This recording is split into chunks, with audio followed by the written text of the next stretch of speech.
Why isn't it not working? Default. Doot. Doot. Okay.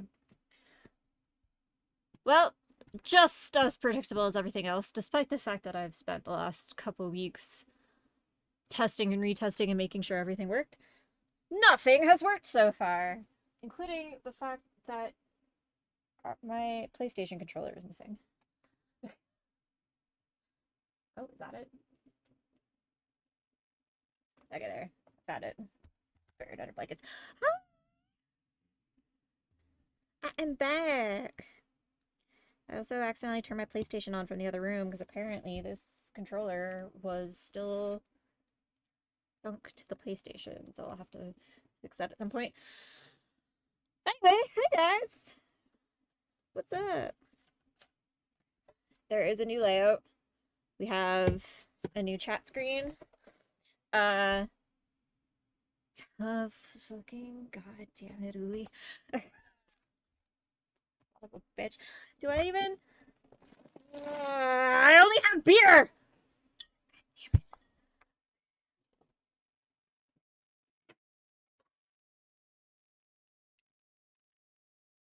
You, Stavo.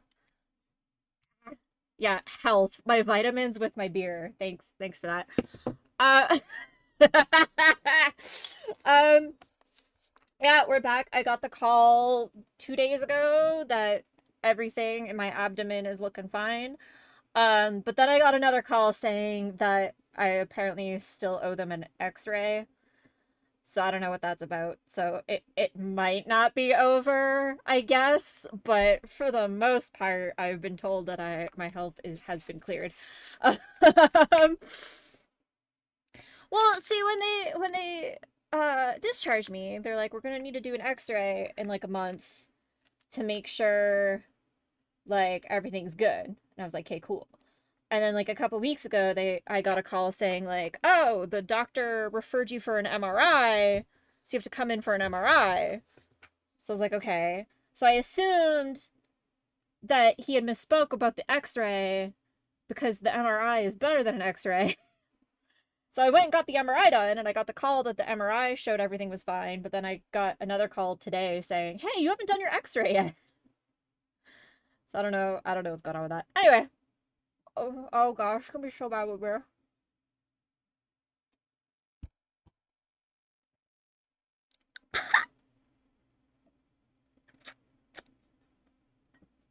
Anyway, oh god, fuck you, Uli. I regret every day I put that on there. Um, anyway, we updated the stream a lot. As you saw, there's a new starting screen for when we play the days we play Fall Guys. Going forward, what we're doing now, this whole Fall Guys drinking game thing, we're gonna be doing it Tuesday nights because despite the fact that we tried to get everybody's schedule known and down for the last month, and pretty much everybody said Friday was fine, and everybody agreed to Friday. Suddenly today, that's not the case anymore. So we're gonna be doing it on Tuesdays. So next Tuesday, we're gonna be doing this again, I guess. It's just gonna be a little drinking game. You can follow along if you want. Feel free to follow along. Feel free to not follow along. Drink whatever the hell you want to drink for it. If you want to drink water for it, go right ahead. Drink responsibly. Don't be stupid. Don't get sloshed because we keep losing or something like that. I'm basically gonna drink every time I respawn.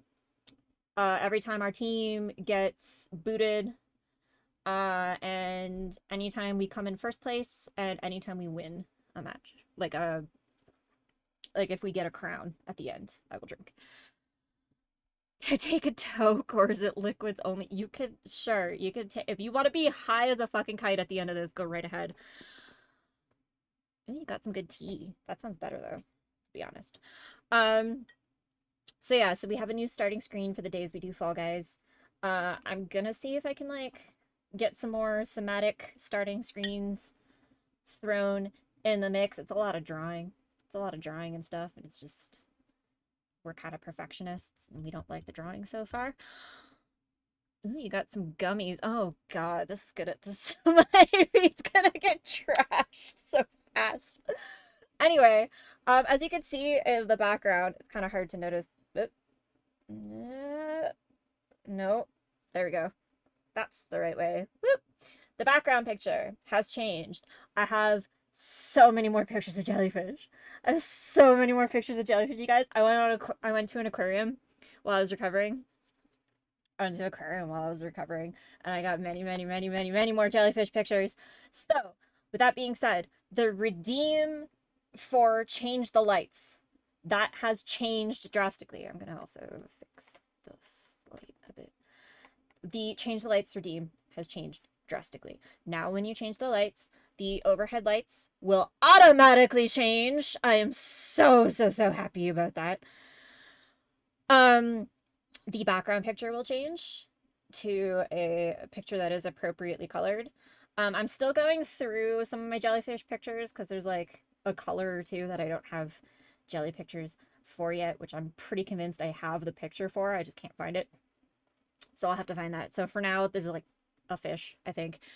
And yeah, we got a new layout for the just chatting screen. And more importantly, new layout for the game screen. Except I have it accidentally still set on white.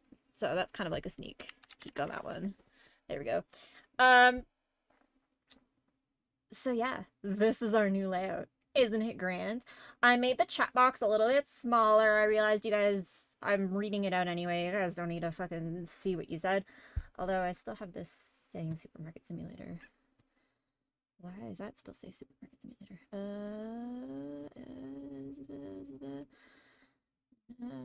That one. Edit. We're playing Fall Guys, duh.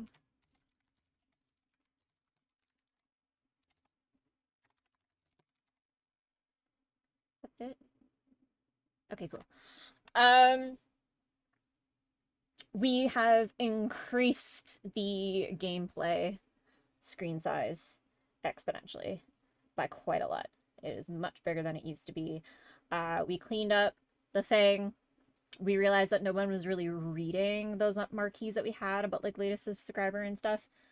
Like literally drums have been watching us for like over a year and only just noticed it like right before we went on break. And it's like, you know, that's kind of a sign that no one gives a shit about that. So we got rid of that. Sorry. The socials scroll, but also the now playing song thing is now above the chat. It will always be there. And if you see that tank, that tank at the tippy top tank, that's our new donation meter. So if y'all tip or cheer bits, hopefully, theoretically, fingers crossed, that should fill up with water and fun things. Hopefully. I programmed it myself. It took a long ass time to program, and I couldn't test it without the stream being live, so I'm not 100% certain that it works. Thank you, Uli, for the bits. I might, I think it's like set at like $10 increments for like things happening. I might lower that like a lot, like significantly after today's stream, just to like see if it were. Oh fuck. Anyway, y'all know this already. Curtis,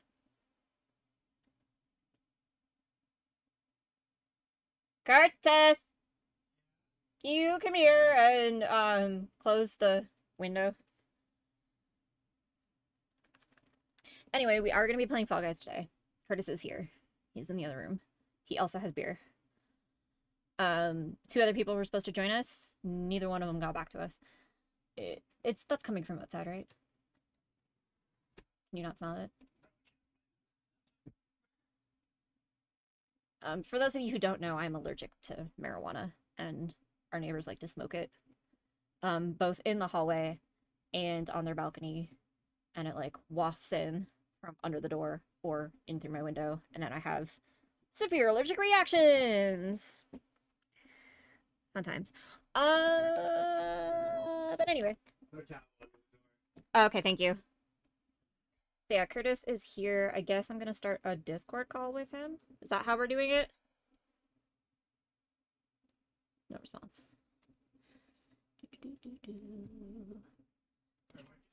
Are we doing a Discord call? Okay. What do you mean he's not on my friends list? Are you not on my friends list? Oh, you aren't. Whoops. Whoopsie daisy. I know. It says you're my friend. What the fuck? What the fuck? To the fuck?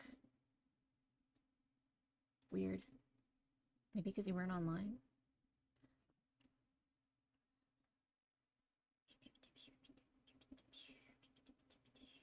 Where's the call button?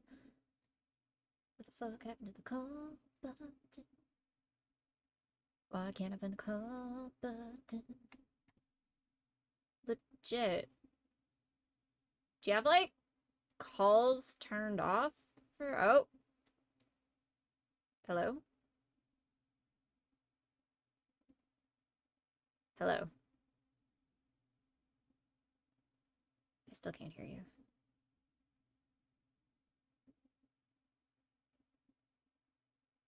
I kind of heard. Yes. Okay.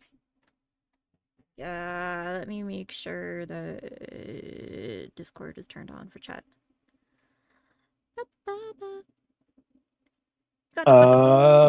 Okay, yep. Can I put your stream on the PlayStation, or will that mess up your Fall Guys? Yeah, if you want to watch the stream, you can use the PlayStation for that. Yeah. Okay, to see the stream while we do this? I mean, we're on the same team, so I assume you're not going to fuck me over by watching the stream. I assume. No, I just want to see what people are saying and whatnot. Alright, well. Wait, what the fuck is this? Oh, what happened here? What happened here? Okay, I think I coded the donation thing wrong. Some weird, like, pop-up window came up, I guess. So I'm gonna have to figure out where I went wrong on that. Anyway. Oh, and it. Whoops, sorry. Sorry about that. My bad. Anyway, so yeah, tonight I guess it'll just be Curtis and I. If any of you guys want to play Fall Guys with us. Wake up! Wake up! That like doubled for me too. See, like we reprogrammed everything. Everything. And because we reprogrammed everything, everything is a little bit off and a little bit wrong, but we couldn't really... where's the game capture? We couldn't, really...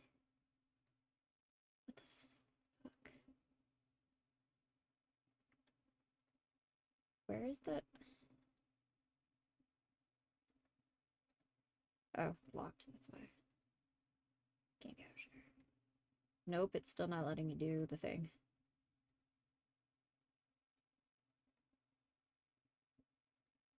Oh, there we go. Anyway, everything's a little bit off, slightly wrong, and not everything works perfectly, so it's gonna be a learning curve process thing to get it all back to where it was. But, we'll get there. We shall get there eventually. Oh, right.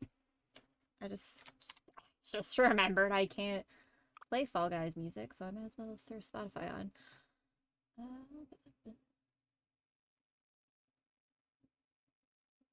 It won't let me put your thing on the PlayStation, so I'm just gonna open my laptop. It'll just take me a minute. Okay.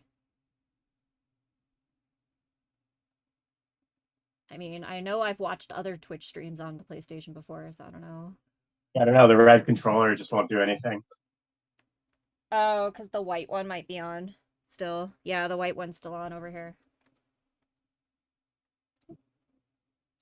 Anyway, we'll play some Spotify.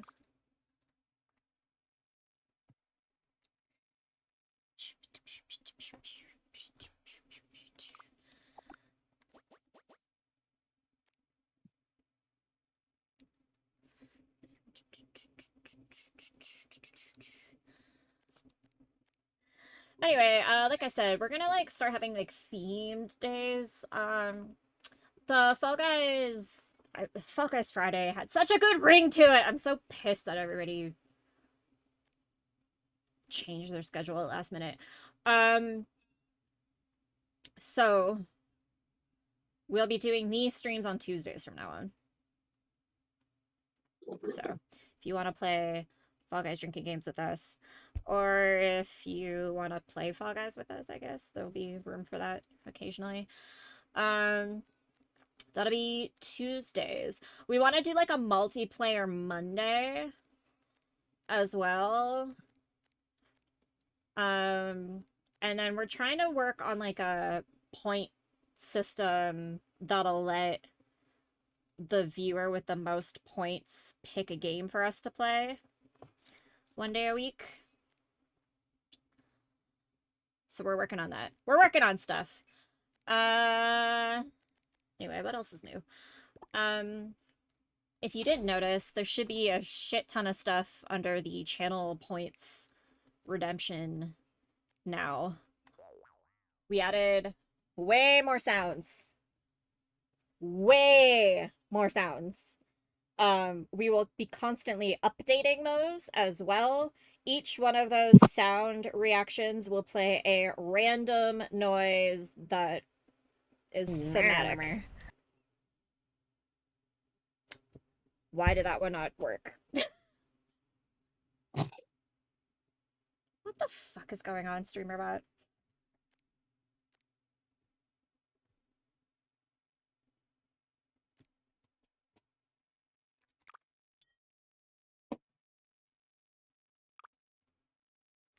Why did that one not work?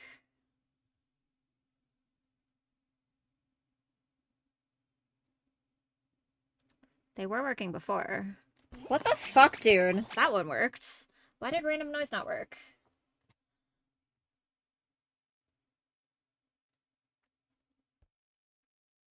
StreamerBot has been such a bitch to like get working with shit, and then on top of that, it got a huge update like 2 days ago that completely changed the entire interface. Like completely changed the entire interface. Everything's in a different spot now. That one worked too. Although I can barely hear them, so I'll probably have to bump the noise up. Play the sound from the folder. Yeah. Random noise, yeah. So why does random noise not work, but the other ones did?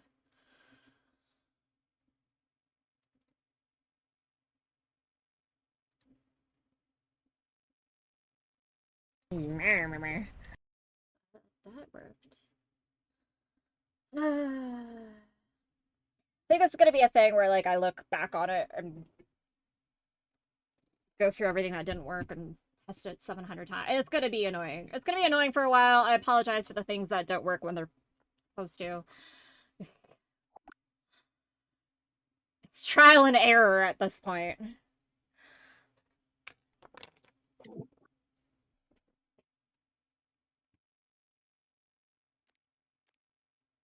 Curtis, are you even still there? How come I can't hear you anymore?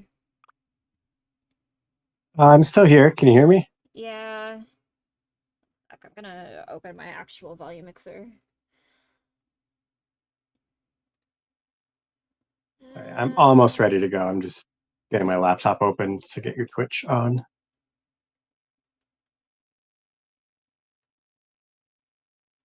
Turn the rest of these down.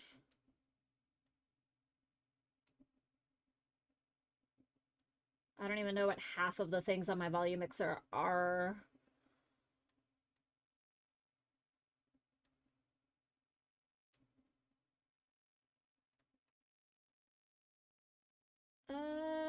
Sure, let's try that.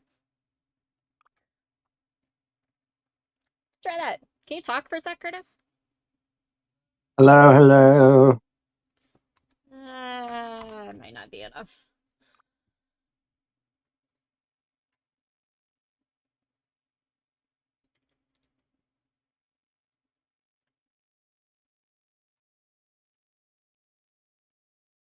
Ba-ba-da-ba-ba-ba-ba. Like, I want to turn this up enough where, like, the music is loud, but you're significantly louder, is what we want this at. Try Let's that? see. Yeah. Okay. How is this volume? This is me Well, talking. we'll go with that.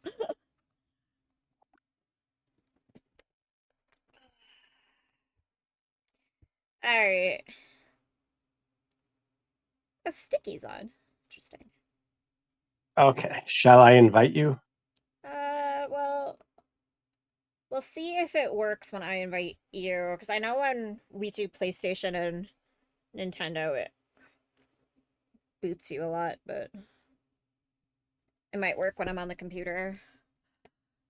I should have brought a pop over so I could have something to drink when I don't want to drink.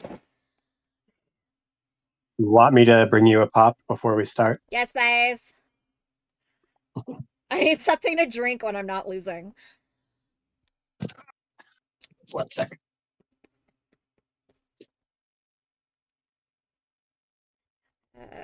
Emote 3 times, jump 15 times, and knockout. Run 5,000 meters and creator spotlight. Knockout any game. And yep.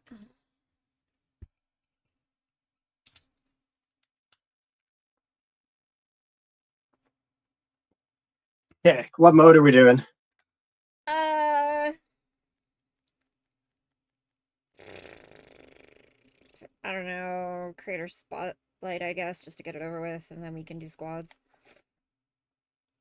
The whole point of this was to do squads, so I mean, I guess we should just do squads. If you're okay with that. Yeah, I mean, down with Or whatever. do you want to just do duos since there's only 2 of us? Whatever you think is best. Is Canadian Coke different from American Coke?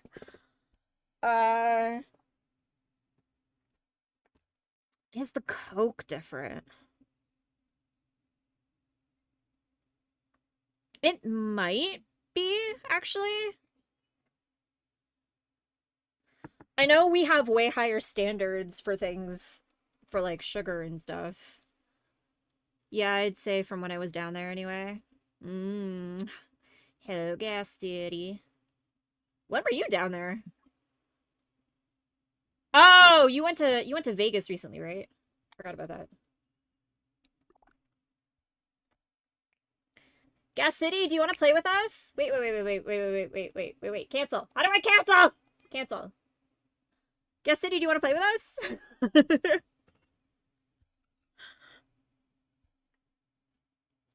Do you even have Fall Guys installed?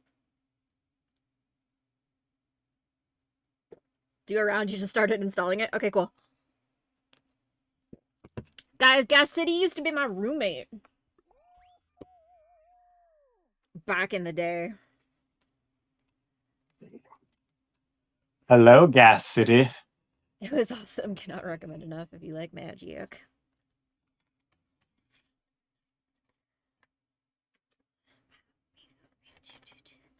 I mean, I feel like it was brave of you to go, just considering the times. You know, there's like 150 roughly Canadians in ICE detention right now. It's for being Canadian.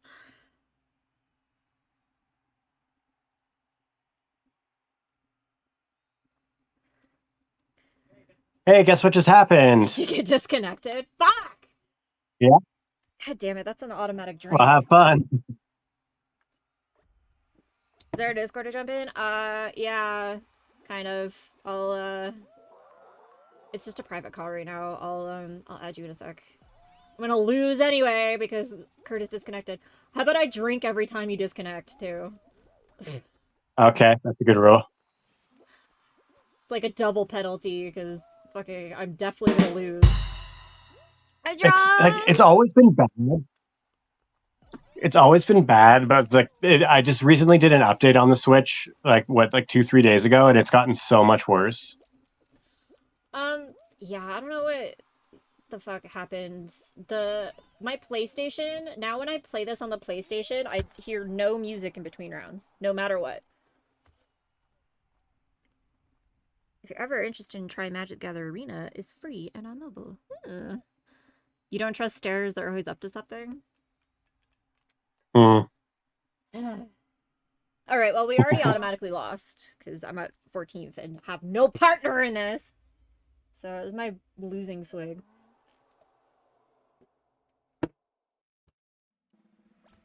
Love the new layout. Welcome back. Thank you, Sticky. Sticky, do you want to play? We can have a squad! Oh, fuck.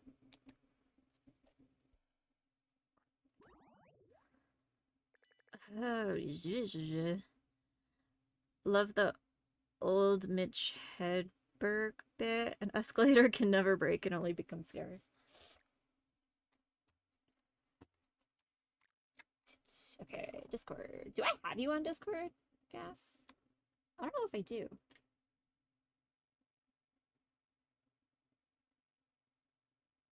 Are we gonna disconnect our private call so you can start a group call? Uh, give me a second.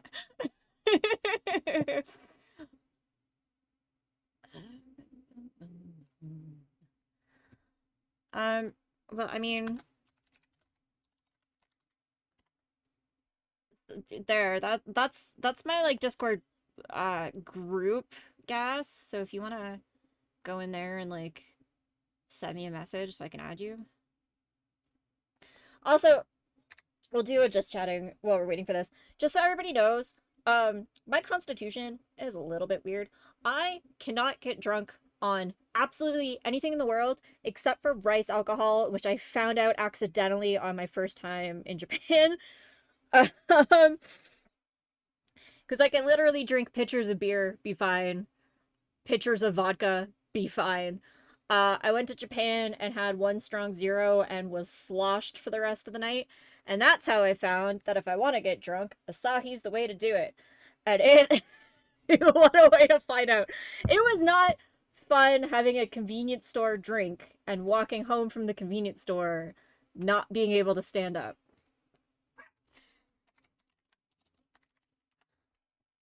At friend. Um, what about Everclear? What's Everclear? I'm pretty sure I can add people. Can I not? It's like vodka, right? Is Everclear vodka? If it's vodka, I'm fine. Pure grain alcohol. Grain alcohol? Fine. Perfectly fine. Can I not add? Oh, no. Wait. Show user profile. Add friends. Add friend. Great group. Just super high proof. Yeah, the proof doesn't matter. If it's green, I'm fine. Perfectly fine. Beer, fine. Vodka, fine. Potato, vodka, fine. Rum, all that stuff, fine. I'm allergic to tequila, I found out, but I had never had tequila before, so that's good. Tastes like hell. Can you hear me? Yeah, I can. Hey. Although Curtis didn't accept this call, but it says he's in here. I'm very confused.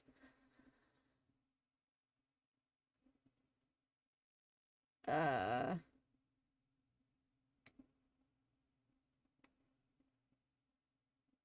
I am still newer to Discord, so I can't yeah, help it. I don't do a lot of Discord calls. I got my water extra ice to make it really crazy. You drink responsibly now, you hear drums. I asked Sticky if he wanted to play, but he either didn't. Oh, sure, I'll play a few. Okay, cool. He did respond. So many people are talking. Curtis, Okay, can I you think I'm not? all installed now. Okay, there you are. I don't Yeah. hear you though. Okay, there. Okay, yay! Sticky, do you want in on the voice chat, or are you just gonna be this solid, silent fourth. I'm here packing a snap. I heard a pop. What was the pop? I don't know if you heard the cork, I but did. I'm joining you. Oh, okay, cool. Sweet. Curtis has beer. I have rice alcohol beer. What are you drinking? Whiskey? Yeah, whiskey. I've cut way back from what I used to, so I'm Whiskey drinking a little man. less.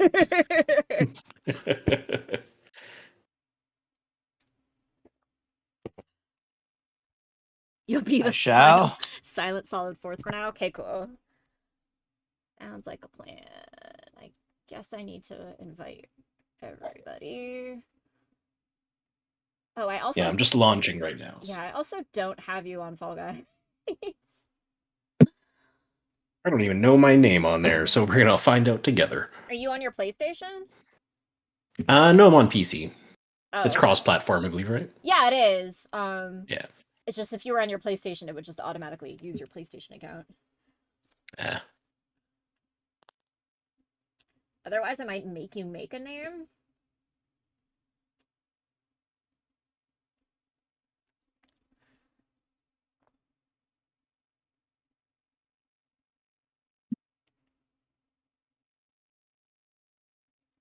Whoops.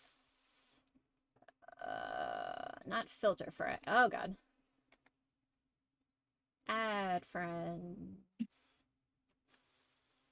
Why can't I get this to pop up? Alright.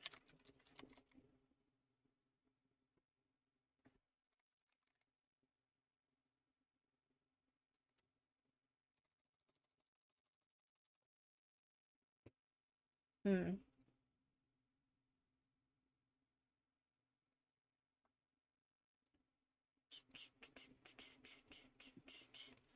Curtis, did you not get my invites?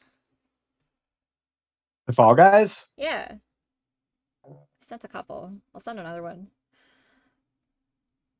No, sorry, I got it. I was just petting your dog. Okay. I was holding everybody up. I didn't realize that. Sorry. Well, not really. I'm not sure. We need to. Go ahead. Yeah, we need Gas City to make an account, I guess. My username on there is Windbag306. Oh, I think you're already on my friends list then. It says you're offline though. Might.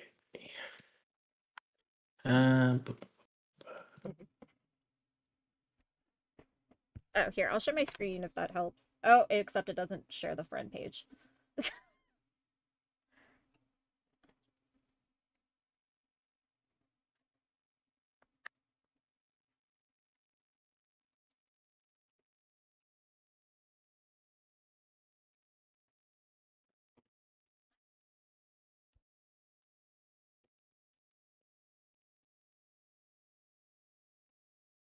Oh, hold on.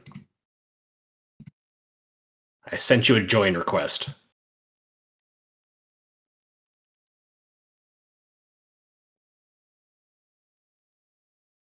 How do I view a join request?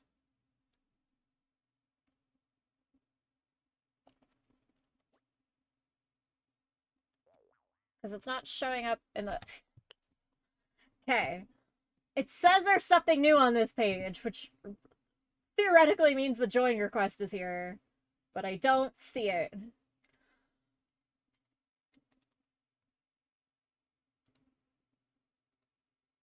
Can you just go into your friends list and invite me? I might show up as online now. My Steam was set to invisible, so. No, it shows you as offline. What the fuck?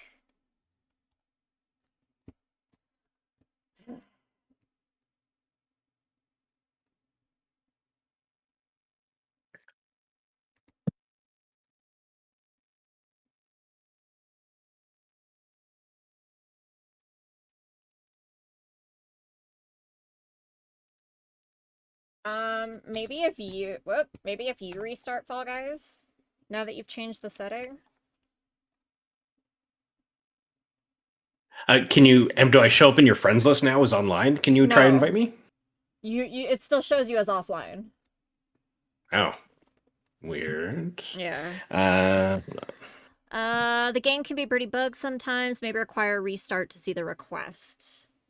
You think I should restart too? Ah, thank you, drums. Hey, drums. All right. Well, sure I can restart too, just in case. I'll be your bacon.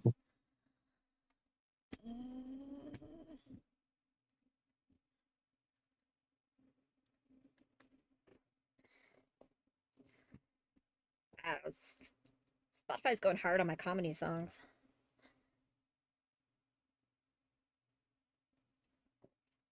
I'm so thirsty right now. Hells yeah, I am. See, how I have some of them working and some of them aren't. Random is one of my favorite ones, too. The fact that it didn't work, fucking sad.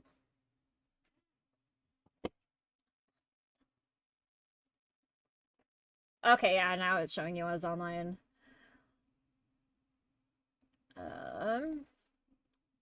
But it's no longer showing Curtis as online.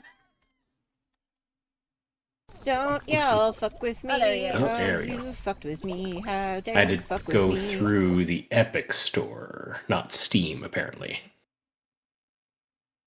Sure.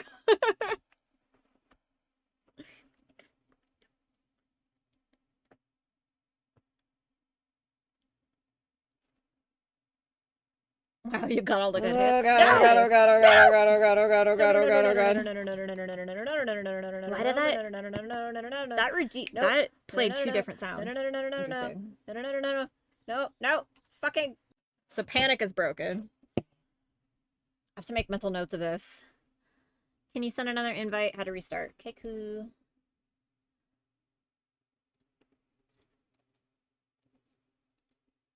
Requested to join your party. Yeah, that's fine. Accept. Invite.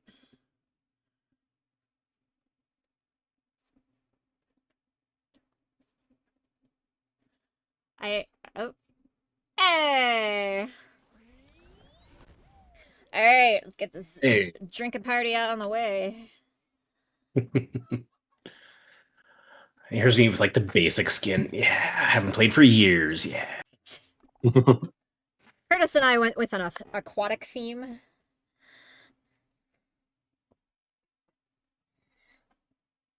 mean, the UFO could be seen as like one of those pool floaty hoops. Sure.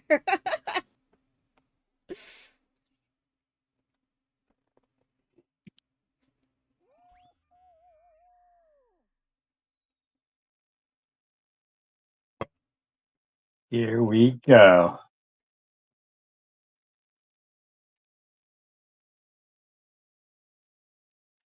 God, I'm gonna get sloshed so fast.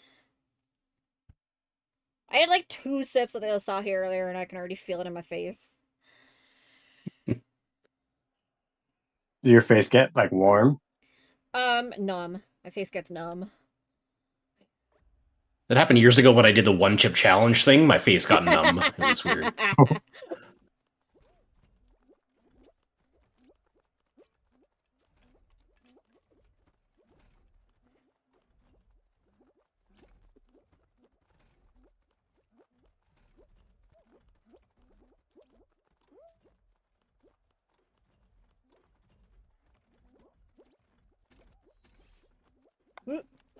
Fuck, sticky!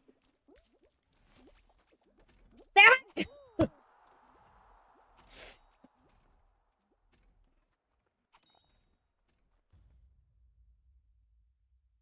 All right, I don't feel that bad. I made it. All right. We're usually good enough to carry, like, 1 or 2 people who don't know what they're doing. Depends on the level, really. And remember that I will disconnect at random times. Yeah. So there's that. Yeah, for some reason, like, when we play on the same network, even though one's wired and one's wireless, it likes to boot. one of them off all the time. Like, Fall Guys can't comprehend two people in the same house playing the game. You're not meant to play it together. What are you doing? Yeah. Also, thank you for wishing me good luck, drums. I'm assuming that's what that means.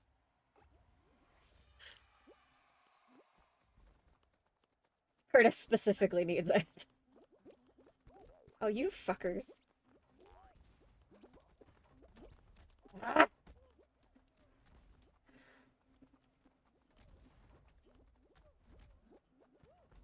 Oh, weird. I've never seen this version. Oh, that didn't. This is. Oh. Okay, that didn't go horrible. Oh, you fucker.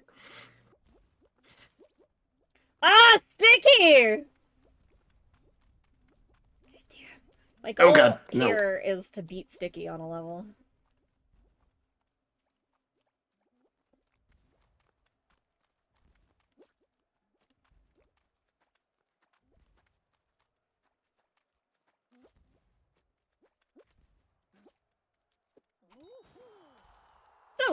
Sticky. We all know you're the one to beat. Ah! Fuck, we got first. Okay. No, wait. What was my rule? If we win a crown, if we die, if we get booted. It was if we come first, doesn't it? Fuck. Forgetting my own rules. I should have written them down somewhere. Would you guys rather me have, like, a display of them somewhere? Or would you rather me have, like, I don't know, like a whiteboard behind me? I was gonna say whiteboard and Sharpie is handy. Yeah. Add rules as we go. Add rules or as subtract. We go. Get some channel points for people to make rules, maybe. Oh, you guys are making this way more dangerous. Reasonable rules, like you have veto, obviously. Way more dangerous.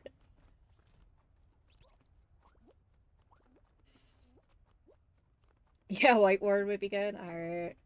I'll look into a whiteboard.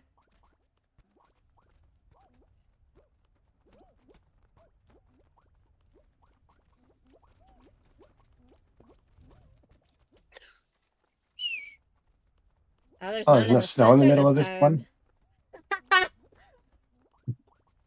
Could tell how often Curtis and I play. Where the fuck's the snow in the middle?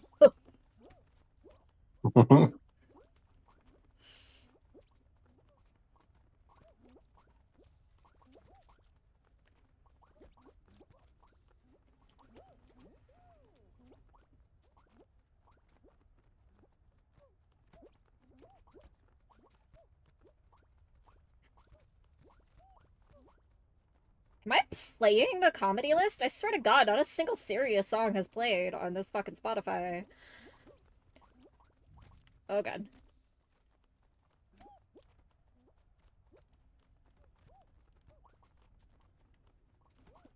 Look at how much better this level goes, Jane, when we're actually like playing with people. We're playing with people who know what they're doing, yeah.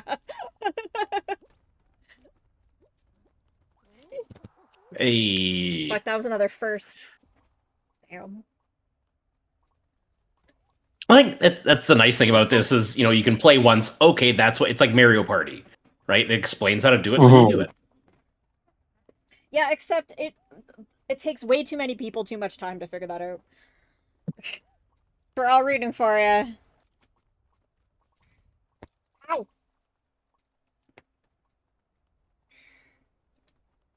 Oh my God, I'm already feeling. I had two, or no, I had one. I had an entire pizza before this stream. The alcohol. Nice. I'm ordering pizza tomorrow. The alcohol shouldn't affect me this fast, though. My stomach is full. Where are my chips?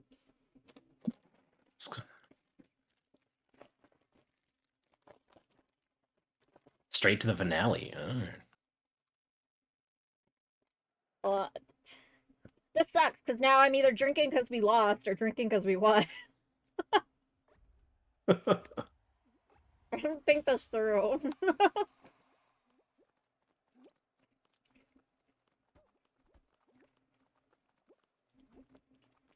Ayo, Stavo.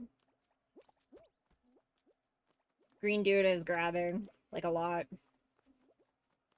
And wants my shit specifically for some reason. Green dude is grabbing me a lot for Dentum. Oh, damn it! I thought I killed him. Oh man, you guys are all on the same thing. Yeah. No. I'm on yellow. There we go. There we Thank go. you. We're split I up now. died. This is not a good song to be playing this round on. Oh, we're going down. I die too. Oh. It. Okay, it's 3-on-1. I'm doing my best. Is it? Oh, All right, we believe in you. It's 2-on-1. The other guy's died. Oh, just. You got this, guys! Oh! Let's go. Oh! Well done. Yeah. First time Literal fucking playing. second ever crown. Holy Second shit. ever crown.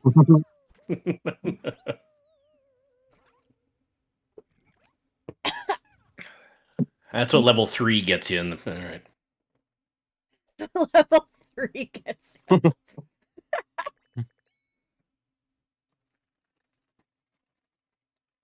These chips do not go with beer as well as I thought that they would.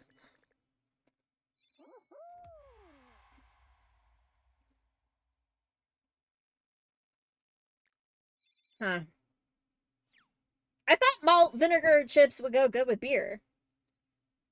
That was incorrect. It was very incorrect. What kind of chips? Like what brand? Kettle. Nah. They were the cheapest salt and vinegar chips I could buy. Weirdly enough. Yeah.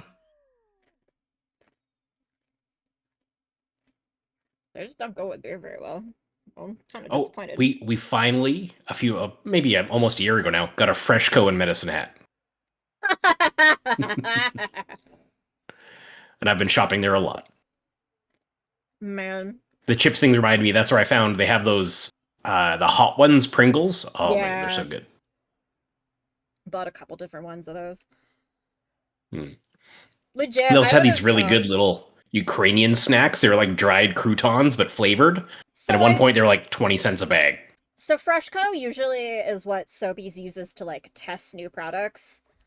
It like puts it in the Freshcos. That's what it seemed like.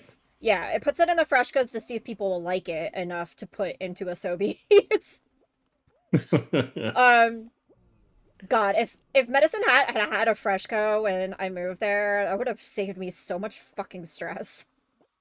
Half the stress I had was you're shopping at a Walmart? How dare you go to the competition? It's like, fucking, where else am I supposed to shop? God damn it.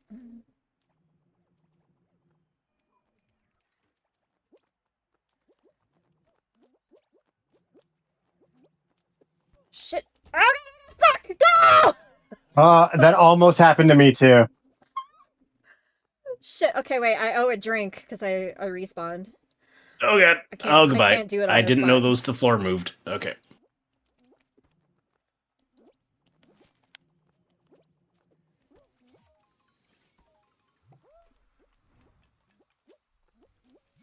Okay, I owe you guys a drink. Don't let me forget. Oh jeez. All right.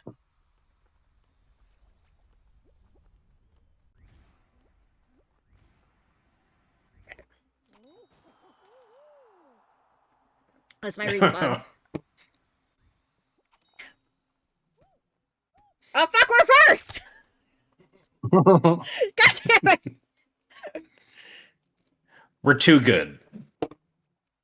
I'm glad I had Curtis pick me up a 6-pack on his way here. Because there was like 2 in the fridge. And he's like, do you want me to buy you more on my way? And I was like, yeah. Like, yeah, I could see I had I could see myself drinking more than 2.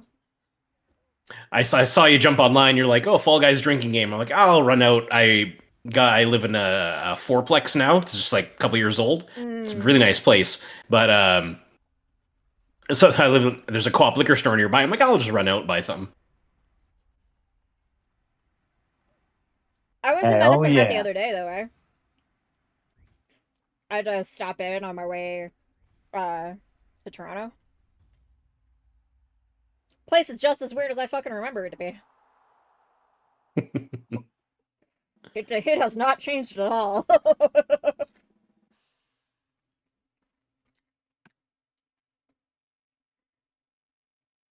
I went to a grocery store and had like 7 different employees tell me something different about a product I was looking for. And I was like, yep, this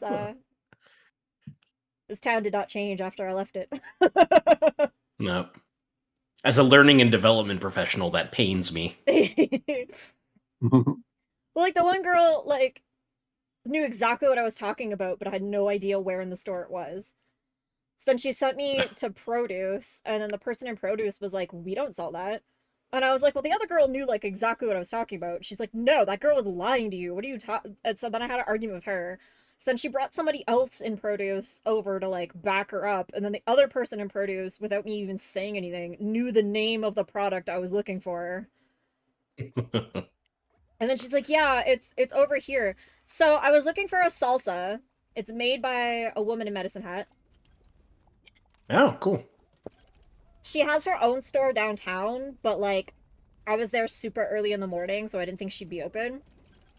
And her website said that it was sold at like the Medicine Hat grocery stores too. So it's like, okay, I'll just like go buy it there. And like no, it was salsa. It wasn't with the salsa. It wasn't with the Mexican food. It wasn't with the international food. It wasn't in produce, like with like the fresh like salad dressings or anything like that.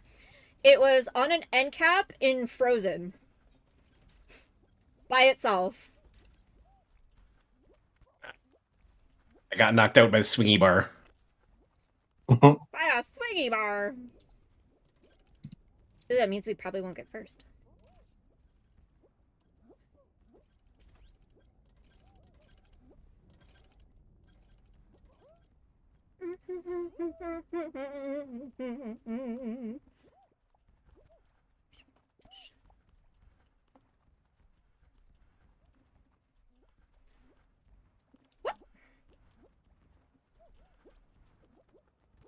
Fuck all y'all! Hey. Ah, I just been qualified! I don't have to drink! I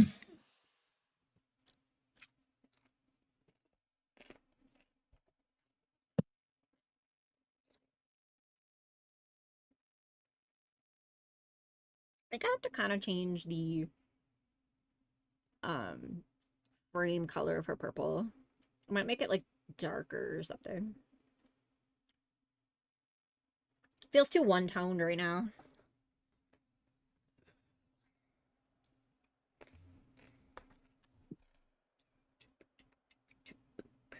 Oh, cool. There's a Cuphead skin. Nice. There's a skin for literally You're everything. looking at like the 4 years of the skins I don't have. There's a skin for literally everything right now except One Piece. It's the only fucking skins that don't exist. They'd be so easy to make. They already have skins that are pretty similar to One Piece, just not actual One Piece ones.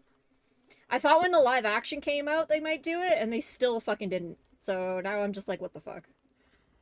Yeah. They have fucking Dragon Ball and shit.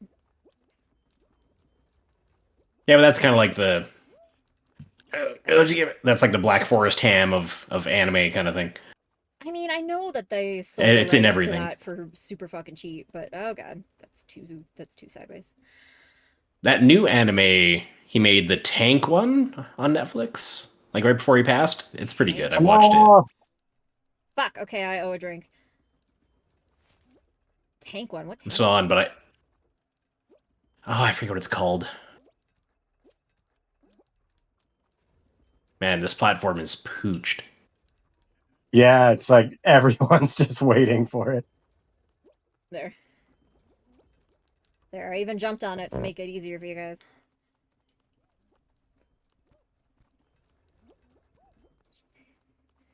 Like, I always respected the fact that, like, Oda was like, I'm not gonna sell the rights for this for cheap. Mhm. Like, if you go to, like, the dollar stores over there, everywhere you look, there's, like, Nintendo, Mario... God damn it, Curtis.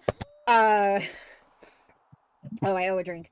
There's, like, Nintendo, Mario, Kirby, Dragon Ball, My Hero Academia at the time, like, whatever's popular at the time. Like, it's, like, you can tell the rights got sold left and right, and they're everywhere, including the dollar stores. Mhm. But you can't find One Piece shit anywhere unless it's the Shonen Jump store or the One Piece store or Uniqlo. Those are the only stores that sell One Piece stuff in Japan. I think it's gotten like a little better. I think they're in a few more stores now, but Yeah. those were like the Yeah, Anime now with the versus live Zeros. action. Well, no one seems to fucking realize that Oda made the smartest fucking contract with Netflix possible. Everybody's like shocked that that live action keeps getting renewed despite how expensive it is. And it's like, no, guys. Like, he has signed a contract with Netflix saying they get exclusive rights to that new anime as long as they make the live action. Yeah. That's what the deal This is, guys. Netflix similar, wants like, those rights to that anime, so they're gonna keep making the live action. yeah. Similar, like years ago when WrestleMania was first happening, Vince McMahon told pay-per-view carriers, like, hey, if you don't buy the Royal Rumble, you don't get WrestleMania. So, and Royal Rumble was going up against a competitor of his. So what did all the pay-per-view, they wanted WrestleMania, this really good selling thing, so they all bought Royal Rumble instead of this other pay-per-view, and he drove other companies out of business. No, like, not that that's what Oda's doing, but no, similar kind of. So Oda, what happened is Toei really fucked with One Piece. Like, that anime, there I go. That anime really fucked with One Piece. They changed a bunch of stuff without his permission, and he kind of just had to accept it because he wasn't as big at the time. So they changed storylines, they changed characters, they added filler that made no sense, and it pissed Oda off. So he started not liking Toei animation, and he's bid his time. He waited until he could contractually go somewhere else, and immediately went to another anime studio to get a new anime made, and then went to Netflix and told them if they want exclusive rights to that new anime, they have to make the live action that he's always wanted made. And they're not allowed to cancel it. If they cancel it, they don't get rights to that anime. And they know how big that anime is going to be. Because how many people say, I want to get into One Piece because so many people talk about it, but it's too long. They know how huge that anime is going to be and how much money they're going to make, and that's why they're still making the live action, despite how much money that live action's costing. And Toei got pissed when they found out what Oda did. And that's why they started tanking the anime even harder. Like, there's been a bunch of negative press about Toei with that anime, being like, oh, like, our animators are sick of doing it because they think the Sanji character is problematic. The Sanji character, as Oda has written him, is nowhere near as bad as characters that were in, like, Dragon Ball and shit. Nowhere near as perverted or anything like that. Or, like, even My Hero Academia had a way worse character than Sanji. And no one gave a shit. Yeah, like, I tried watching Dan to Dan, and I couldn't do it. It was too much of, like, that kind of stuff for me. That's kind of the vibe I got from watching that. Oh, fuck, we won. God damn it. What I really am liking, though, is two animes, Sakamoto Days, and I'm going to butcher this, Frieren. Isn't Sakamoto They're both on Days, Netflix, like, but... super emotional? I heard it was, like... I'm in like 7 or 8 episodes in, and not like that much. Hmm. Not emotional to that extent. Hmm. Hmm. I don't know. Also, good job winning, everybody. Yeah. Also, we Thank won you. again. It's, No, you know, I whatever. chugged it. I chugged it for the win. My head really hurts. I'm well aware. I yeah, I don't know. I haven't seen Sakamoto Days. I heard it was good, but I also heard it was like emotional, and I was like, I don't have the bandwidth for that. I recommend it. It didn't hit me as super. Like I said, I'm 7 or 8 episodes in, so I don't know like how it ends and stuff. But I'm enjoying it. There's more funny moments than anything right now. Noted. Yeah, I don't know. The Toei started ruining one, like, it sucks because they did some right stuff. They got some like guest animators in to do some like really cool animation for the Wano episodes and stuff. And that looked cool as shit, and those episodes are gorgeous. But it's just they're ruining the storyline by changing so much shit. Like they literally rewrote a scene so that Sanji like flirts with like a 12-year-old girl and like pervs on a 12-year-old girl. Like Yeah. they rewrote the scene to make him do that. And then they complained that that scene happened. And everybody's like, "But that wasn't in the book. You guys did that." And they're like, "Well, the guest animators we hired did that. We just put it in the episode." And it's like, "Yeah, but like you had final approval. You could have redrawn that or just left it out or changed it. Like you had final approval." Like you're Like the meme of that guy shooting the guy in the chair. It's like, how dare they do this? Yeah, it's like you're the ones who hired outside animators, then trashed the outside animators for making it pervy, but blamed them making it pervy on Oda. And it's like the source material is nothing like that. The source material knows that she's a 12-year-old girl and doesn't let Sanji flirt with her. Like, because that's problematic. So yeah, Toei's been like fucking with it more and more ever since it got announced that he went to that other studio. Oh fuck, I went the wrong way. Um and it's like they think it's not obvious. It's fucking obvious. They're tanking the end of the anime because of this. And it's like you guys could have ended out on a good note considering how many people grew up with the Toei animation. Like I was planning on watching the Toei animation to the end and then watching the new one. But now that Toei's fucked it up so much, like I haven't watched One Piece since before they went on the hiatus. So it's been like 8 months, 9 months now. And that's solely because they ruined so many characters that I was like, well, why do I want to watch it? I don't want to watch a scene and have it be completely different and like ruin. We weren't first, were we? Nope, that's at qualified. Ah! Oh. Damn, we're just too good. Mm-hmm. Slow down a bit.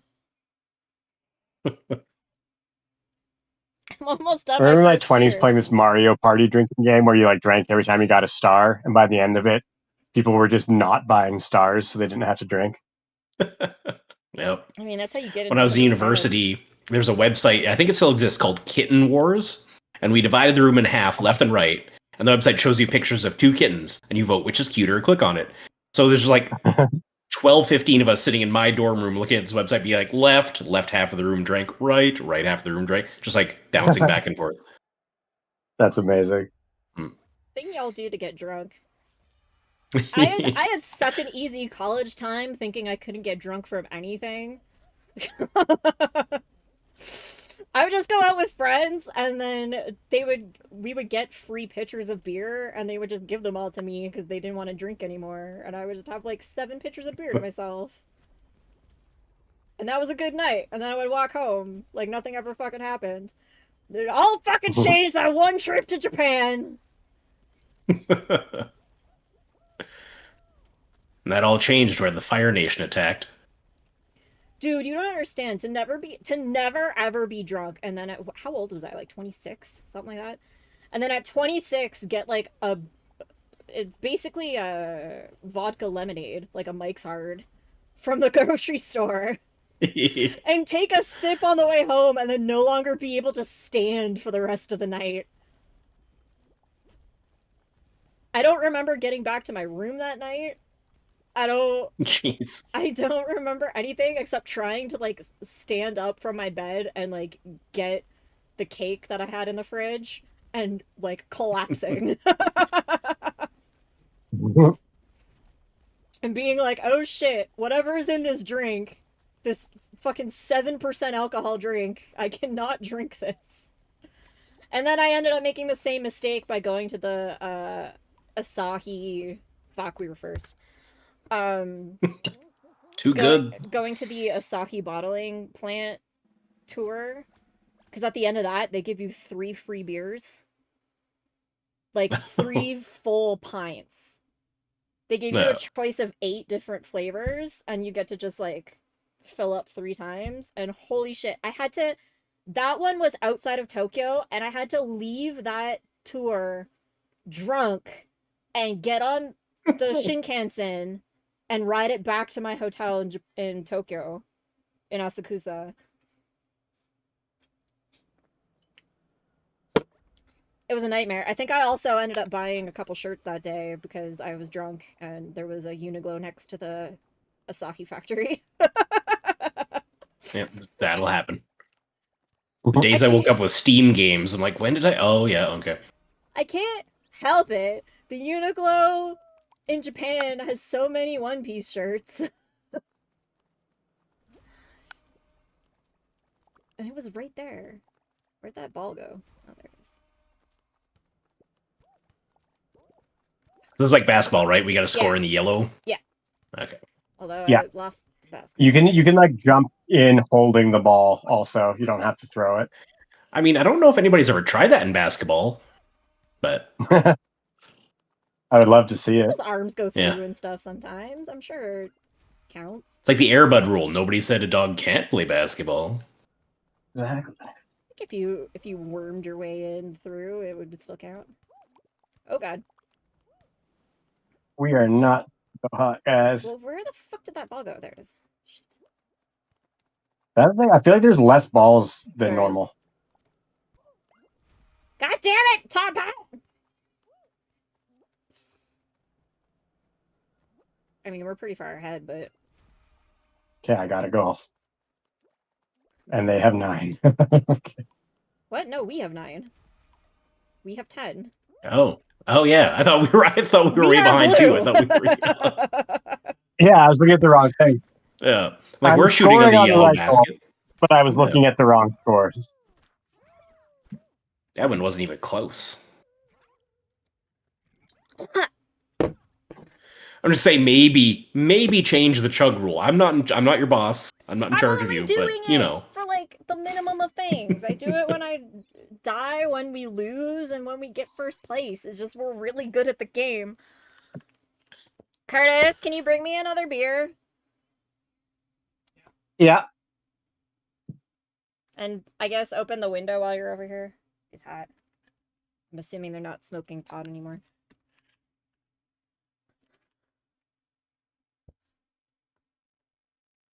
The can at the back. Thank you. Neat trick. Oh, I the don't do you dog was remember over the here. Sorry, honey, I didn't know that. Keep the...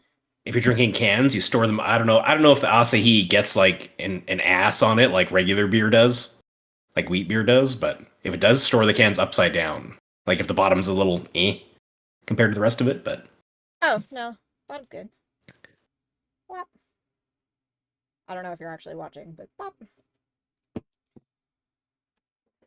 no, like a normal beer, you get to the bottom of the can, and just because like everything's settled because it's been on the shelf for how long, like some sediment and flavors get at the bottom, so it's a little stronger tasting than the rest. People don't always like that, so that you would store your cans upside down. So when you go to grab it, you tip it right side up, and all that mixes in, kind of thing. Gotcha. This is the thing about Asahi. It's When I way was in better. university, So there's Japanese beer is made with rice alcohol, which is why it can get me drunk. So I have to drink Japanese beer if I want it to be like a quote unquote drinking game. But Sapporo tastes like piss water. Anybody who likes Sapporo, the beer you like is trash. Is garbage. There's an Asahi that I'm fucking in love with called Asahi Black. And I used to be able to get it in Canada, and now I can't. So for a while I could get Asahi Black, and then it disappeared, and you could only get Asahi. And then when COVID hit, the local stores stopped selling Asahi too, because it was an import, and they didn't want to import anything during COVID. And then when they started bringing it back, they started bringing it back in these cans first. Because I don't know, it must have been cheaper to import the cans, I guess. yeah. So there was like a year or two where like you could only buy cans of Asahi. So I still have a few cans left over from that. But now you can get the bottles of regular Asahi again. I'm waiting for the day to bring Asahi Black back though. That shit is good. But I've never tried Asahi because I do. It's not like my favorite, but like I will say Sapporo for me is drinkable just because it's so mild and like doesn't taste a lot to me. Like there's not a huge flavor to it. So like even now, like and occasionally now when I do buy, I'll buy a couple of grocery stores here have the non-alcoholic Sapporo, which is probably one of the better non-alcoholic beers that they carry compared to like Labatt's and stuff. But yeah, I've never tried the non-alcoholic versions. The thing is, Japanese beer, because it's made with rice instead of wheat, it like already inherently doesn't taste as like polarizing as like a Canadian beer does. Because Canadian beer is like wheat. And it like punches you in the face with it. you want hops, or we got so many hops? Yeah, and like that's kind of why I don't like it. Like I'll drink it. I'm okay with it. It's fine. I'm not gonna go out of my way to buy it.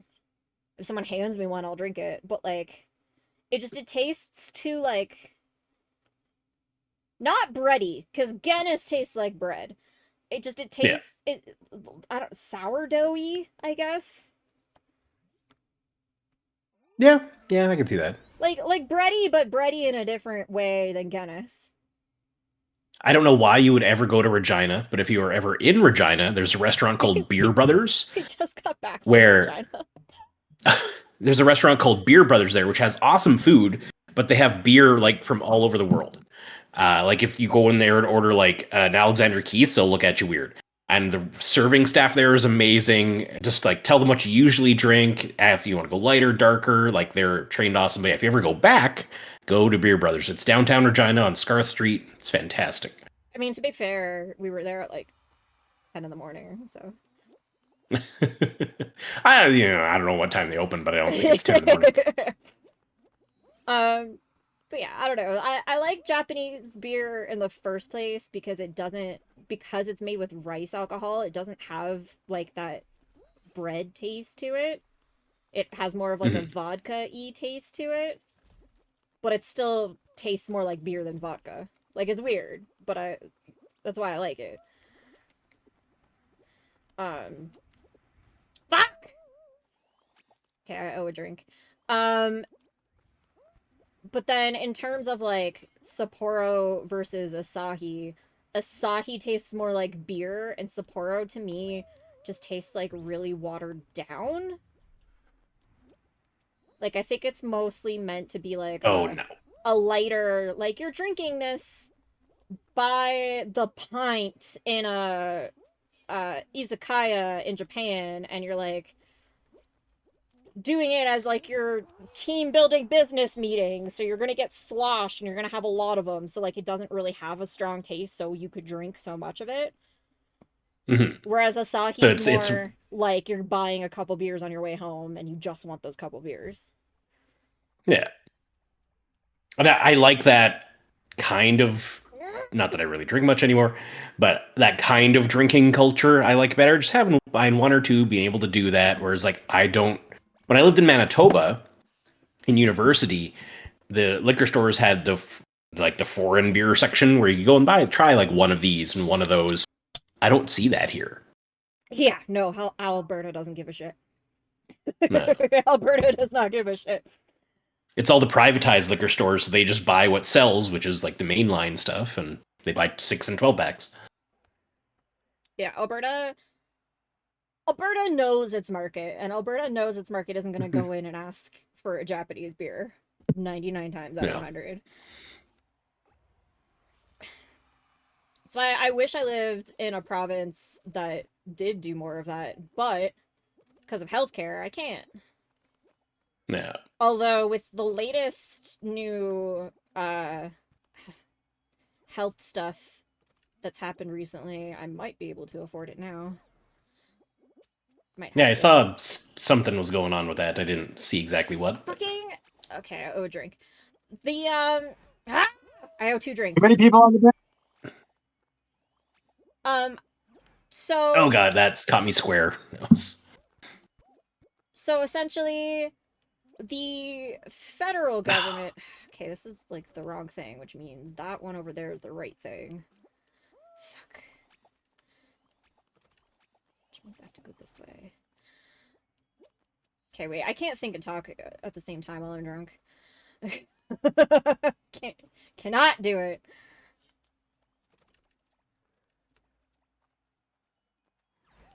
Fuck! These fucking meteorites! Where the fuck am I? Okay, I'm just gonna... We're putting the drinks on pause for this round. Hey, first place. Let's go. I mean, you might be the only one of us to stick you got to the end, too. I'd be the only person in the level to finish. There we go. There we go, there we go, there we go, there we go. Wait, what? How do you get to that? Oh, too late for me. Alright, so basically what happened was the federal government was like, we think people who are permanently disabled aren't getting enough money to, like, have a quality of life.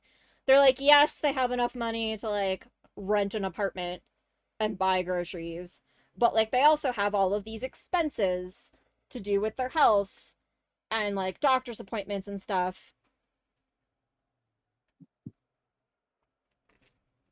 So, they're like, to help with that, we want to kind of give a little bit of money so that people who are on that have, like, fun money. Essentially. They're like, because you need to live life aside from just being alive. Yeah, they're like, we think everybody who's on permanent disability should get, like, a couple $100 more than what they're getting currently. So that they have, like, money to go to a movie in a month or whatever.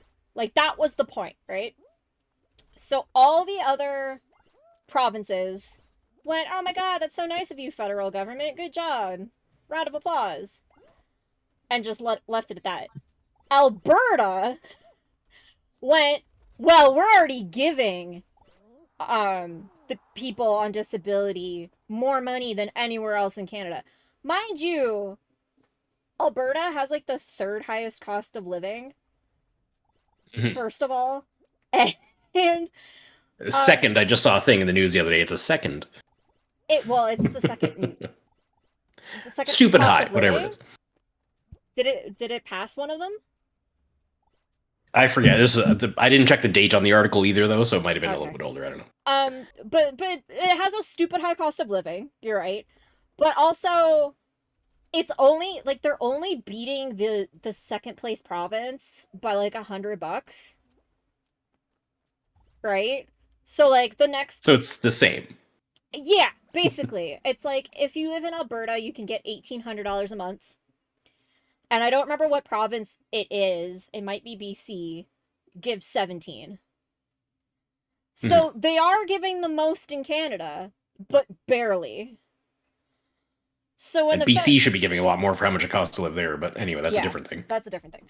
But, like, again, one of the highest costs of living, and it's barely number 1 for how much money it's giving.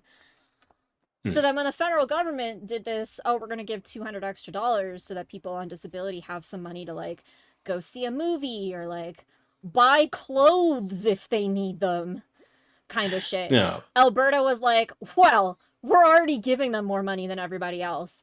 So we're going to make it a requirement. If you're on disability, you have to apply for this new $200 credit. And then if you get it, we're going to reduce your provincial payments by $200. Okay. Because the federal money is taxable and the provincial money isn't. So I had to fill out a form to apply for this $200 federal tax credit so that the provincial the provincial government could deduct $200 from their monthly payments to me. So I'm not getting any extra money, but I'm paying more taxes on the money I'm getting because more of my money is federal instead of provincial. And so there was that. So like it didn't go up in Alberta, it went up everywhere else by $200. It did not go up in Alberta. And then on top of that, big how much could it cost, Michael? It's a banana kind of energy. Well, so then the federal government gives me permanent disability money on the 1st of every month. The provincial government gives me permanent disability money on the 1st of every month. And it totals $1,800 and change. I get $1,800 and change every month, and that's a mix of federal and provincial money. But when this new credit came, the federal government said, because it's supposed to be in addition to the money you're already getting, we're going to give it on the 3rd Thursday of every month so that it like scatters you get like a $200 boost basically towards the end of the month. Yeah. Because that's what it was made for. But because of the way Alberta's handling it, now I have to wait 3 extra weeks for 200 of my dollars. So on the 1st of the month, I get $200 less than I was getting, and then I have to wait 3 weeks to get that other $200. So it fucks with my bills in Alberta. Then, this month, after I received it for 2 months, this month I didn't get it. And when I Googled it, it turns out that the federal government fucked up, and about 90% of the people who are receiving that credit didn't get their money this month. So now there's a bunch of us waiting for this money because the federal government fucked up and didn't auto-deposit our $200. Yeah, which if they've been doing it for a couple months already, it's like... how did they fuck it up? Yeah, exactly. Nice. Well done, Sticky. You crushed it. Damn, Sticky just wants to see me drink. When I saw there was just the guy in the black left, I debated just like tackling him and taking him in with me. I honestly thought about that too. It's what's called teamwork. You should have done it. And the cost of living thing. So like my building, I got it for a really good deal. My fourplex, I'm just renting. But across from me, they just built a bunch of like semi-detached housing. I looked them up on real estate website. They're 2-bedroom, 2-bath, plus a basement, mostly finished basement. They're asking over $500,000 Jesus. in Medicine Hat. I like they're new, but like they're fine. There's nothing special about them, but they're over $500,000. It's ridiculous. Tip, I've basically given up. I'm going to be renting my entire life if I stay in Calgary. There's nothing I can do about it. Unless I get like a roommate or a partner, I'm going to be doing the same. So, well, like I'm just like banking on winning a lottery at this point. Be my game. It's been fun. Great squad here. Thank you for like coming along with us, Stickies. Those beans. You got me good and so drunk, skilled. Sticky. Thank you very much.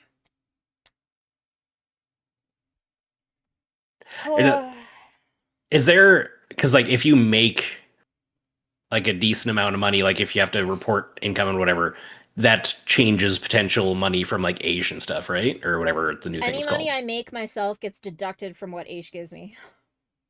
Okay. So if I make my Because I if I make like $100 myself, the Aish will be like, all right, well we'll give you $100 less then. You don't need it. You made it okay. yourself. Because I may have an opportunity to offer you, but I didn't want it to mess with anything potentially. Yeah, I can only work under the table shit. Yeah, which this wouldn't be. It's like an actual thing. My old Best Buy boss offered me, so Offered you? Wait, hold on. What are you doing? What you doing? What you doing? so I don't work at Best Buy anymore, and I don't know how much I'm allowed to say, but I was given an opportunity based on fuck with me previously streaming and stuff in the past. So you fuck with me. I'd be up for that. At this point, the less money I have to rely on Aish for, the better, it seems, because like they've been fucking with my account for a while now. oh god, So yeah, I don't know. I can get some more details. Like he just I can messaged mull me it over. yesterday about it. Sure. What's your problem?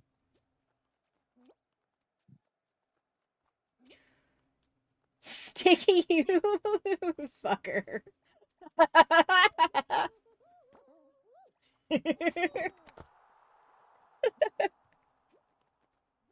Oh god, oh jeez, oh god. I'm gonna drink now because we're for sure gonna be in first place. I don't know. I got batted 3 times before I fell into the clouds. So I don't know. This one's not going as well. All you need to do is finish, and we're gonna be first. Okay, there we go. Sticky was waiting for me at the finish line so we could do a 1-2.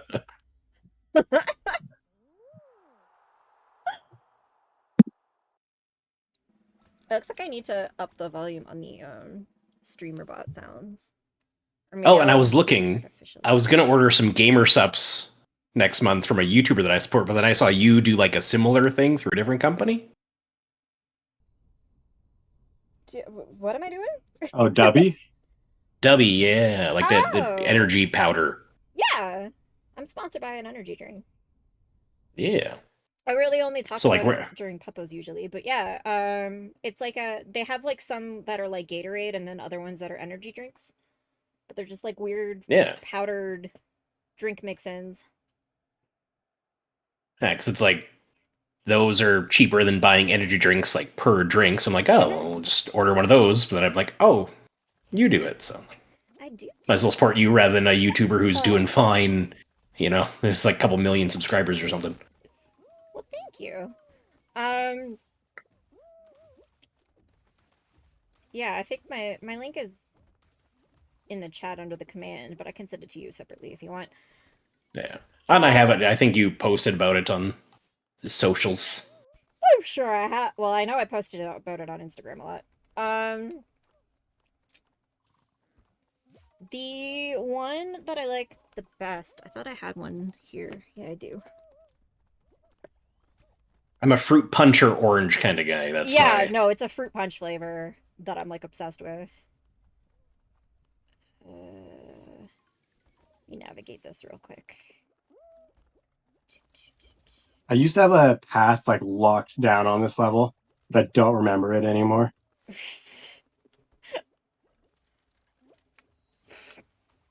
Yeah, they got rid of this level for like a long time, I feel like. I don't think I think right when they. Oh, jeez. Hey. Oh, does it? Oh, okay. It's just called Push and Punch, I guess. This one. I don't know if you're watching the stream. Woo, this one. Was a really good flavor. It's like it's a fruit punch, but it's like weird fruit choices. It's like watermelon and banana and lemon and lime. Like, it tastes really good. No. Like, really fucking good. No. Because like right now when I drink water, I just have to go those little like Mio flavor squirter thingies for the water. So I'm like, oh, if I ever want caffeine in that, then hey.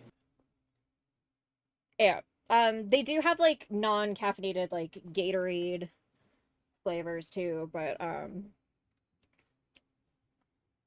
yeah, the caffeinated ones, like their whole shtick is to do flavors that most companies don't have.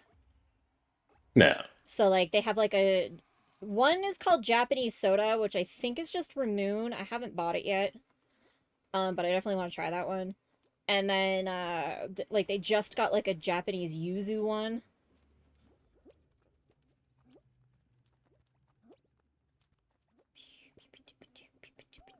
But yeah, they do have like a lot of like weird shit.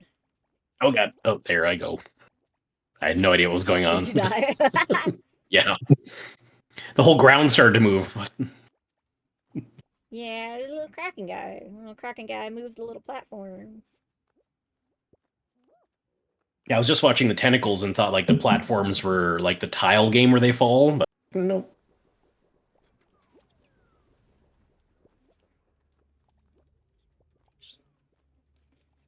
Sticky! Kill Sticky!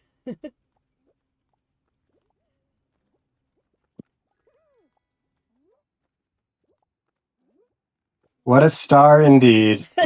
Stop making fun of my little things. I like my little things. They're my little guys. Oh, sorry. That was bad. And so was that. Oh. No. Oh, fuck.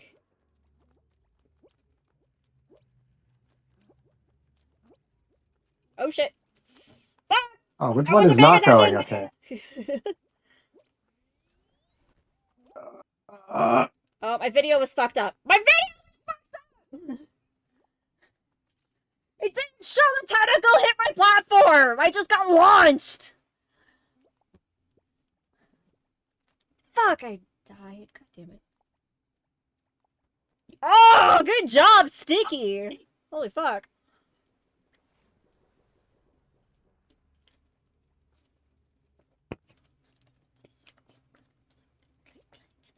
uh,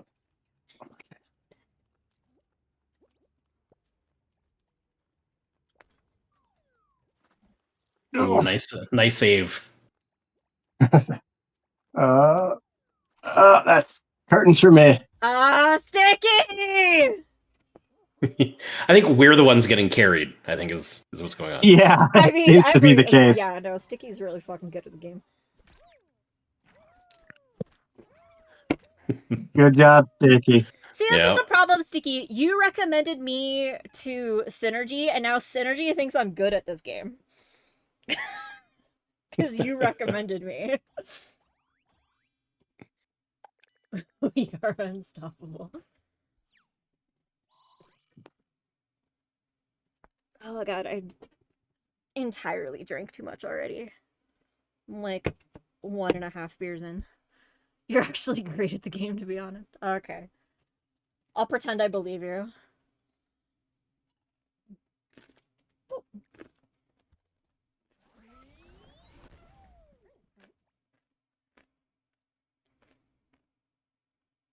Squad slate. Oh, played. Can't even read. The squad played amazingly. Great games, guys. Thanks for the games. Thank Thanks you. for joining us, Sticky. Yeah, thank you, Sticky. Hope you have a good night. We're gonna be doing this every Tuesday. If you want to join in the future.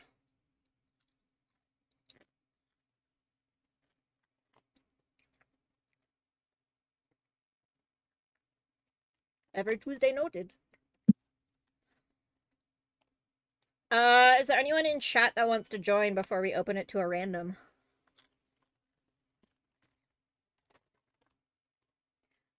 You Take care, too, Sticky. Sticky. Thanks again. Yeah. Thank you. Going once. Going twice. No one wants to play with us, we'll play with randos. Once I get rid of my beer hot flash.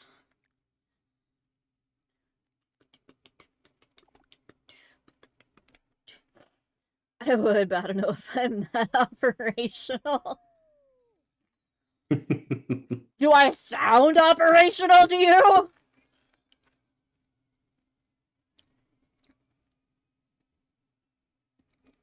One time I was seeing a girl and she came over and had an edible, like a fairly low milligram one, and like nothing affected me. We hung out for a bit, whatever. And then she went home and I'm like, oh, I think I'm gonna go to the co-op to grab a pizza or something for supper. So I did that, and then I'm driving to co-op and it hit me right as I'm like parking at co-op, and I'm like, oh god. Oh Edibles are god. So I'm like slowly dangerous, wandering around dude. co-op, bought a pizza and some snacks for supper, and like very slowly and carefully drove back to the apartment. And then I was trying to play a game afterwards, an RPG that had a lot of reading, and that was not going well. Oh, So then instead I played Magic Arena. And when you play like a dragon, sometimes a dragon will fly across the screen and stuff like that. So I was just mesmerized by all these effects when you played the cards, because I was just sure, out of it edible by that wasn't point. laced? What the fuck? No, I just don't at the time. Well, I still don't really do weed at all, and I don't drink much anymore. But like, yeah, I did not do weed. So that like 5 milligram or 10 mil, like teeny tiny edible in comparison to what some people do, is just hit me. It just took a while. So I mean, I only did pot, like, did it myself the once. Because it was, they wanted to start me on medical marijuana for my various degrees of problems. And they gave me like a weird edible for it. And that was like a nightmare. Because I ate it and I was perfectly fine, but I had an allergic reaction to it, which made me really, like, tired, I guess. no, It was the same allergic reaction that I've had to cats before, where it's like not like severe, it's like just enough to make me be like, I'm gonna go to sleep and never wake up. I'm gonna close my eyes, I'm gonna go to sleep, and I'm never gonna wake up again because my body is killing itself. I don't know if it's Simpsons or Family Guy. Just there's that line, "Down I go." Yeah, they very quickly were like, all right, so you can't do medical marijuana. Nope. No, I cannot. I've smoked and or edibled like 10 or less times, but It seems like so much, and I know enough it's to know not. that I think it's THC lace, like not lace, but THC strains give me like an actual migraine. That's interesting. Oh god, there's a fan in the middle. Cause like, Yeah, the fan's screwing me up. cause like I get the migraines because of an allergy. Mhm. Like I get an allergic reaction and it gives me a migraine. So like the second I even smell pot, I get a migraine. I become bilingual while playing Fall Guys. What? Um, but yeah, so like I like the second I smell it, I get a migraine. But like my allergies are to the point where like the more I get exposed to it, the worse my allergy gets for some reason. Which even the allergist says was weird, but like that's how it works. Fuck first place. No. So like it just it used to only give me a migraine, but now it's at the point where like I get a migraine the second I smell it, and then like if I don't do something, like if I don't close the windows or whatever fast enough, my throat starts to close. Oh jeez. I curse in Spanish and English. I mean, that's the problem with Donde like está la biblioteca? that's the problem with like living with neighbors, right? Is like we have a neighbor Mm. across the hall and a neighbor next door. So the neighbor next door smokes it out on their balcony, so that wafts in through the balcony. And then the neighbor across the hall smokes it like in the hallway and like hot boxes the whole hallway. So like it comes in from underneath the door. So like whenever I smell it, the first step is like determining where it fucking even came from. And then like I either have to close the window or I have to like put a towel under the door because if I don't, I get sick.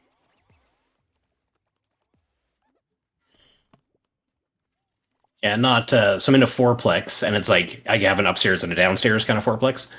And my one neighbor, I'm on the street facing side, and there's back alley facing side. Look. So my other neighbor on the street facing side smokes it, and like there's no contact anywhere between, but I can still smell it when he smokes it sometimes. Yeah. And there's no like inner doors or windows or anything. It's just it comes through the walls. Comes through the walls. I would Oh, never God. do that personally. Yeah, it's just it's rough. Cause like I would absolutely move if I could. But this is also like the nicest building that allows dogs. And I'm not gonna get rid of my dog. Okay. Oh, Nope. we're fucked. We're so fucked. Yeah. Oh, Hoisted no, by like, my you own got us petard. you got us to third by quite a bit. If Curtis stays alive, I think we'll be okay. Oh, and fourth. Oh, So I maybe think not. fourth has an exclamation mark. I don't know if that means we're Fourth good. gets eliminated. Yeah. I think fourth already died though, so I think we're okay. Yeah, they're not taking up points anymore, so we're qualified. But yeah, like I would absolutely move somewhere like by myself if I could. Or if there was like a building that like didn't allow smoking at all. Like this Yeah, well, building technically my place isn't supposed exactly. to, but you know. Technically this building doesn't allow smoking either. But they don't really enforce it. So the people that are smoking pot are like, well, pot's legal, so like I'm allowed to do this. And it's like, yeah, but if smoking is banned from the building, you're not supposed to be smoking the pot. Like you can do Yeah. oils or edibles instead if you need Yeah, it seemed like my parents' condo building is the same thing, and where you can't smoke indoors. Oh yeah, it's legal. Cool. There's other ways to do it, or you can go for a walk, or There's people like, I should be allowed to smoke in my own home. It's like, yeah, you should, except this isn't your own home. You chose to live in a condo. Even if you bought that condo unit yourself, you chose to live in a condo building, which means it's not your own home.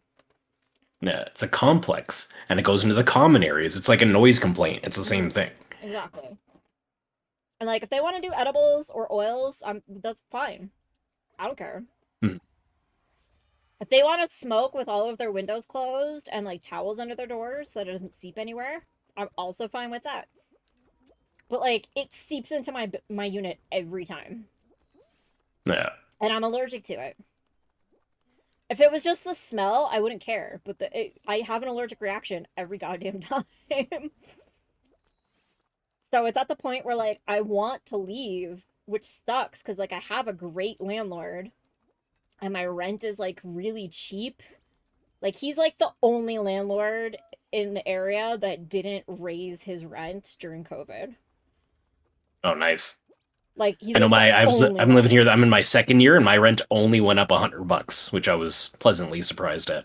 He raised my rent by $50 like a couple years ago, but I had already been here by like 3 or 4 years at that point.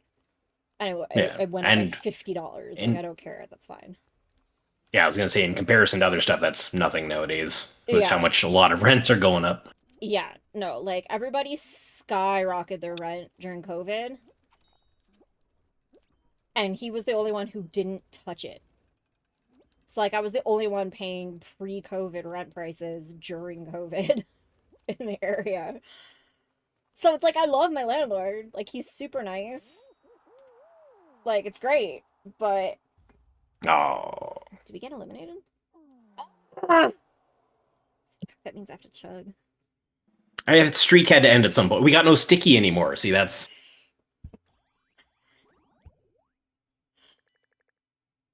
Plus, I'm pretty drunk at this point.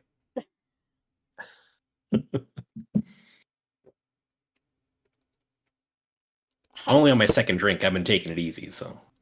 I mean, I'm only a beer and a half in, and it's just rice alcohol really hits me. No. Pretty lucky because you live in the suburbs. Yeah, like, even if I could, like, I don't know, even if I found a house to rent in the area, like, I'm in a city, right? So, like, that won't help I'll smell pot no matter where I rent in the city. What I need to do is get a place in like one of the towns surrounding the city. Yeah. Where it's like easy to get into the city. Like Airdrie or something. Yeah. Well, even Airdrie's pretty far. Like a Yeah. Chestermere or yeah. something like that. I forget what the other town's called. There's one to the south. That's pretty Yeah, that I close. can't remember the name of. Yeah. But it's like those cities are only like half an hour-ish away from the main city. Mhm. So if you like live there, you can always get like an Uber into the city for like $10. And even like if you're across the city in Calgary, it's going to take you half an hour to get somewhere anyway. Yeah. That's something like I like bigger cities and all the stuff that's there, like bigger comic shops and bigger communities for different things. But it's just like I like being able to get anywhere in like 15 minutes. Well, like I don't know. I the whole reason I left Medicine Hat in the first place was because that city has like so nothing in it unless you have a car yourself. Yeah. Like any given day, it was like, do I want to take the bus to the mall and see the same 7 hiking stores and then watch a movie and come home? Or do I want to stay home? Because those are the only 2 choices. Like, if I had a car, I would have at least been able to, like, drive to one of, like, the provincial parks nearby or something like that. But, like, if you don't have a car, the only place you can take the bus in Medicine Hat is the mall. And you missed that bus? Okay, cool. Next one will be by an hour and a half. Yeah. So it was just like, on the days I was healthy enough to do stuff, there was nothing to do. Yeah. And I was like, I'm so bored here, and like I'm like, it feels like nothing's ever happening because nothing ever is happening. And even when I would Like get I'd love to get excited- back into Warhammer and stuff, or like other like a Pride community or something, like get into that or do something or like volunteer somewhere. But like the pet shelters here are all volunteered up. Kind of. Well, like I remember like when I was living in Medicine Hat, something was like, oh, we're like a cosplay convention and we're coming to Medicine Hat and we're gonna be at the college and like it's like a full-on cosplay convention. Everybody dress up, we're gonna have a cosplay contest and there's gonna be vendors and there's gonna be this and there's gonna be that. And I went to it and it was the most nothing thing I've ever been to. Yeah. There was like a cosplay society that does like a bunch of Fallout cosplay because all of Alberta looks like Fallout. That was my Halloween costume one year. They're like this big Fallout cosplay community because like this province Everybody owns overall. Yeah, this province has such good places to take Fallout pictures that that's just what they do. So they were there showing off like props that they've made. And then there was like Nice. a person doing like crochet, and then there was like a person like who clearly got roped into it not knowing what they were doing. And then like that was it. And there was barely anybody there. I went to the cosplay contest and there was like 5 people who had entered it, and like the room had like 20 people in it tops watching it. And I was like they advertised this as if it was like just Oda Fest Fan Expo going on tour and stopping in Medicine Hat. And then this is what it was. I think I went like the first year I got my license back, and yeah, I'm just like, okay, never mind. Well, like, I spent like 20 minutes there, and I think that's when I realized, like, this is as good as this city's gonna give me. Yeah. I was like, I'm never Like- gonna get a concert that I like come here. They all go to Calgary. They all go to Edmonton. I'm never gonna get, like, a night market that doesn't have more than pottery at it. Like, I was like, I have to move to Calgary. That way, if I have a good day here, it doesn't matter if it's last minute that I'm having the good day. There's something going on in the city, and I can go do it. Mm-hmm. Oh, they put a spinner on this level now?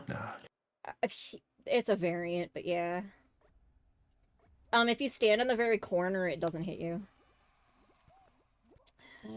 I stand on the spinner. Oh, you just constantly bounce if you're on the spinner. Nice. Yeah. Secret for this level is to go where Jane goes and let her do all the work. Thanks. Gee, thanks. I was standing. There's a watermelon in the corner. I'm standing on it.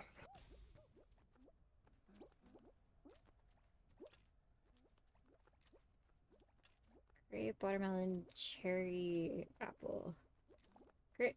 And not pushed up by the fuck. Oh no, he did the same thing to me. That was weird. Usually if you jump against that, it doesn't let you get pushed as Yeah, I much. couldn't get like out of it. Yeah, that's weird. Usually you can break that pretty easy. I think you're the last one on our team left, guess. Yeah. Hey, grapes, banana. Is that supposed to be a mango? That's what I always kind of thought it was. Maybe it's an apple. Apple, I think is what you're referring to. Okay. I think I'm fine with where I'm at, actually. Nice. You kept us in third.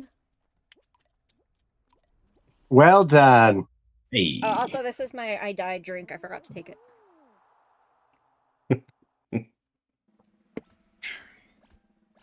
And I helped. But yeah, I mean, even Calgary's been disappointing me lately in terms of like events and shit. Cause like they have a fan expo and then like an anime expo every year, like 1 month apart. Yeah. And I've been to the ones in Detroit and I've been to the ones in Toronto and stuff. So like I've been to big ones. I've been to good big ones. And I've been to Fan Expo specifically. And like the one here was so poorly managed that I couldn't believe it. It was like they oversold the event tickets, and then the line to check in if you already had the ticket was the same as the line to get in to buy a ticket. So you would have to wait in a line for 7 hours even if you already had your ticket to get in. Ugh. Like it was Yeah. like the worst organized thing I'd ever seen in my life. And then they were trying to like convince people to like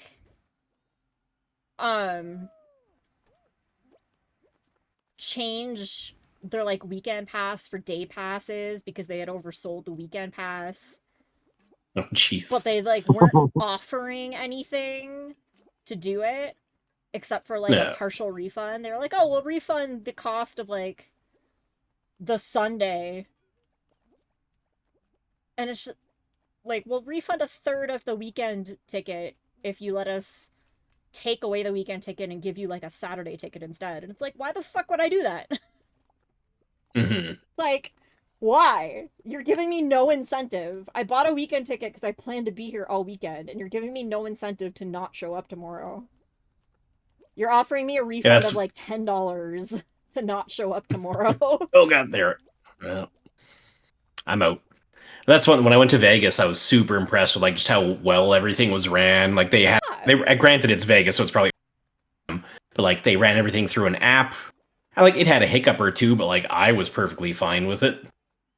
But that's the thing, like, there's places that like run big events that are good at it. But the problem is if that's what you're used to, like that's what I'm used to. I'm used to Michigan and Toronto running their events like that. So like moving out here and seeing how bad it is, and it's like, but this is the same franchise. Like it's Fan Expo Toronto versus Fan Expo Edmonton. You're telling me there isn't a single person that can coordinate this for both cities? Or even like, hey, this is how we did it in Toronto. Yeah. I'm going to spend an hour on Teams with you explaining how to do this. Like you're telling me that there's no person whose job it is to like sit down and like at least overview it. You should check out the expos in California. Are they run well or are they not? I would assume from the complaints I've heard that they're not run well. I know they're the most popular, but I've heard that they've been run like shit. That's what like San Diego Comic-Con, it's kind of thing where like it'd be cool, but like the amount of crowds, like I guess there was lots of people when I went to the Magic Con, but like I don't know, like Magic, I got to meet people person to person, like YouTubers and like Magic content creators and stuff.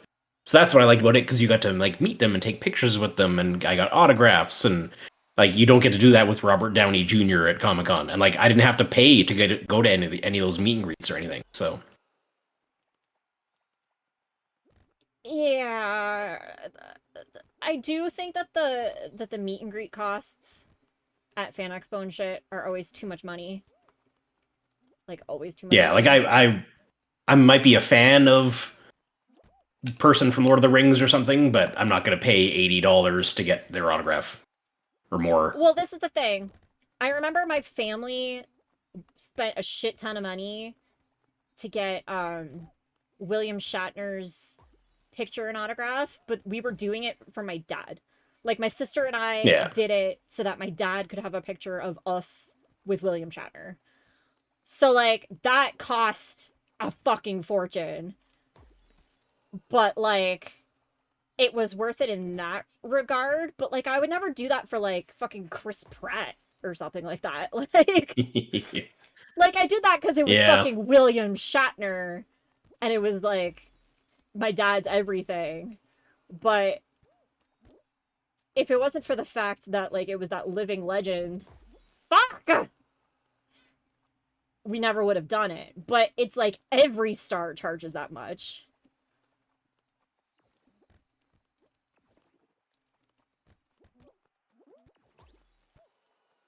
Shit.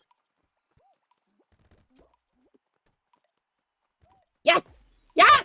Oh, nice. And that's on there. So, oh, it's sudden death now. High five, Curtis. Oh, yeah. That was all me and you, Curtis! We got that I didn't one do in shit.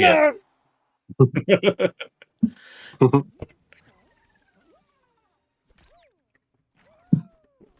The less known ones are run well. Are they? Here, the less known they are, the worse they're run. Yeah. And that's saying something because, like, the well-known ones are run like shit, but... I remember that was the first thing I noticed when I moved from Ontario to Alberta, was that every event ever here was run like shit. It's like they like the subject matter a lot, so they choose to like help or do it or whatever, but then they aren't actually good at running an event. It's like, yeah, it's like nobody here they're knows how to sets. properly, like, advertise or, like, organize anything. Like, I remember... Like my dad... I remember moving out here and like the first like event was that like old cartoon Sunday cereal thing that Medicine Hat ran for a while. I don't know if they still do it there. If they do, I'm not aware of it. I like them. What, Curtis? I said those are cool. Yeah, so like it'll be like 2 hours of like old cartoons from like the 60s roughly. And you show up in your pajamas to like an old theater to watch them, and then like you get like unlimited bowls of cereal. That theater isn't shut down, but basically you can only rent it out to do like occasional showings if you want now. Yeah, so the theater downtown in Medicine Hat, when I first moved out here, they ran, it was like the only year that they did it, I think. They ran one year. And I remember I found out because there was like a poster taped to a building downtown. So like I saw it on my way to like a doctor's appointment and I took a picture. But there was no radio ads, there was no Facebook page. There was like literally no anything advertising that this was happening aside from like a couple flyers taped downtown. And when we went, it was maybe like half sold. And then they never did it again because they didn't make enough money off of it. And it's like, well, because you didn't fucking advertise it. That's like an hour's worth of emails and setting up a social media page. Like, that's not even that much work. It's like, how hard is it to like just put like a little TikTok together and like share it around? Put a little Instagram post together, share it around. Like, get like a my dad volunteers. Ad. Yeah. My dad volunteers at the Lions Club, and his like they go out and they'll sell burgers at the air show for a fundraiser and stuff like that, right? So then, but nobody promotes it. He's like, oh yeah, they didn't have very many people show up at the air show, but like I never saw it on Facebook or like if they're not on Blue Sky, but like Facebook, or I never heard about it on the radio I'm or so any of thirsty this. right now. Like the radio has places where they can just advertise community happenings for free. You- So you just go register with them, make a Facebook page, post on Medicine Hat Events Facebook page, but just don't do it. The fact that like the city itself doesn't have like a social media person who just makes an account and like goes around and promotes shit. That's what the city itself should be doing that. The city itself should have a social media person whose job it is to like know that London Drugs is having the baby's safety stroller event today. Yeah. And that if you show up, you get money for your things that you trade in, and they're gonna have hot dogs outside and like shit like that. And like that should be someone's job. And then like when But it's just stapled aren't, onto like the administrator job or something like that, and they have no time to do it. but like when events aren't happening, just like promote local businesses. Just be like local business spotlight. Look, there's this place downtown that sells salsa. Yeah, and don't Look at like, how crazy it is. This is don't what advertise business is. Walmart or Best Buy. They don't need it. Advertise like the local shops that do things Exactly. or independent businesses. Exactly. And then be like, are you having an event in Medicine Hat? Let us know. And then people can contact you and tell you about their events going on. And then you will always have material to post. It's not that fucking hard. But the fact that they don't have that is insane to me. Oh, yeah. Yeah. Try to go over the wall. You can't go over the wall, boo. Oh yeah, you cannot go over the wall. Uli, you didn't ask a question. Or were you just using that to see if I should be agreed with or not? Of course I'll always agree with myself.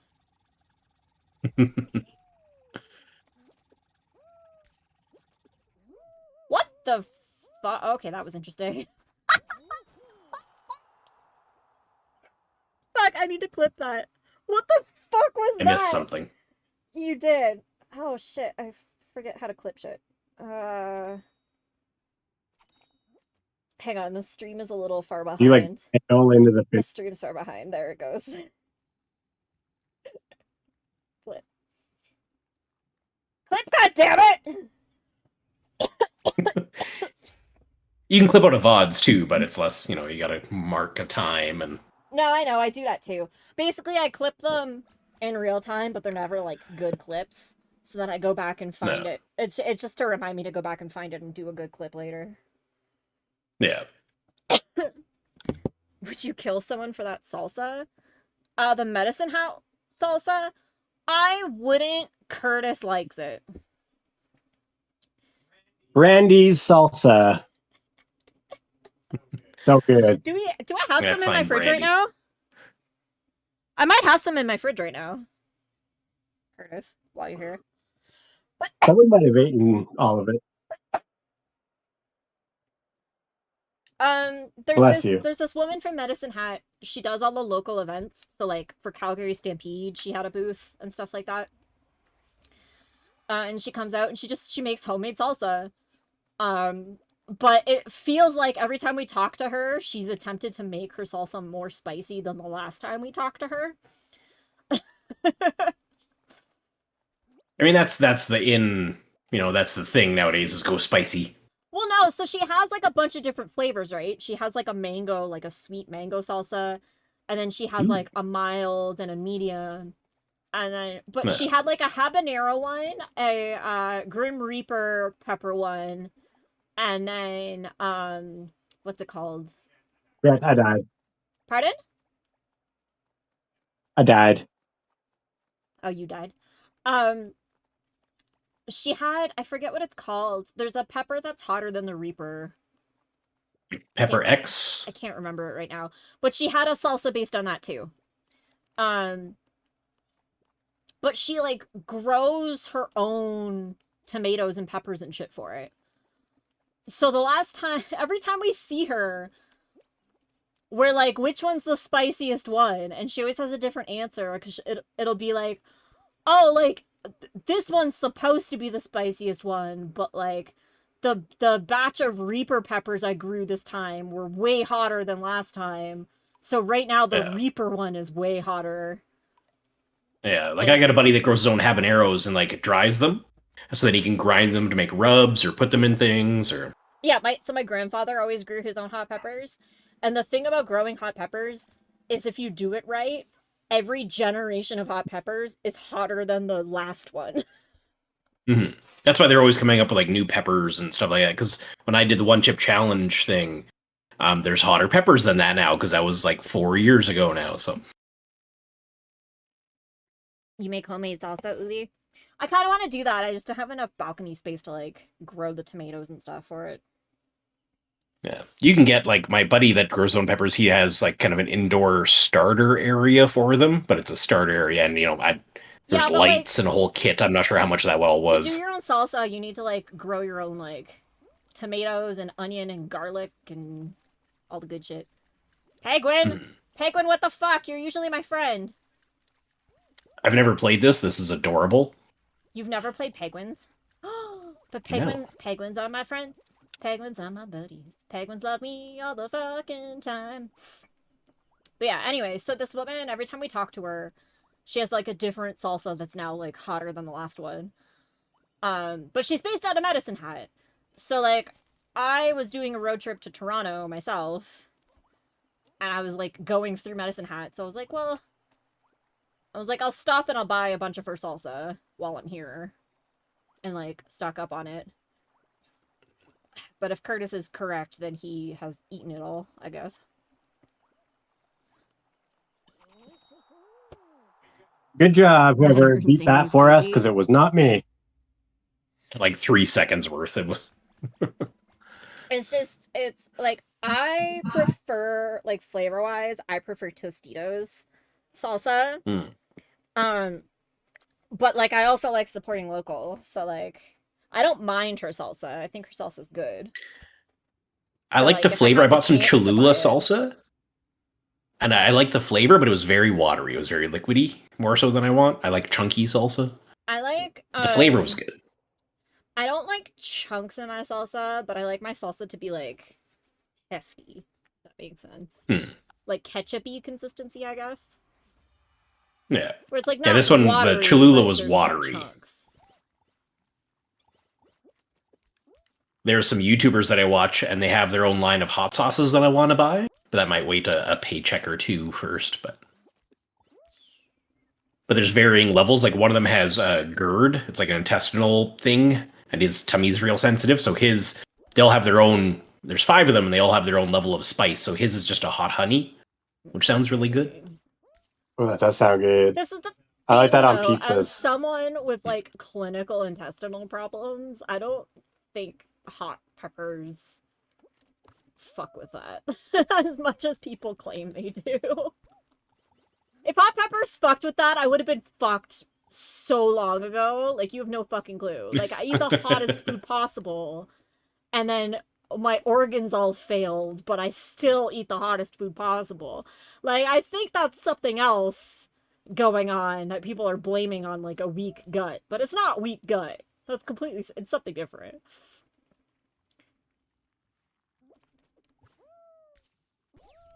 Nice. Hey. Good job. You like making salsa verde? I think this is the... I know it's not, like, crazy, but this is the one that I like. The Tostitos hot. Tostitos hot! Especially lately, I've gotten, like, some, like broken batches that are, like, way hotter than they're supposed to be. Well, it's the same thing like jalapenos. You'll get 1 out of 10 that's way hotter than other jalapenos. Yeah. So, like, lately, the Tostitos hot has been, like, way hotter than it usually is. But, I don't know, I feel like people don't, despite the fact that there's so many people out there being like, I love hot sauce! Oh my god, hot sauce! I love hot things! But for some reason, hot salsa still isn't a good seller. Everybody buys medium or mild. Yeah. And it's like, what the fuck is going on? Oh shit! I wasn't paying attention! Oh, yellow team be fucked now. Oh, I'm not fucking playing with this shit. You get the fuck over here, you bastards.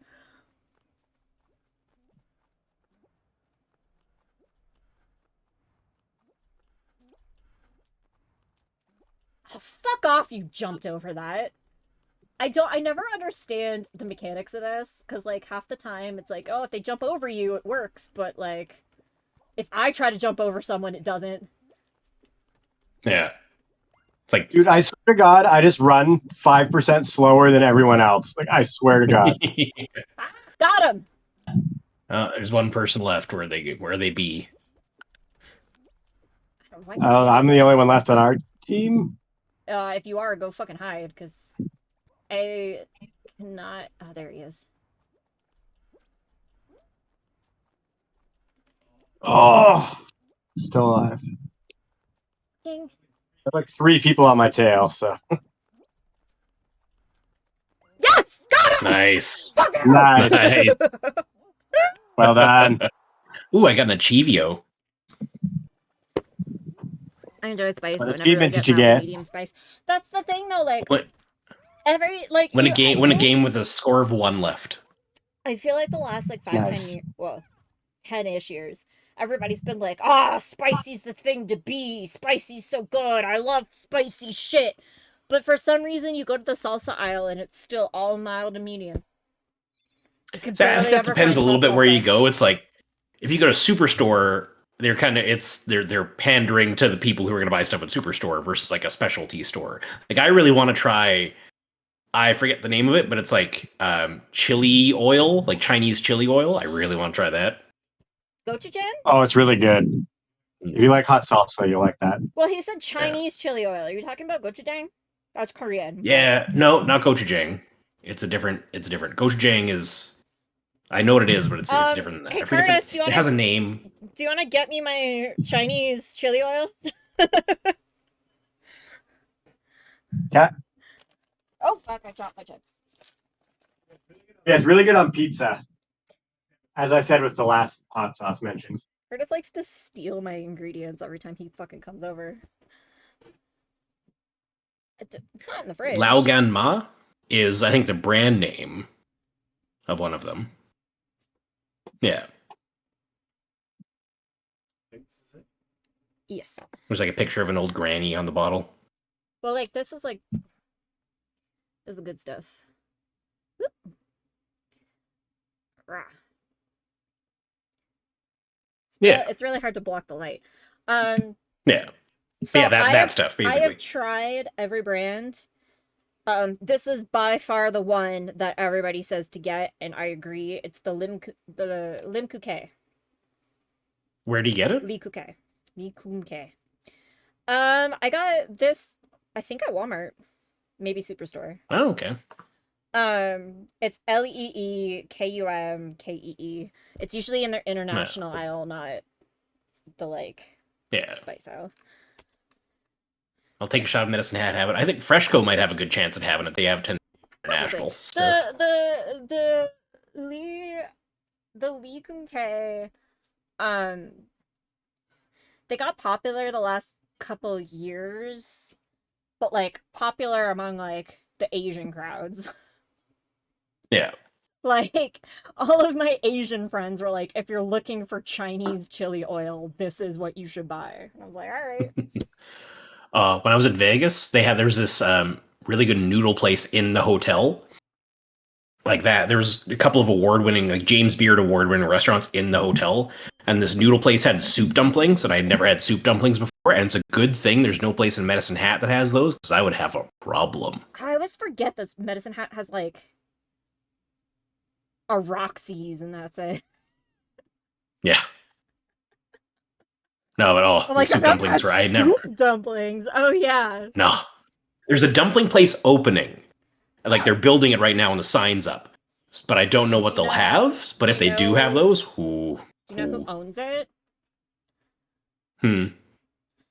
There was a dumpling place that opened up in Calgary a couple years ago that like immediately got super popular online, and they opened a bunch of locations, and now I think they're expanding, so it might be them, to be honest. Okay. I just hope it does well in Medicine Hat, because Medicine Hat has a bad habit, if it's not steak and potatoes and burgers, it's going to close down in 3 months. So If the old but hope 80-year-old so. white people don't want to go, then no, it Yeah. doesn't do well. Like, remember that Jamaican place? Nope. Like, that place was so good. No, I don't. You went to it. You went to it once or twice. I went to it once, and it was really good. Oh, But I forgot that was in Medicine Hat. Yeah, no. I do Yeah. remember that place. Okay. it was really good. But like, it was Well, open good. for 3 or 4 months. It was good. I think where they went wrong is like I think they would have done better if they had just stuck with like the more traditional dishes with Jamaican spices. But like they were like really heavily pushing like their like oxtail stir fry and stuff Yeah. like that. And that's the kind of stuff that the 80-year-old white people don't like. To have like jerk chicken, Yeah, that would have done well. jerk chicken would have done well. But like opening like a tin of like oxtail as an 80-year-old white woman, they're gonna freak out. They eat the tail. Yeah. Tails? Did rats get in my food? Yeah, I think that's why they probably didn't do. I forgot that was in Medicine Hat. For some reason, I thought that was in Calgary. Yeah. There was a good Central American of some sort place that opened that I had. I forget the name of it, but it's arepas. They had really good arepas. I'm not sure how to pronounce it. I'm butchering that, but they were so good. My parents went there a few months ago. There's a couple good Mexican places or Latin type places that have opened up recently that are good. Is Crazy Dog still there? I don't know. You don't know. That's not a good sign. It's just me, so I don't go out a lot and I don't order from Skip or anything a lot. So I'm like one of the worst people to ask about these restaurants. Because I was happy when they opened, because it was like the first like weird food place that had opened while I was living there. I was like, I don't even care if I'm never gonna order the Fruit Loops on a hot dog. I'm glad you guys are trying. Fuck. It doesn't sound familiar, so I don't think so. They were by, where were they by? I'm trying to like remember going. Oh there. god. I'm having the worst luck on this level right now. Those bumpers have gotten me twice. That bumpers on the little spinning central platform. There we go. And then I was short on the last gap. I don't know if we're getting through this one, y'all. I want to say they were. I'm willing to take the blame. I want to say they were by There the we go. Shoppers and like the co-op that was on like the north end of the city. Oh yeah, they were. No, that's a Greenleaf, like healthy wrap and salad type it's place switched now. to a Greenleaf. That's weird. You have a variety of food place to go to here. Good job, Uli. Calgary's not bad. I'll give them that. Calgary's not bad.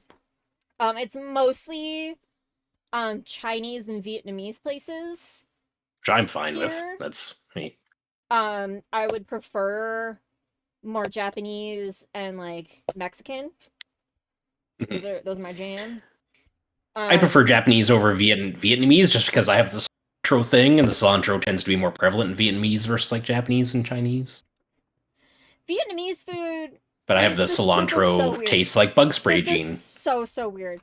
So I grew up on real authentic Vietnamese food because my best friend was Vietnamese, and anytime you went to his house, his mom would be like, "You need to eat," and she'd come in with like 7 trays of like authentic like Vietnamese spring rolls and stuff.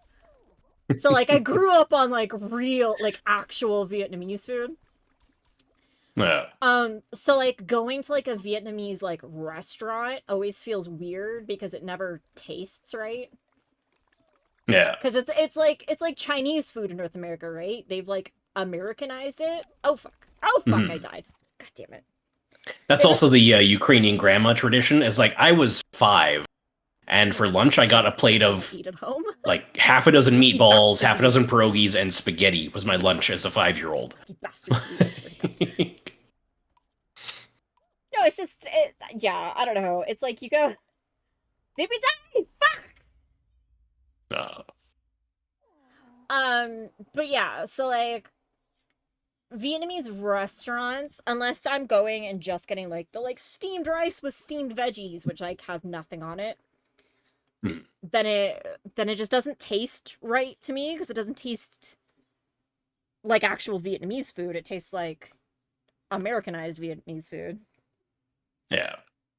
Like that dumpling place, went and got a dumpling of the soup dumplings, an order of the Dan Dan noodles and noodles because you could watch and they were made in the and they were so good. And yeah. Well, that's the What? other thing is like the Japanese places that are in Calgary aren't proper Japanese places. Mhm. like it's weird. Like if you order ramen at a Japanese place here, you're 99 times out of 100 you're gonna get spaghetti noodles. Yeah, Like like the vermicelli style kind of. like I get like instead of like making their own ramen noodles, they realize that like North Americans aren't gonna know what a real ramen noodle is, and it's just cheaper to buy pre-made spaghetti noodles. So that's what they do. So Yeah. then you like go order a bowl of ramen and you get like a bowl, sure it's like ramen soup stock, but it's spaghetti noodles. So like it doesn't taste the same. And it's No. like thicker than it should be. It's weird. There was a place, I forget the name of it. It's been a while, but when I was seeing that same girl who had the weed gummy we went to, there was a really good place here that had pho near one of the high schools, and it was very good, and it was like actual. Well, as far as I know, at least for properly done pho, but it was just one of those places where like you go in and like the dad's running the cash register, the mom in the kitchen, and one of the kids was taking the orders, so you knew it was legit. Usually the soup base at the very least is correct because it's hard to like cut corners with that. But if they know that no one's going to know the difference between ramen noodles and spaghetti noodles are cheaper, then they're just going to use spaghetti noodles. Like there's no reason to not to. Yeah. So like most of the places in Medicine Hat or in Calgary do that. And it's just disappointing because like I'll be craving like a real bowl of ramen and like real Japanese food, and then I'll like go to a Japanese izakaya in Calgary and it'll just be fucking spaghetti with chicken stock. Have you seen that guy on social media? I just see him on Facebook, but he's all over other places too, I'm sure. Where it's just like he'll go and try various Japanese places. He lives in Japan. And he's like, I went to this strip mall today and I found this little restaurant. It's run by a mom and pop, so you can tell it's legit. And just kind of deadpan narrates. It's like 30 seconds to a minute long. And narrates his little, this was special, but it felt I had a good crunch in my mouth. So I felt it and it looks nice. I give it an A. Like, I don't know why, but I really want tongue tacos or shawarma. That is vastly different from each other, Uli. the other place in the hotel that was really good. I had birria tacos. Oh my goodness, they were so good. It's just like the thing is, this is the problem with being well traveled. And then I come home to Medicine Hat, Alberta, and it's like, okay, what now? I'm gonna sound like a bitch because like I realize I had the privilege of traveling. To be fair, I couldn't afford any of the traveling I did. I just told myself I was gonna do it anyway. But it's fuck. God damn, Okay, that no. bounced me further than I thought. I owe a drink. The problem is once you've had tacos in Mexico, you don't want tacos from anywhere else afterwards. Yeah. Like I'll eat Taco Bell, but I won't enjoy it anymore. I still like Taco Bell because Taco Bell is not actual taco. No, yeah. You're not having Mexican food, you're having Taco Bell. There's a difference. Yeah, exactly. But if I go to like a quote unquote authentic Mexican restaurant and then I order the tacos and they come and they taste like every other taco I've ever eaten, then I get pissed because I know that's not what Mexican tacos taste like. Yeah. I've had real Mexican fish tacos, and they were the best thing I've ever eaten in my life, and I've never eaten anything like that ever again. Fish tacos, those are on the menu at Montana's, though. And it's just like, it's the same thing with, like, you live in Japan for a while, and then you come back to Canada, and it's any Japanese food you eat is like, this is not Japanese food. Ugh. And it's like, this Japanese chef straight from Japan brought his recipes over. It's like, yeah, he did. And then he realized it was way cheaper to buy local ingredients, and that's what he started doing, and now his shit doesn't taste the same. I remember, back when I lived in Ontario, about a year, I want to say, before I moved away, there was this Japanese chef. He came straight from Japan. He opened up a ramen shop near the university where I was going. And we ate his ramen like at least every other day. We were going to his place for ramen. It was so fucking good. And then right before I moved, they announced that they were closing because they were moving shop to Toronto. They're like, oh, like, we got a place in Toronto. We're going to open up a store in Toronto. Like, we're really excited about it. Like, we're moving our business to Toronto. And it was like, well, that sucks, but at the same time, I'm also pretty likely to visit Toronto in the future. So fine. But then they never opened up in Toronto. Like, I looked for them so hard. Like, I was constantly searching, like, their business name and, like, following their old Facebook, hoping that they would, like, post an update there or something. And what seems to have happened is, like, I don't know if they, like, moved to Toronto and then realized how expensive it was or something. But, like, they never opened up their business in Toronto. And it's like, what? Why? You were doing so well in Southern Ontario. Like, I understand you decided to move because you thought you would make more money where there was more people. But, like, once you realize... Yeah. But, like, once you realize the expenses were, like, what they were for Toronto... Yeah. Like, your rent might be a little more... Like, at least, like, move back. Just move back. Like, it sucks, but move back. You knew you were making money. Just move back and wait until you've made enough money to be able to afford Toronto. Like, it was just one of those things where, like, they had made much money a year that they thought that they would automatically do well in Toronto. But it's like, you're not going to. Because, like, yeah, there's people in Toronto have their favorite place already. Yeah, there's, like, a lot of people there. But, like, everybody already knows where to go. Yeah. So, like, it's going to take a while for you to make money opening up in Toronto. So you need, like, a nest egg to be able to support yourself in Toronto until your business picks up. And they didn't have that because they didn't think they needed one. Oh, there I go. Yeah, you got to plan on losing money, so you got to have enough money to support yourself for a while. Yeah. I don't think they knew to do that. Because they were more used to, like, business in Japan and business in a smaller city. And, like, they didn't realize that Toronto was, like, a different beast. So I think they just, like, eventually closed down. Which is, like, a real shame. Because they had, like, the best ramen I'd ever fucking had. But that's the thing. Like, you go to Toronto, or you go to Japan and you live there for, like, months. And then you come back and somebody's like, here's a bowl of ramen. And you're like, no, it's not. This isn't ramen, it's soup. But, like, that's the same problem. My brother got married in Mexico. And, like, while we were in Mexico, we had, like, a bunch of, like, Mexican tacos and Mexican beer and Mexican margaritas. And then you come back and it's like, here's your fucking margarita and fish taco. And you're like, this tastes like shit. Why does this taste so bad?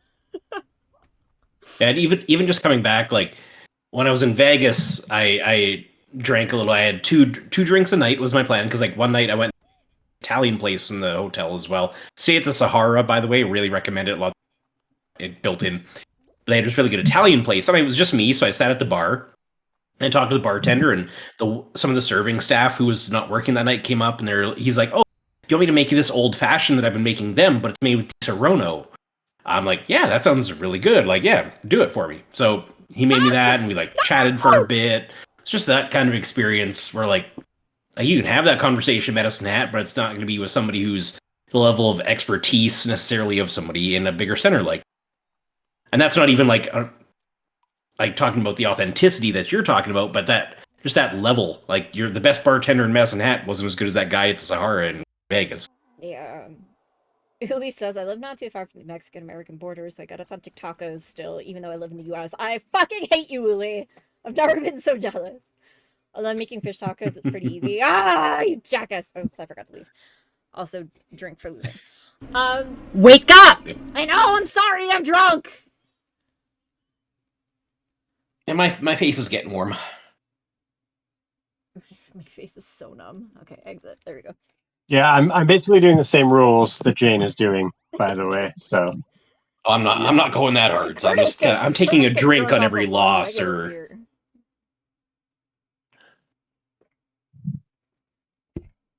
Ugh.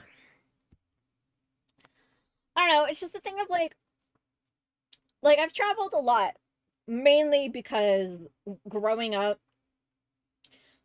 my mom was sick, so it was instilled in me pretty early that like, hey, you're not gonna always have your health, so you should make memories while you can.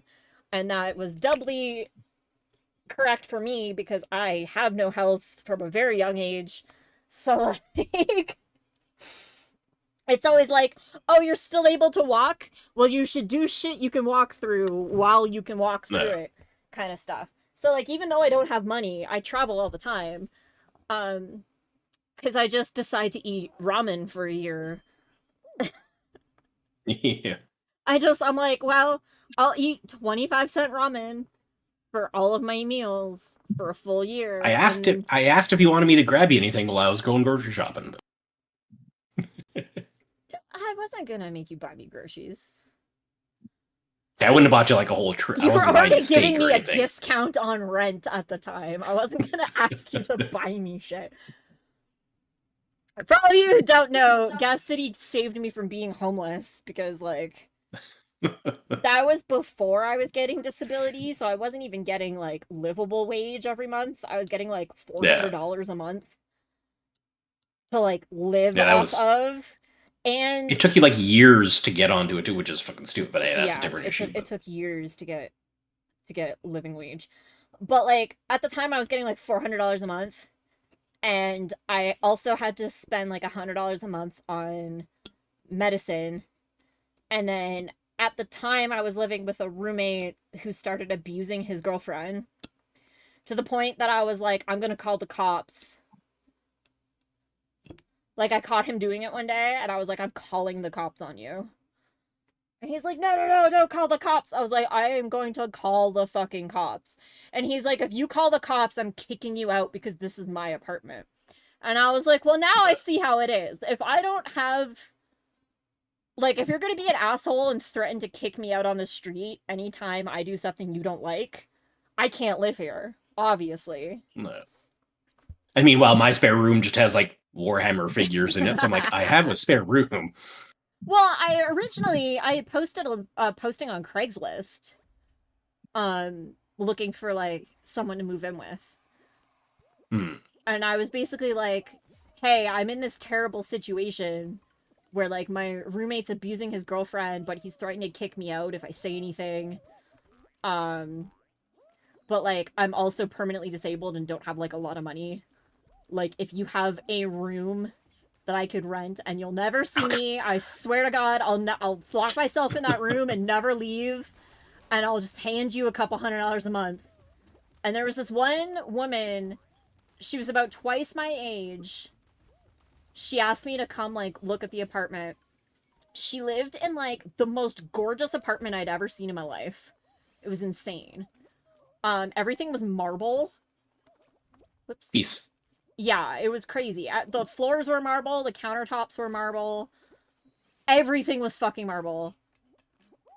And she had a second room, and she said that she felt for my situation, and I could move in if I wanted to, but she was concerned about my dog because she had never lived with a dog before. And she's like, I've never had a dog before, so like as long as you can keep it clean, I don't mind. And just something in my head went like, this woman's really nice, but also she doesn't know what she's getting into. And just like looking at her apartment, like she's never had a dog before. So right now she can say like, as long as you keep it clean, that's fine. But like her apartment was so clean. Like she had white leather couches and marble floors and shit. And she was like, if you as long as you keep it clean, everything's fine. And I'm like, okay, so like, is it gonna be like if a dog hair like gets out of the guest room and into like the living room, am I gonna have like a problem with her? Like I just had this thing in the back of my head that like I don't know about this. And like just as I was thinking it over, Gas, you were like, I have an extra room if you just want to move in. I was like, yes, please. I was like, do you care about dog? And you were like, no, I don't care about dog. And I was like, please let me move in.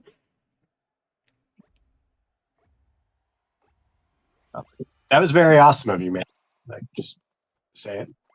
Oh yeah, it's one of the reasons I do like the fundraiser that I do every year. Like, oh, if you can, don't kill yourself to do it, but like if you can help, you should try and help when you can. And like we knew each other. I'm like, oh well. Like, it was you or 2 folding tables with Warhammer figurines on them. Like, I could better. I like to think I contributed in some ways. I brought you back a bottle of whiskey from Japan. And Japanese magic cards. Yes, I also did that. Oh. I still have, because they were special edition art, like that were like an anime style art of magic characters from the set that was coming out. So I think I found those in Hiroshima for you, to be honest. Because I looked in every city that I stopped in, but Hiroshima I think was like the first city I stopped in that had like a bunch of collectibles that were like impossible to find everywhere else. Mm-hmm. And I don't think Magic's as big in Japan as like definitely not as a Pokemon. Well, like, I found this weird store. It was, like, tucked into an alleyway on the way to the Hiroshima Memorial. Mm-hmm. And it was just cards. Oh, wow. Like, it was just this little tiny store in the middle of an alley, and you walked in, and there was cards everywhere. And I was like, this looks like I'm gonna find what I want. No.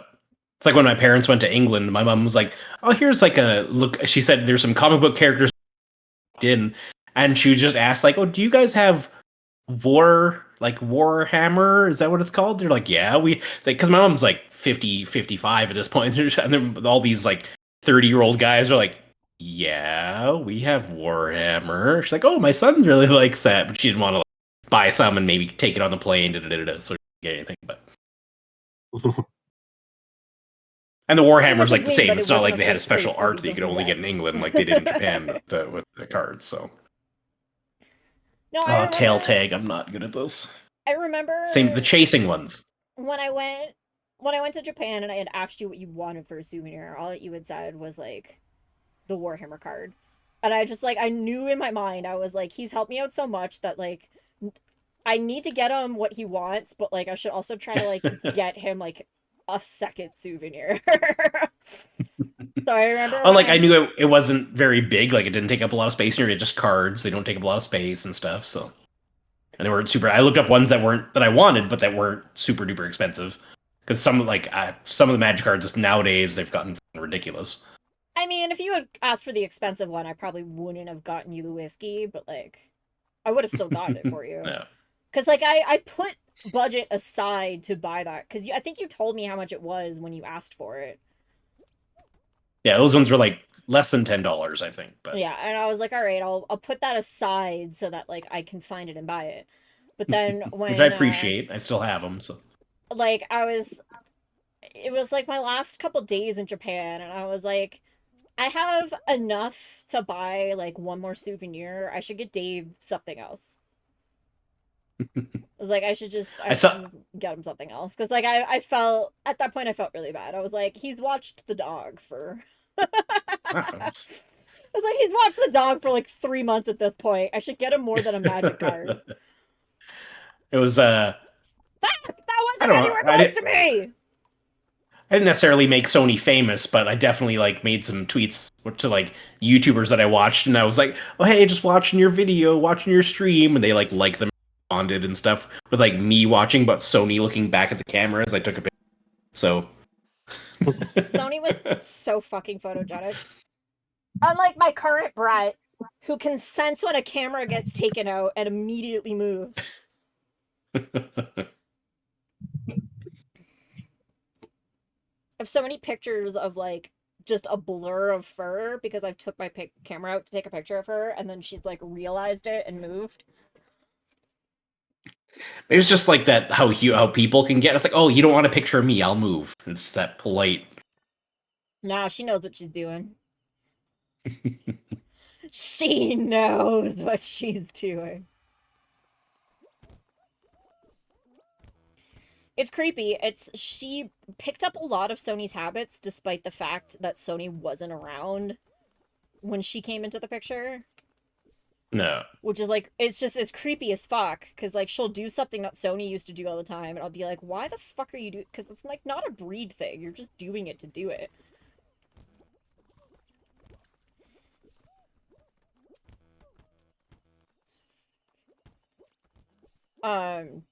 But the other day I caught her looking at his urn, and now I'm just like extra creeped out.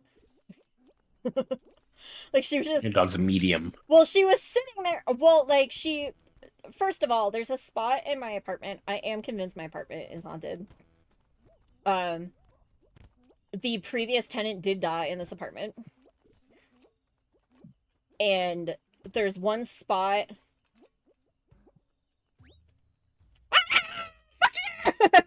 Who was so far ahead of us?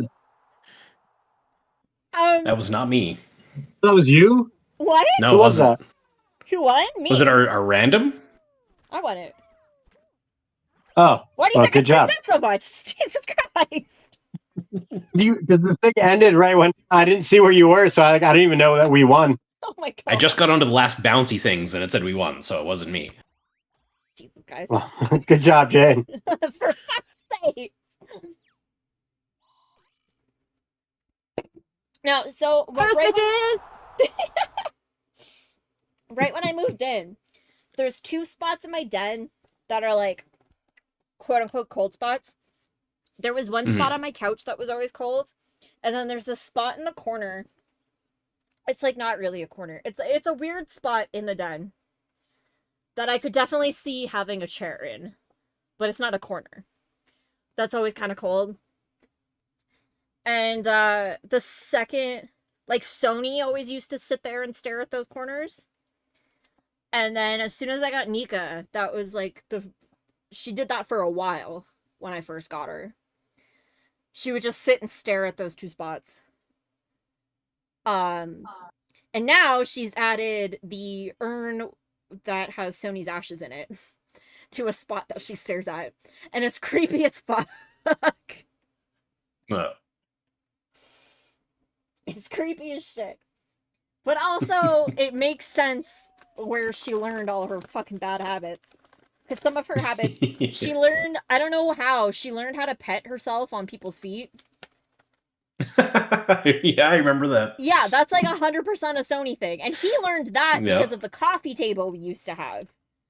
Like, that's how he learned that. So I don't understand how she learned that. Because she just started doing it one day. I definitely remember sitting in my recliner and just, I just feel something on my feet. Yeah.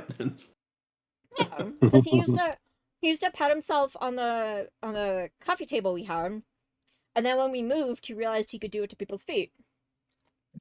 And it's like, that's fine, that makes sense. But a dog who's never had a coffee table or anything else to scratch her back on, suddenly figuring out that she can do that with people's feet is fucking weird. Yeah. Because people used to comment that it was weird that Sony did it, but at least Sony had a reason why he learned how to do that. Nika does not have the same excuse. There was no overlap between dogs. But But yeah, no, she does a lot of shit that he used to do. That's why it's creepy.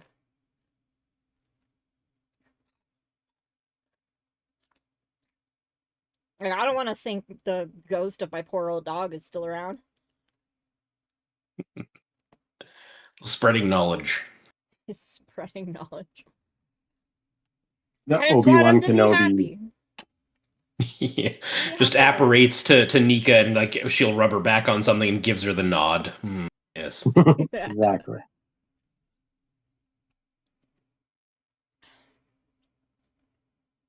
My face is so numb right now. Did you ever get around to playing the Yakuza games? No, we're gonna start that soon. Yeah, I know. I just know you. I had mentioned them before back when I was playing through them all. I really want to buy the newest one, the one. I played the demo of it. And I mean, I think I'm starting with the remaster of the original. yeah, Yakuza 0 is a really good starting point, Like, and it's one of the best ones. Originally, I was gonna do it as like a fundraiser to like send us to Japan for Tokyo Game Show, but I don't think that's gonna happen anymore. I've had so much health problems the last couple months. Yeah. And I have another surgical consultation at the beginning of September. So I'm concerned that like I don't want to like make this big thing of like donate money, have raffle tickets, win prizes, we'll buy you shit when we're in Japan, and then not be able to go because I'm getting surgery or something again. Like, I just think it's a bad move to like start that when I don't know if I can for sure go. That's fair.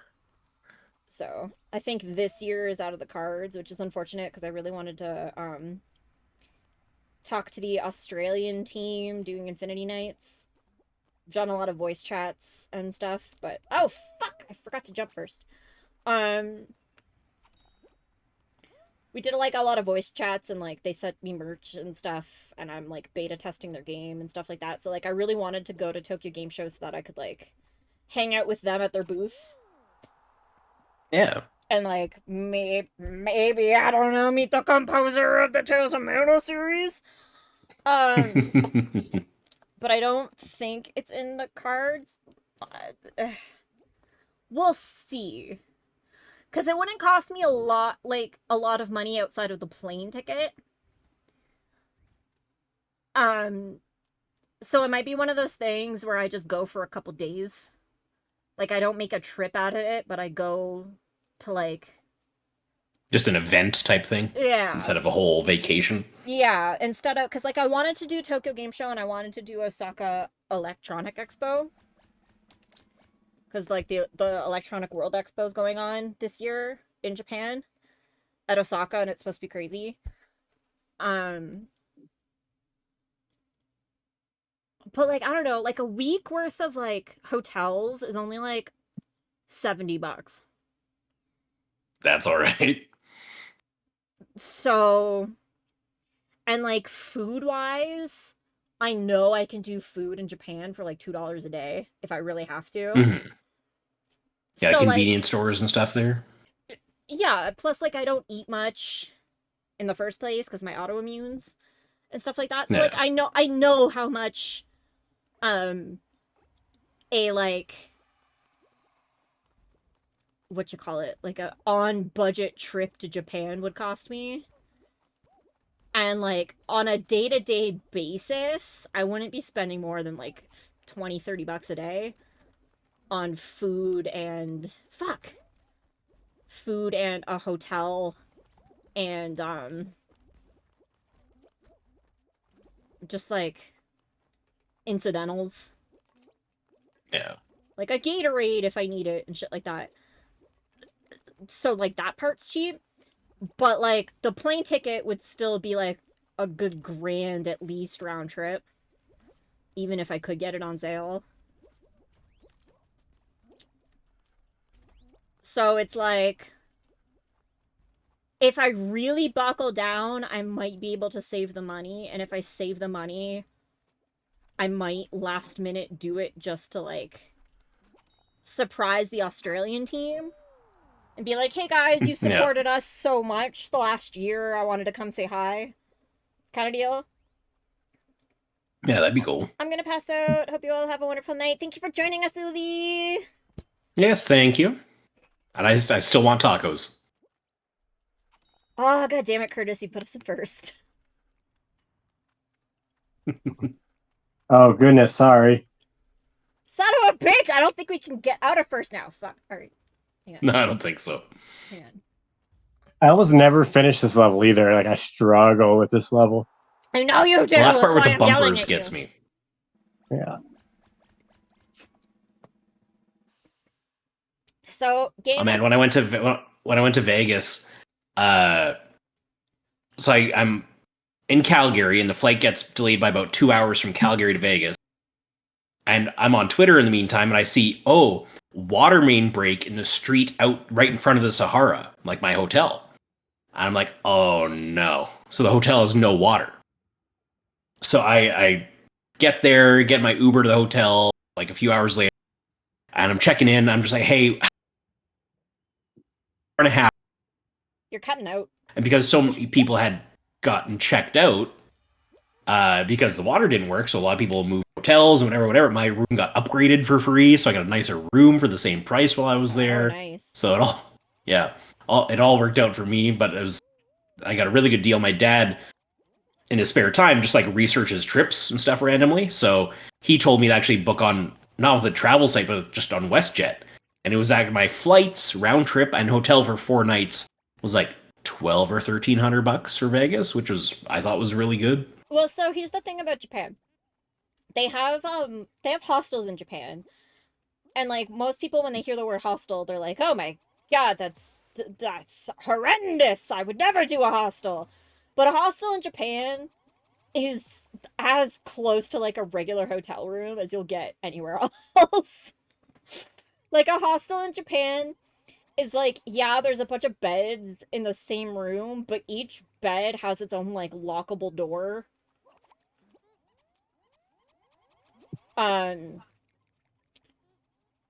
So like, yeah, you don't have like your own full room, but you still have like a lockable space. Like you still have a place to like put all your stuff that nobody can access. You still have a bed that like nobody can get in and out of, and nobody can see into it or anything like that. Like it's completely private. It's just when you wake up in the morning, you get changed in your bed instead of like standing up. Yeah. That's all. That's like the only difference is like the and just for the common room is, experience, like, there instead of like outside of a door. But like everything else is private. Like you still have like a private shower, you still have a private bathroom. Like everything else is still located in an area where like people don't see what you're doing. It's just like when you get out of bed, that's the common area instead of like leaving out through your front door.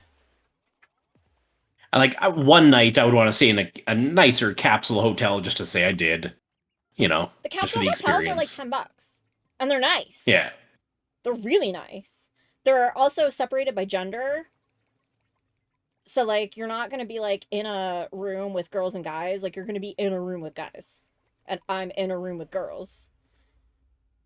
Because they don't want like problems occurring. Which I realize can appreciate I'm kind of that. narrow-minded, but like I also understand that probably does reduce the problems by quite a bit.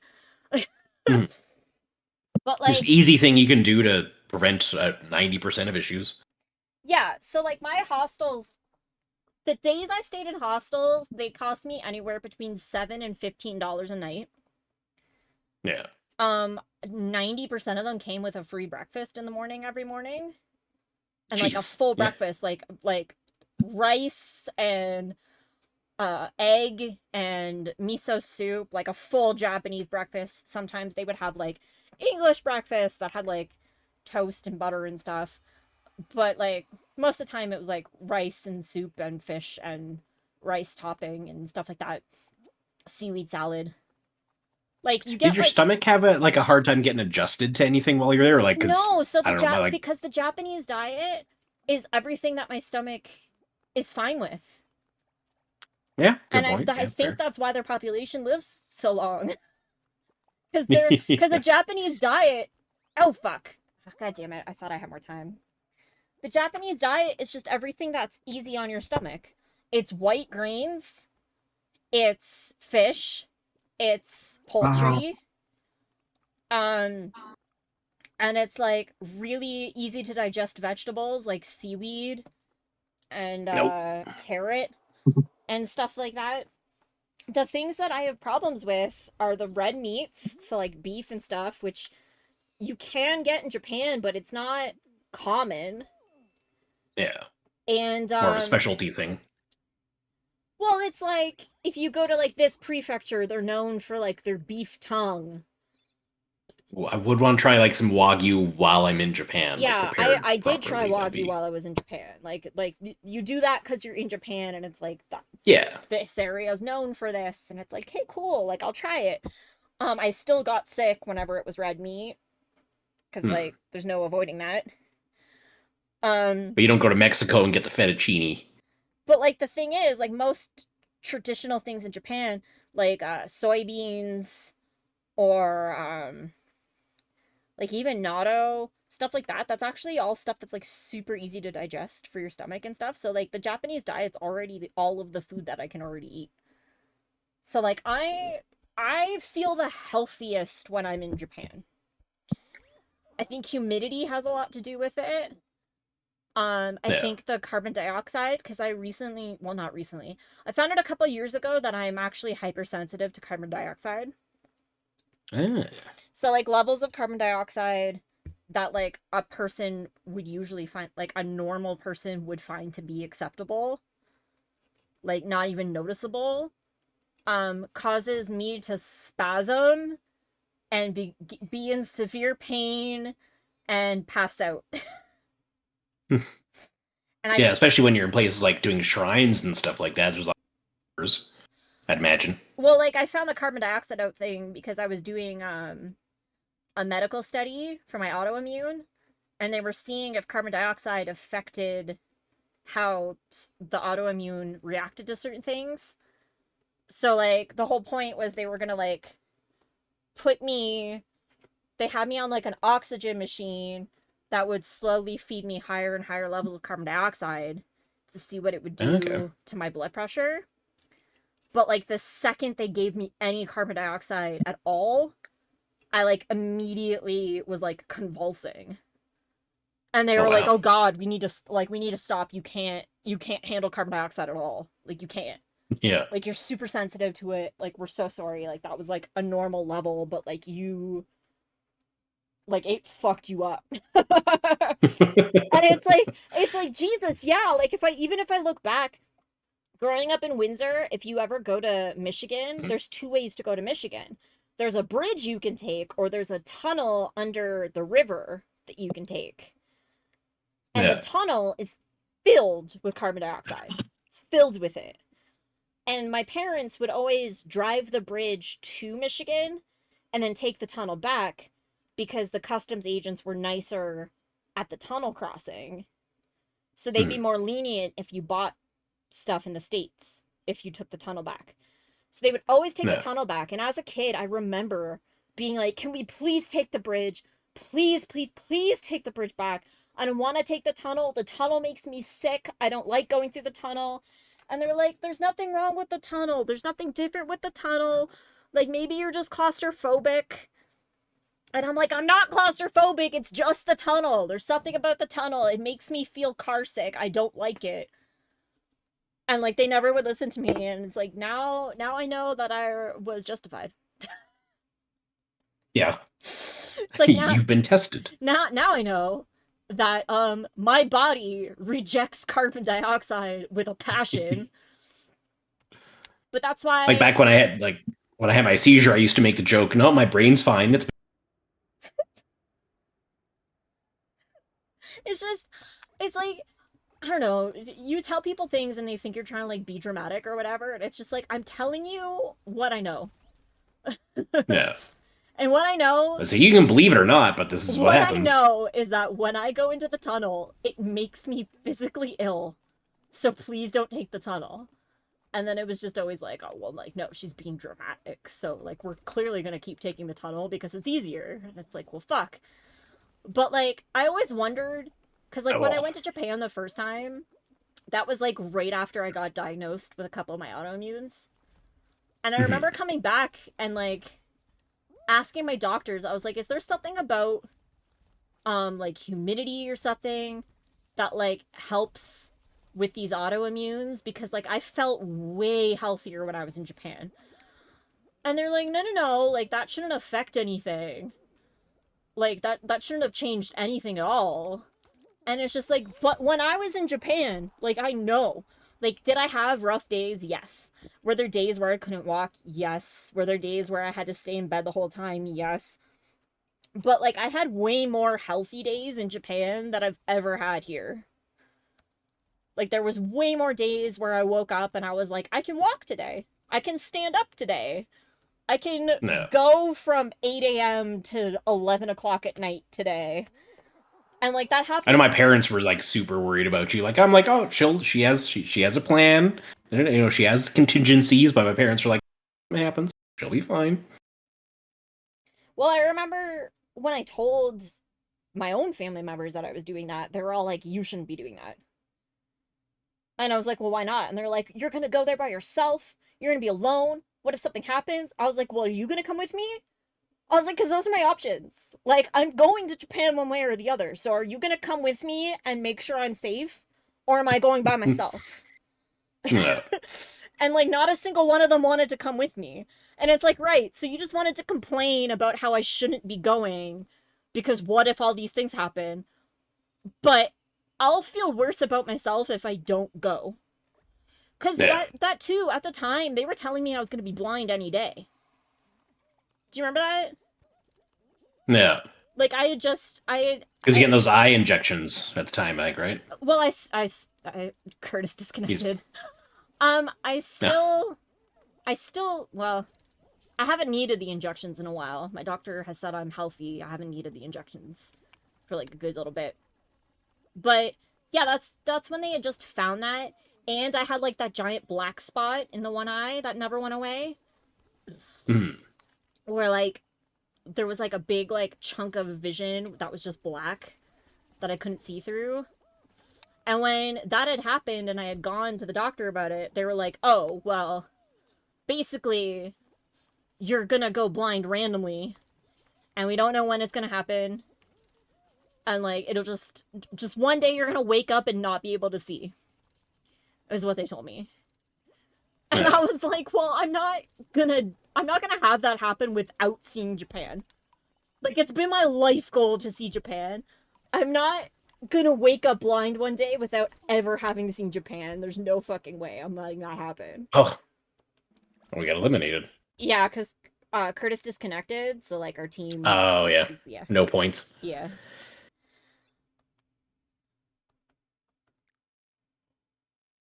But it was like, yeah, it was like one of those things of, like, I don't have money.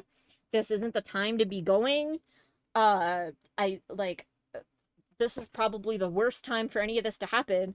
But if I don't do it now, I can wake up tomorrow and be blind and I'll never see Japan. So I have to do it now. You saved up for, like, 3-4 months, and I went... Like you said, you ate, like, ramen and veggies and, like, a tiny bit of chicken for a few months. I went for as long as I could, because the Japanese visa for tourists, the max out is 90 days. I re-invited you, Curtis. Might have to re-invite me again in a minute. I'm still opening the thing. All right. It was one of those things where, like, Japan, unless you're applying for, like, a volunteer work visa, then you can go for 6 months. But if you're not going to work, if you're just going to, like, tour the country, the longest they let you stay is 90 days. So I got a 90-day visa. I had no money and no plan. I bought a ticket. I think I booked my first month of stuff. because I had booked through a website where it was like every 10th stay is free, but you actually have to stay the day to get like the stamp. So Yeah, like you can't just booking, book and yeah, pay. you can't book 10 days and get the 10th free. You have to stay somewhere for 10 days and get the 10th free.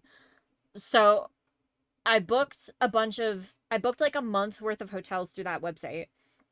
And then I was like, that'll give me like a couple days of a free hotel. And that was as much of a plan as I had. What ended up happening was I got approved for disability like I think a couple weeks before I left.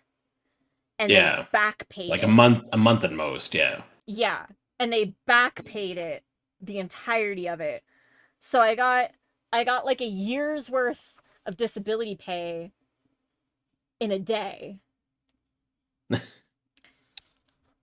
Oh fuck. Curtis, you invited me. God damn it. 1 second. Here, actually, I'm gonna step away. I just gotta hit the washroom quick. I'll be right back. All right. I'll reinvite you when you get back. Did I drink when we lost? I don't remember.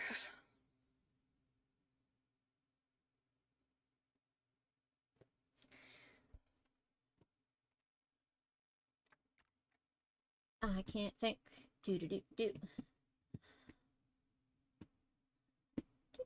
Do, do.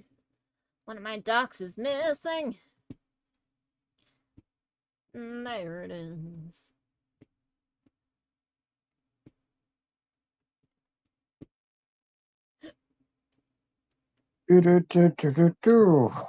Wrong game. Why won't this dock won't reattach to my OBS for whatever reason. There we go. Meow, meow, meow, meow.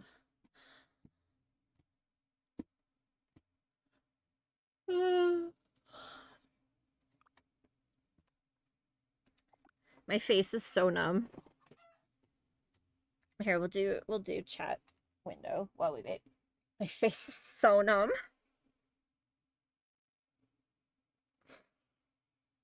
I will give this to me. I don't think I really turn red when I get drunk. I think it's just all of my nerves stop working, which probably isn't good considering all the other nerve problems I have, but here, what happens? I have the drunky sleepies. I'm back. What happens when I change the lights to white? Welcome back. Oh, maybe it did turn me red. I guess it kind of did make me red-faced. Oops. Well, now we know. I'll turn it back to purple. It's less obvious. Alright, I'll reinvite you, Dave. Ah! Okay. Stupid thing.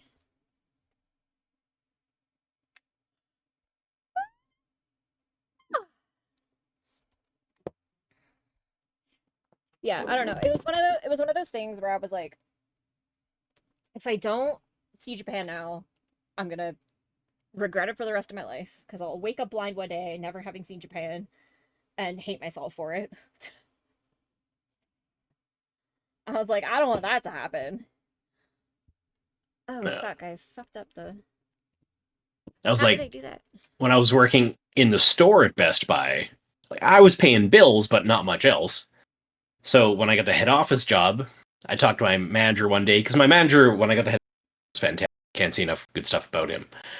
He's the one who reached out the other day. But I was talking. He's like, "Oh, how's it going?" I'm like, "Oh, I was just looking at this the other day. They're doing this thing in Vegas. Game, blah blah blah."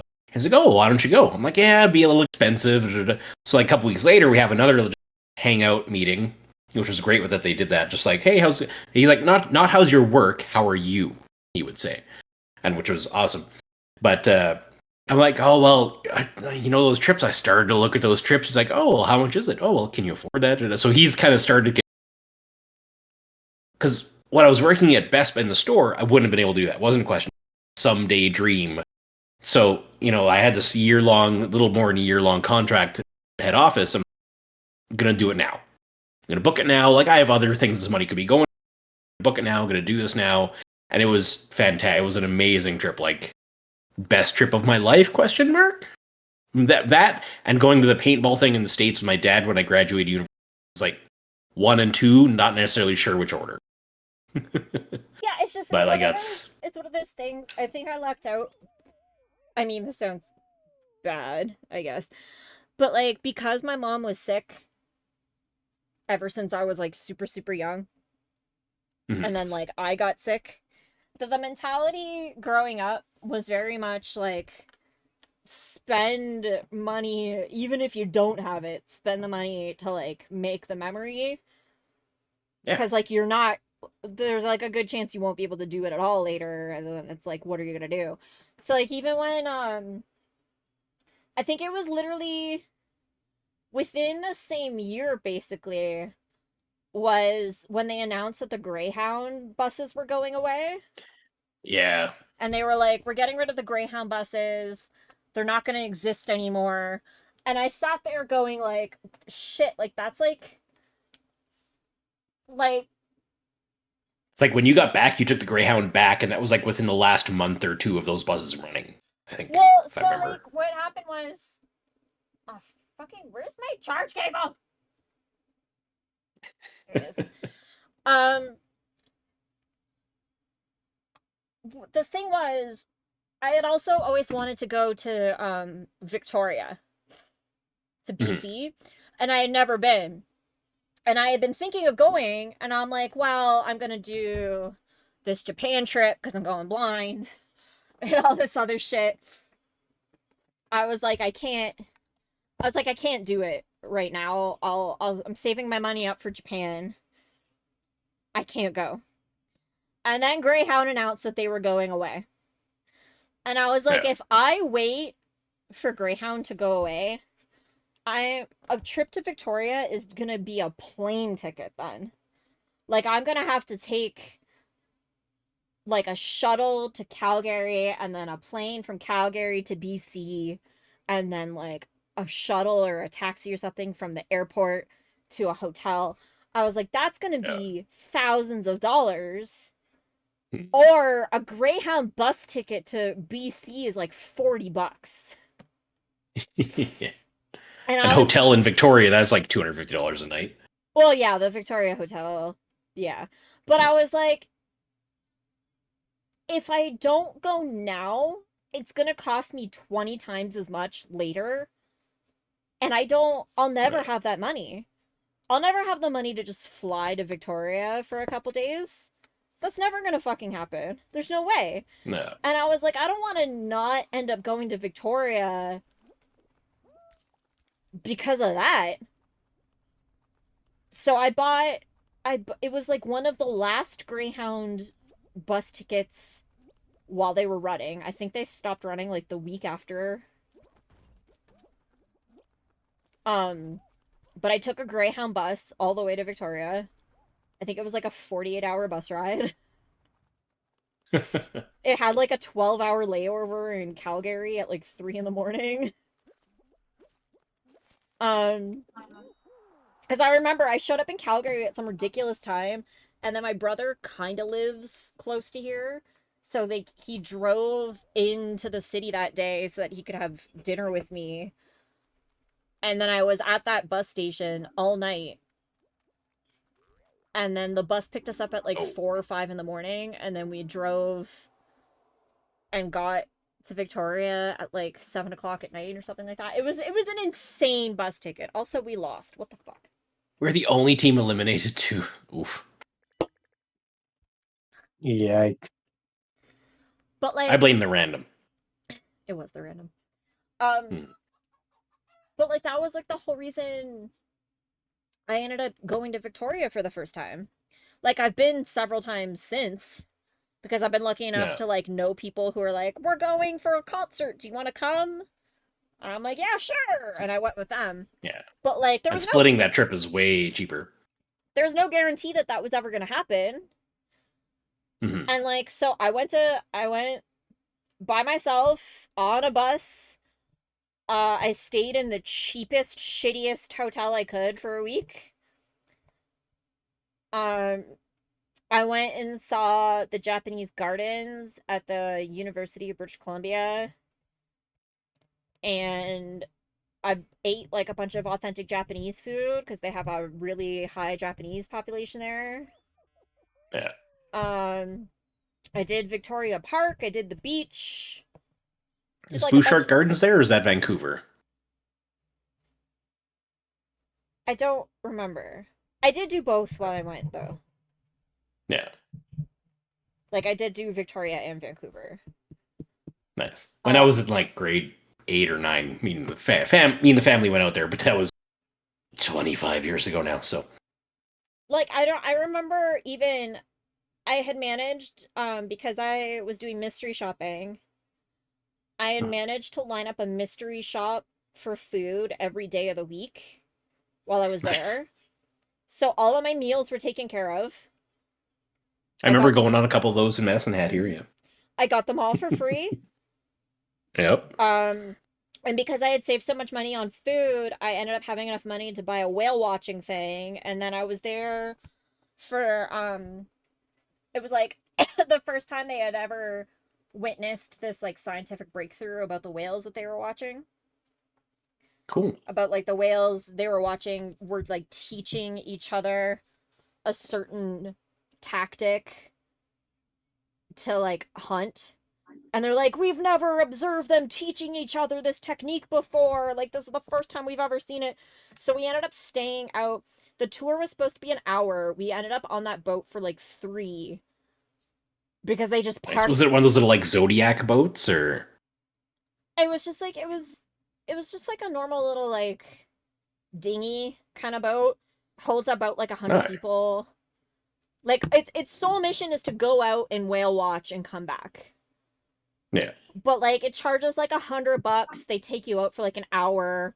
They go like we might not guaranteed see whales, and it's like okay. Mhm.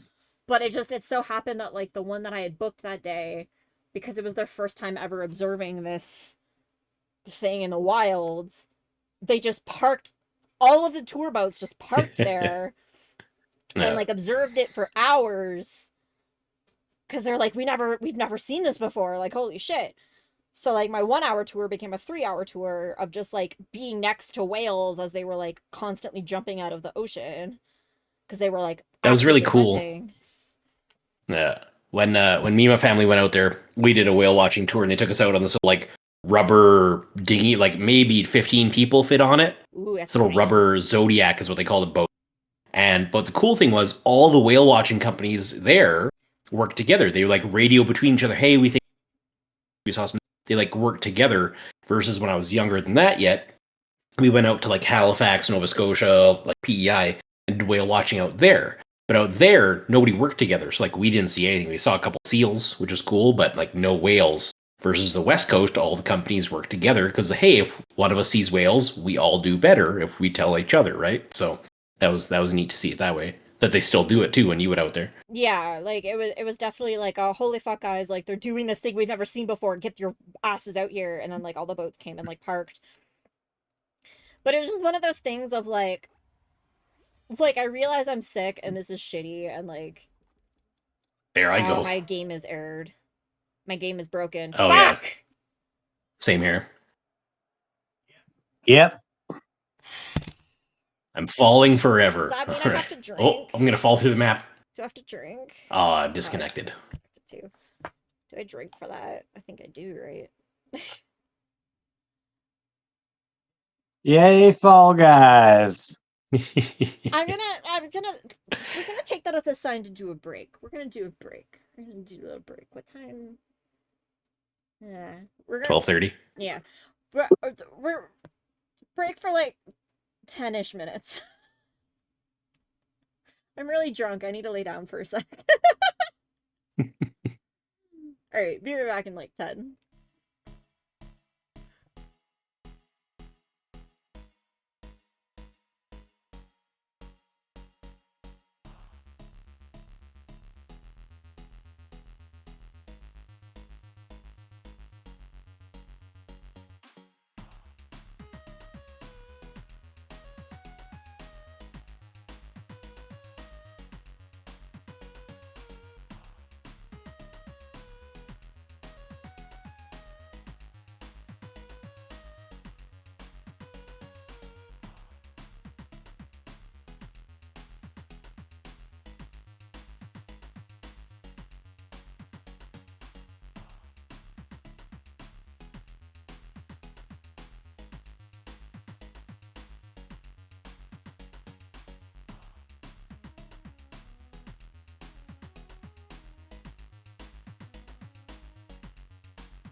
go.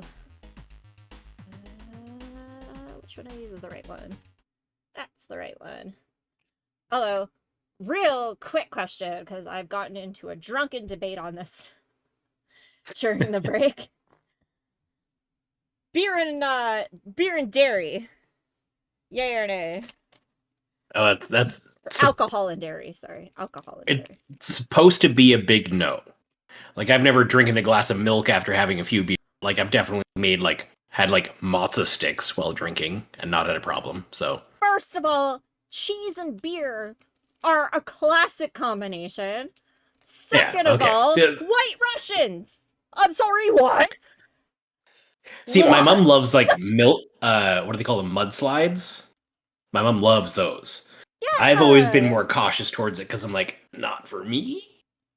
They made, I believe, my first drunken argument in this drunken debate that I was having with Curtis on the break was like they have alcoholic milkshakes. Mhm. Like they have alcoholic milkshakes. This all came Oh, out yeah. because I said I was gonna have an ice cream sandwich and a beer. Yeah. And Curtis said I just don't want to roll them dice personally. So It's a thing! it is a thing. Just for like, I already eat milk. Doesn't like me all the time, but like I have no problem with cheese or ice cream. But like I've switched to. I don't have milk a lot. Once in a while, I'll crave some cereal, but I'll do like an almond milk or silk or sit. But you cannot tell me that dairy and alcohol aren't a thing because White Russians exist and alcoholic milkshakes exist. They are. Yeah, like I said, mudslides are one of my mom's favorite thing, or Kahlua, or there's like tons of cream liqueurs. Haagen-Dazs. Haagen-Dazs has those alcoholic flavors that I know of because I was buying the alcoholic key lime pie Haagen-Dazs for forever. Yeah. Same time, I remember trying the chocolate whiskey one. That was really good. It's a thing!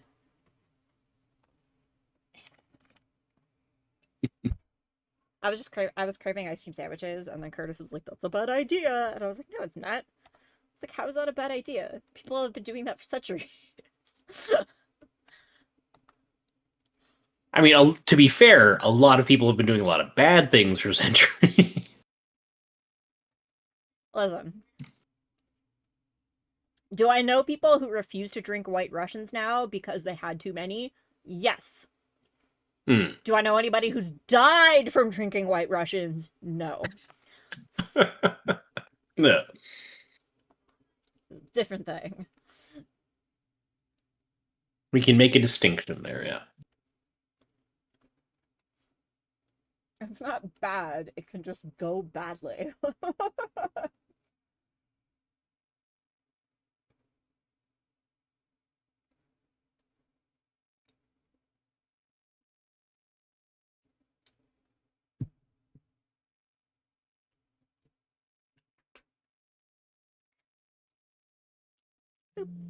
Oh god. Oh god, something buzzed. My phone just died. Oh no, my phone died!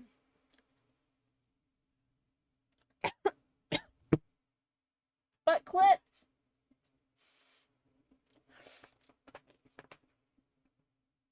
But must be able to make clips. Is this the right charge cable?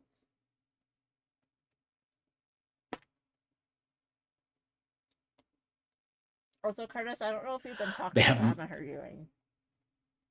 They have Muppet skins. I love the Muppets. They do have Muppet skins. Oh, now I need to... No Fozzie, though.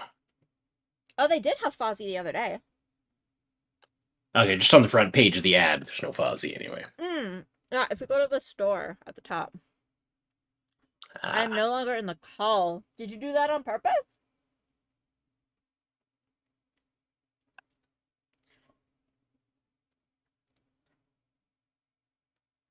No. No, they all cost the premium currency, though, so no thank you.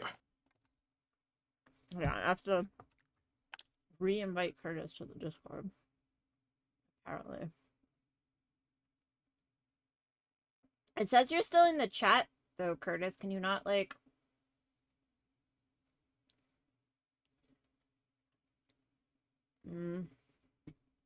I don't know how to call Yeah, I don't you. show him in the voice portion. Yeah. Yeah, like he's not in the voice part, but like he's in the group.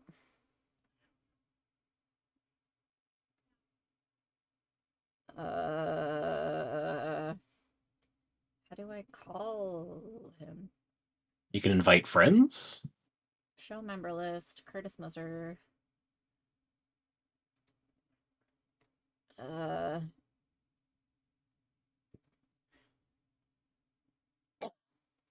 How? No, I don't want to private message him. I want him to be part.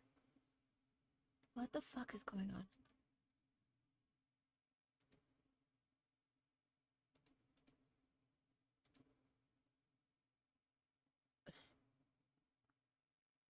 Oh, did you figure it out? I think I figured it out. Can you hear me? Yes. Yeah. Okay. Yeah, because you were like still in the chat. You just weren't part of the phone call. Okay. Yeah, because you were like still in the chat. You just weren't part of the phone call. Oh God, I can hear myself echoing. Echo. All right. I had the computer volume turned off. It should probably be fixed now. Probably question mark.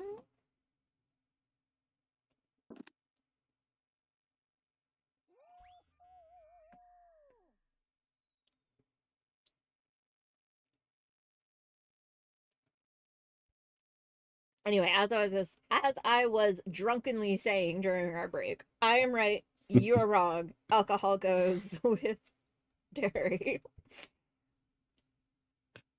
Well, not in my experience, but enjoy. Alcoholic milkshakes, White Russians, alcoholic ice cream flavors by Haagen-Dazs. I'm saying booze curdles alcohol. Yeah, but my protein shake also curdles in Diet Coke, and it's still good. Sounds delicious. That's half of what a Free cottage milkshake cheese. is. That's Half of a milkshake is the curdling. like what's I remember I've watched YouTube channels where they've made and tried Pilk. It's a mixture of Pepsi and milk. Yeah, so I think those are called dirty sodas. It's like when you take a pop They and you add milk to it. Like any kind of pop. yeah, they say it tastes good. I don't want to try it, but they say it tastes good. But have you never had a milkshake like a not a milkshake, but like a root beer float? That all that is pop with milk in it. But there's a lot more sugar in the ice cream. Makes it a lot sweeter.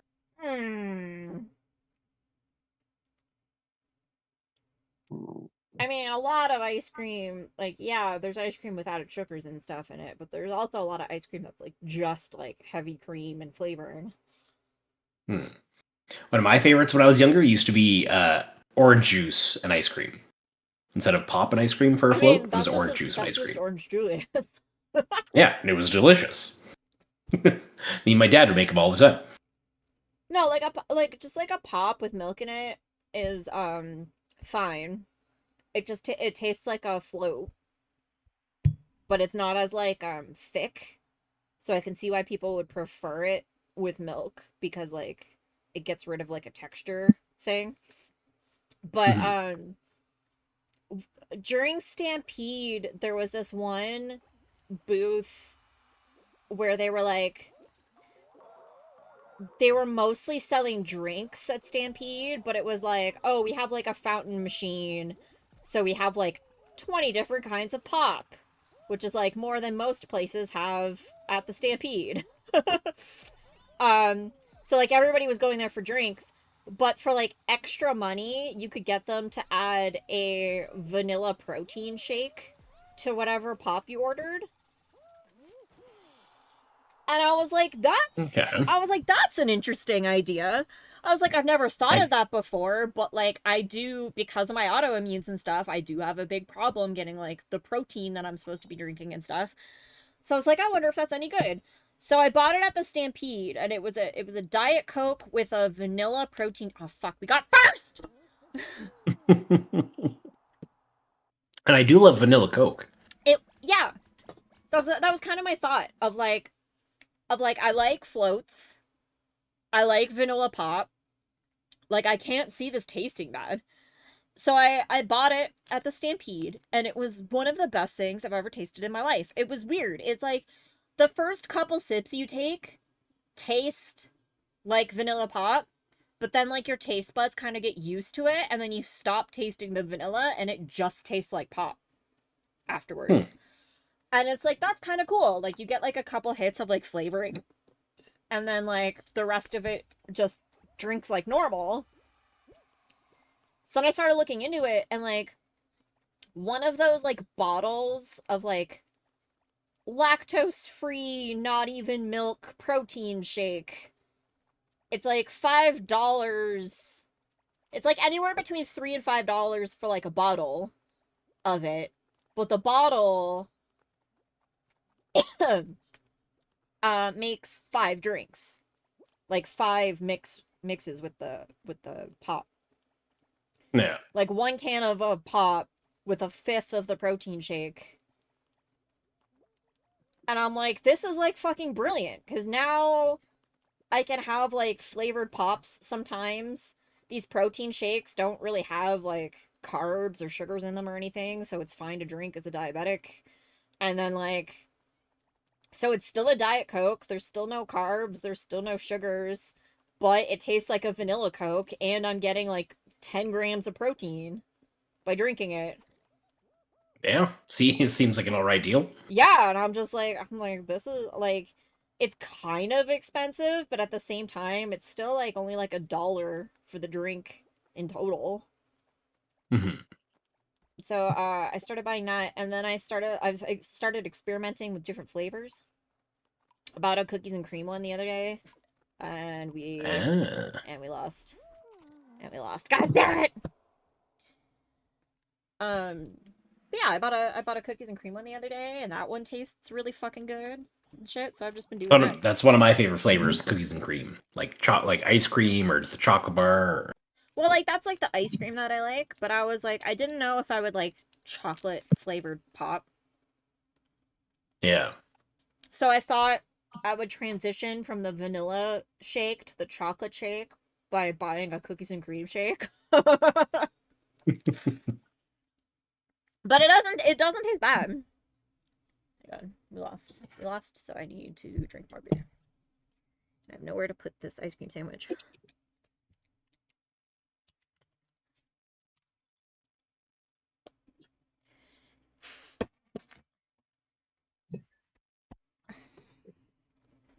It's going into random sounds later.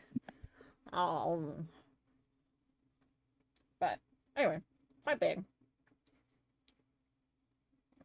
milk goes with beer, protein shakes goes with pop. We've decided. Yes. That's Yes. Oh god. Curtis. Yeah. Next time we die, can you come close my window? There's a skunk outside.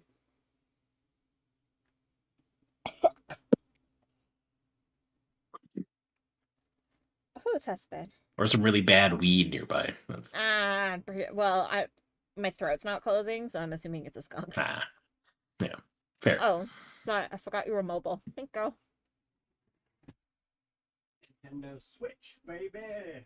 If only it wasn't shit and didn't disconnect every 5 seconds. That's why I need to Switch 2.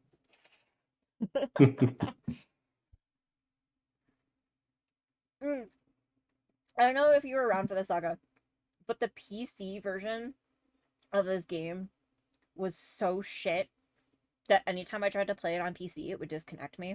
Like, anytime. No, So, I didn't see that. This was only like a few months ago. I think they were like updating their servers or something. So for like an entire month, anytime I went to play it on PC, it would just immediately boot me and disconnect me.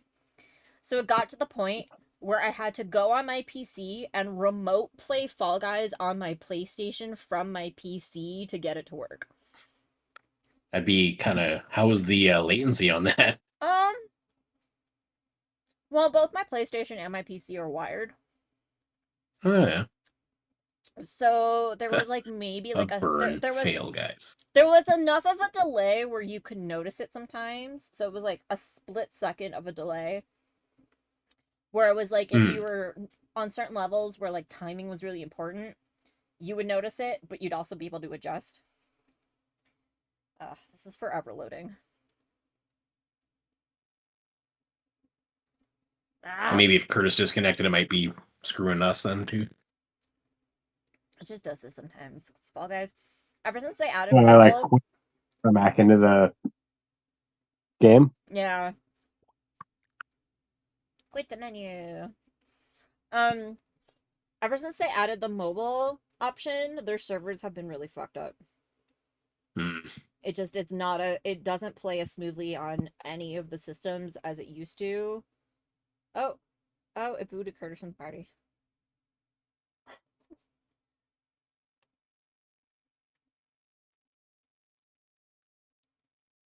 So like before, it used to be flawless on PC and PlayStation, and then it used to have occasional connection issues on the Switch. And then when they added mobile to it with mobile crossplay and stuff, now the PC disconnects a lot. The Switch still disconnects a lot. The PlayStation disconnects sometimes, but it more so has a problem with like it doesn't like play the audio on levels and like stuff like that. Like it has like weird problems. Yeah. Instead of connection problems. I wonder if that's like a combination of the shittiness of the connection of a bunch of mobile people messing with, and it's that screwing it up for other people. It might be that.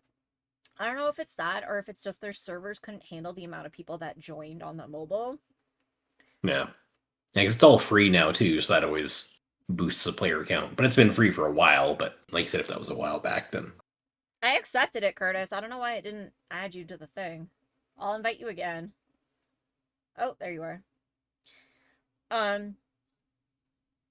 Yeah, like I think they added mobile not expecting it to be as popular as it was when they added it.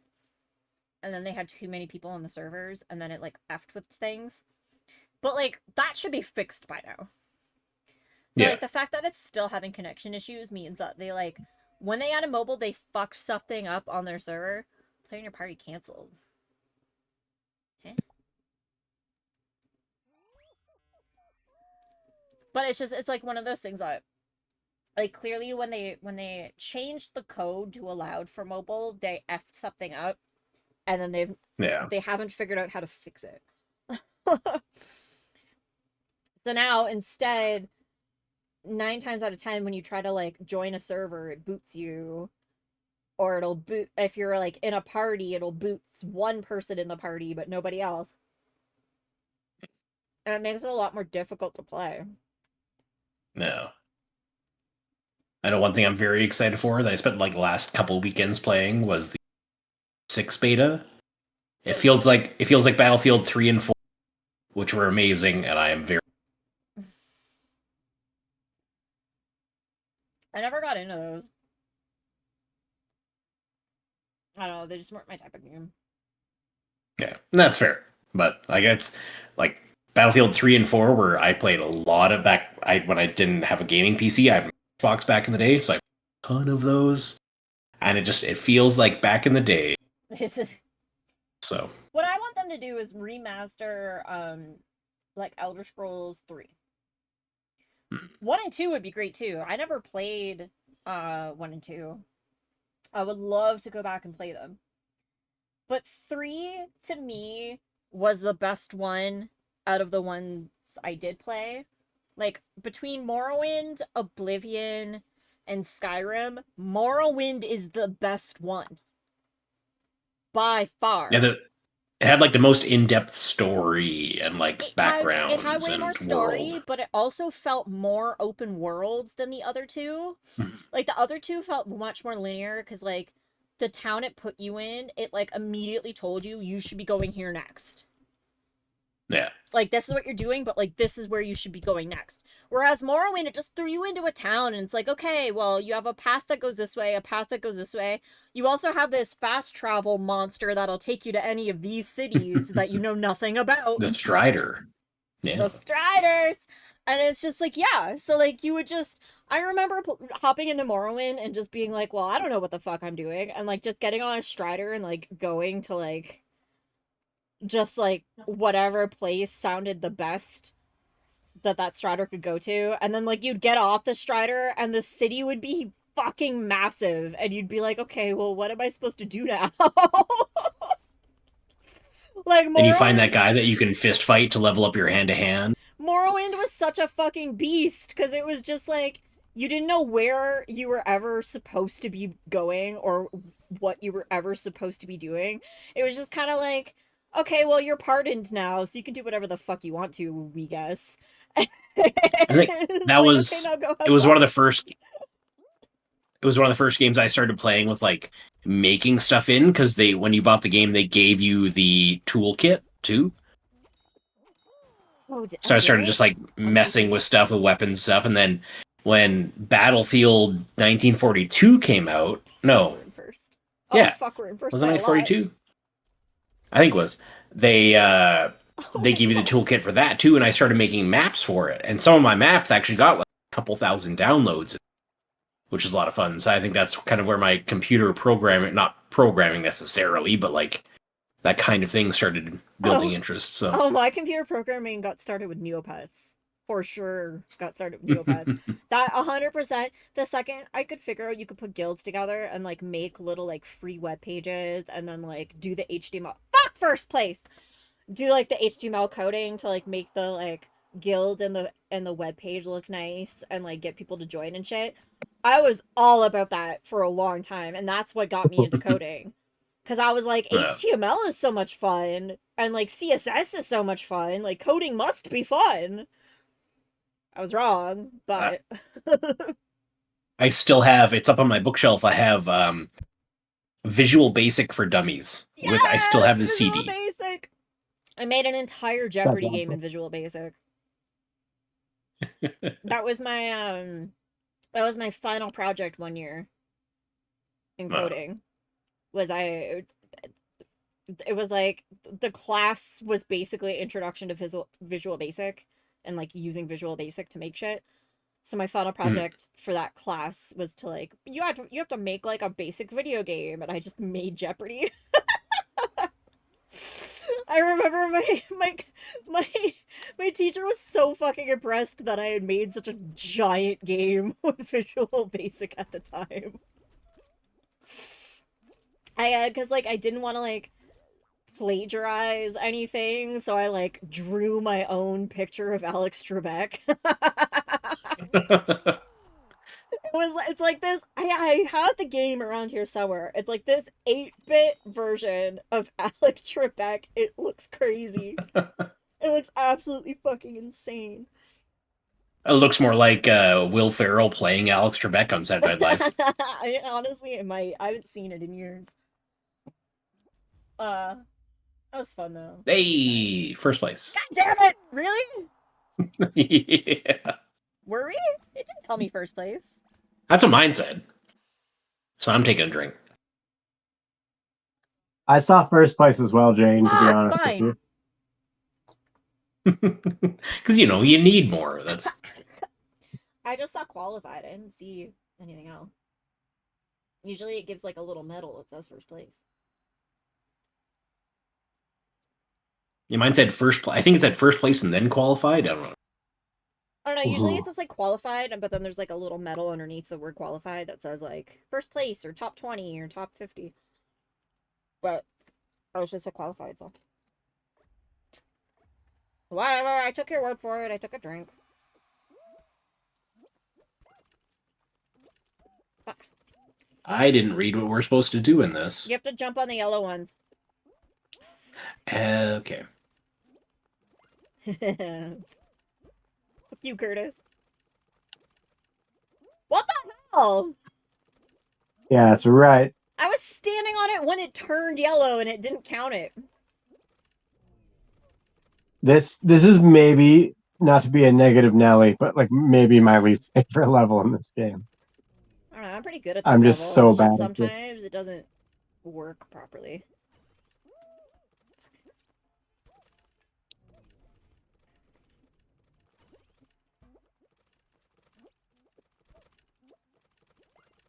There's one there. There's one here. I'm not the only one who's gotten us points so far. I feel like I am. I think I got one. Oh, and you can't jump up a ledge by grabbing What the hell? onto Why it? didn't that work?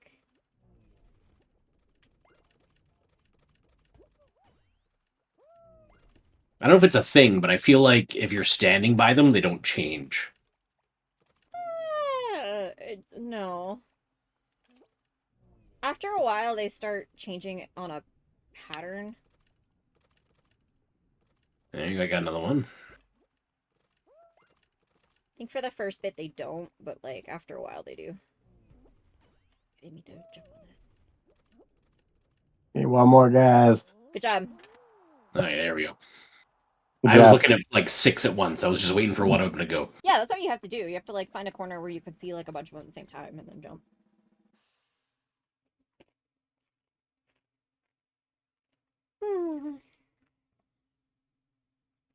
So, what were we talking about? We were talking about how Morrowind is the best Elder Scroll. I did play there. I have a Game Pass, so I did play through the Oblivion remake. Oblivion is That was a lot of garbage! good times. I hated Oblivion so much. And when Oblivion came out, people fucking loved it. Like, Yeah. fucking loved it. It was so boring. As someone who came from playing Thieves Guild storyline in Morrowind, it's so in The Thieves Guild story was a lot worse in Yeah, in Morrowind, it's so Oblivion. fucking in-depth and, like, well-constructed, and there's, like, 20 fucking side quests to do for it before, like, you, like, quote-unquote complete it. But when you do complete it, you get access to, like, this crazy, like, hidden guild and all this shit. Mhm. And, like, it makes it worth doing. You get I kind of access- accidentally bricked the quest in the remake. It's just you get Somehow. access to like fencers and stuff. That you Yeah. wouldn't have access to otherwise. And it's like in Morrowind, stealing and shit is harder, so if you're part of the Thieves Guild, it like becomes easier to steal, so there's like that incentive. So like it had perks in Morrowind. In Oblivion, you could already do all of that shit. Like, you could already do all of it. And then once you Yeah, it was just a roll if you got caught or not, that's all. Yeah. And, like, once you join the Thieves Guild quest in Oblivion, it's like you do, like, 5 things and then you're done. This Hulk guy is trying to grab people to kill him. And he's on my shit. Nope, there I go. But it was like, it was one of those things that, in Oblivion, there was, like, no perk to joining it, really. If you just stay alive, you got this, McKenna, by the way. Oh, no, somebody caught on. Yeah. I mean, Pink Eye died. The other guys only got, like, 2 platforms left. Perfect. Yeah, there you go. Yay, good job. Hey. Fuck Hawkeye. Now I have to drink because we won. God damn it. Yeah, Morrowind, I think, is on Game Pass, too. You got me wanting to reinstall. This Morrowind is so good. And like this, there was way more cities, and all the cities were way more diverse. Mm-hmm. There's like a city of gold you can go to right away. You start in like a swampy kind of city. There's like a desert there's like a Tatooine-esque city that has like a desert storm roll in all the time, like crazy ripoff of Tatooine, but like amazing. Oh, I want to ask, have you tried Metaphor yet? Refantasio. No? Question mark? What's that? It's made by the Persona company. Oh, I think I've heard of it. This is the thing. Persona 4, brilliant game. Golden, I sunk hundreds of hours into Golden. I platinumed Golden. I fucking loved Persona 4 Golden. Persona 5 came out, and I was so fucking bored with it, I could not believe myself. Yeah, I remember you because I bought it because a friend recommended it to me, and I was like, and I think you said something about liking them. I'm like, oh, you want to? I have to play it, and you were like, yeah, and you were just so meh on it, and you're just like, I'm finishing it because I started it and I love the other ones, but that's the only reason I'm finishing it. I didn't even finish it. I didn't even. I'm on the No. last. I'm on the last level of Persona 5, and then I stopped. I couldn't do it anymore because like it was so fucking boring. Like holy shit, I didn't give a shit about any of the characters. I didn't give a shit about any of their storylines. I didn't give a shit about who lived or died. I didn't give a shit about the fact that there was like a double cross that turned out to be a triple cross that turned out to be a quadruple cross. I didn't fucking care. I was like, I don't care. That entire game even starts off with like you play like the end level and then you play through the and then you play through it in order and then you play through the end level again. Now knowing what is actually going on, you play through the end level again. It's like, you don't think I knew, like, 2 levels into this game, that what I knew in the first level isn't actually what the first level's about, and that it's going to be a different perspective by the time I get there? Of fucking course it is, because that's how you started the game. Like, If I would check out, there's a demo for Metaphor. There was. I think there should still be, but there's a demo from Metaphor. Give it a shot if you like. That's the thing. Like the same company, really. It's not personas, but similar in that there's a bunch of classes each class, and you can level up the classes similar ways. Well, this is the thing. Team attacks, that kind of thing. Persona's by Atlas, right? Like a lot of people like give like a lot of like props to Atlas. I've played a lot of Atlas games. They're always, I either like them or I hate them. Like there's no in between. It's never I play a game and I'm like, meh, this is alright. Or like, oh yeah, like I can see how someone would like this, blah blah blah. It's always either boring as shit or good. And that's entirely dependent on the writers involved. And the problem with Atlas is that when they have good writers, like they did for Persona 4, and they knew they had good writers for Persona 4 because they made Persona 4 Golden, and Golden sold like crazy because of how much people liked Persona 4, they don't reuse them. They don't go like Persona 5 brought to you by the people who wrote Persona 4. They don't do that. They just go, oh, no. The game company that brought you Persona 4. It's like, I don't give a shit about the game company. I don't. Because they've given me a track record of they don't understand what makes their games good.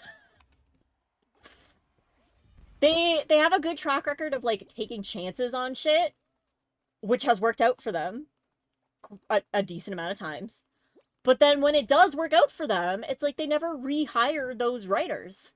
They never go back to those game writers and say, like, hey, Persona 4 Golden was, like, a brilliant game. People loved it. Do you have, like, any other ideas for a game? Or, like, if we hand you, like, Persona 5, do you think you could write something that would, like, continue the story or anything like that? They never do that. They just find new people.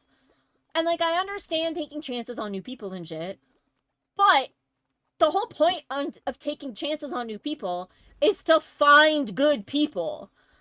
And the problem is when they find good people, they don't utilize them afterwards. So I liked the story in Metaphor. I haven't finished it, but I like the story in Metaphor so far. It's like, it's more medieval kind of inspired, kind of medieval, a little bit of steampunk thrown in. But like Kingdom in Upheaval, something happens. I won't spoil it too much, but something happens to the royalty, and maybe you'll end up being the ruler if you do things right. But are you going to save the old ruler or be the ruler yourself? I know the general story of Metaphor. I know people aren't going to agree with me on this. It's Final Fantasy 12. Yeah, I've never finished a Final Fantasy, so I couldn't. No tell you. one's played But- Final Fantasy 12. That's the problem. Final Fantasy 12 didn't sell well. They didn't like the fact that Final Fantasy at the time was changing the system. People loved 7, people loved 10. People didn't like the fact that after 7 and 10, Final Fantasy was like, we're gonna change the fighting system again. Final Fantasy 12 was the first one where it was open world, where you ran around, you could see the enemies running around in the distance.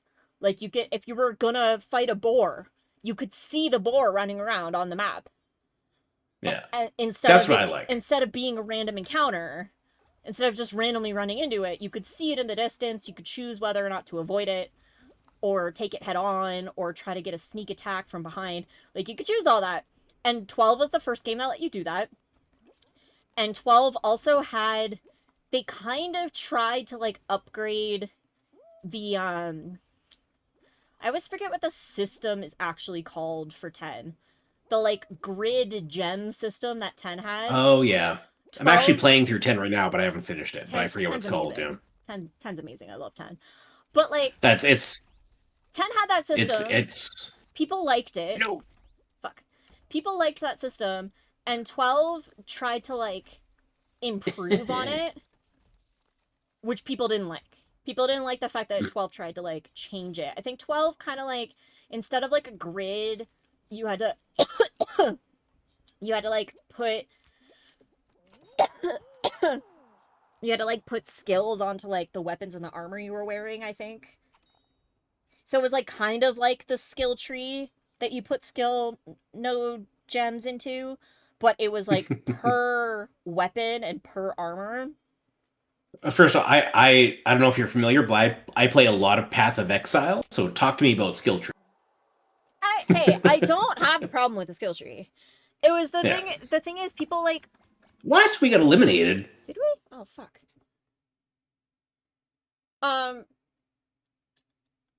I got dropped.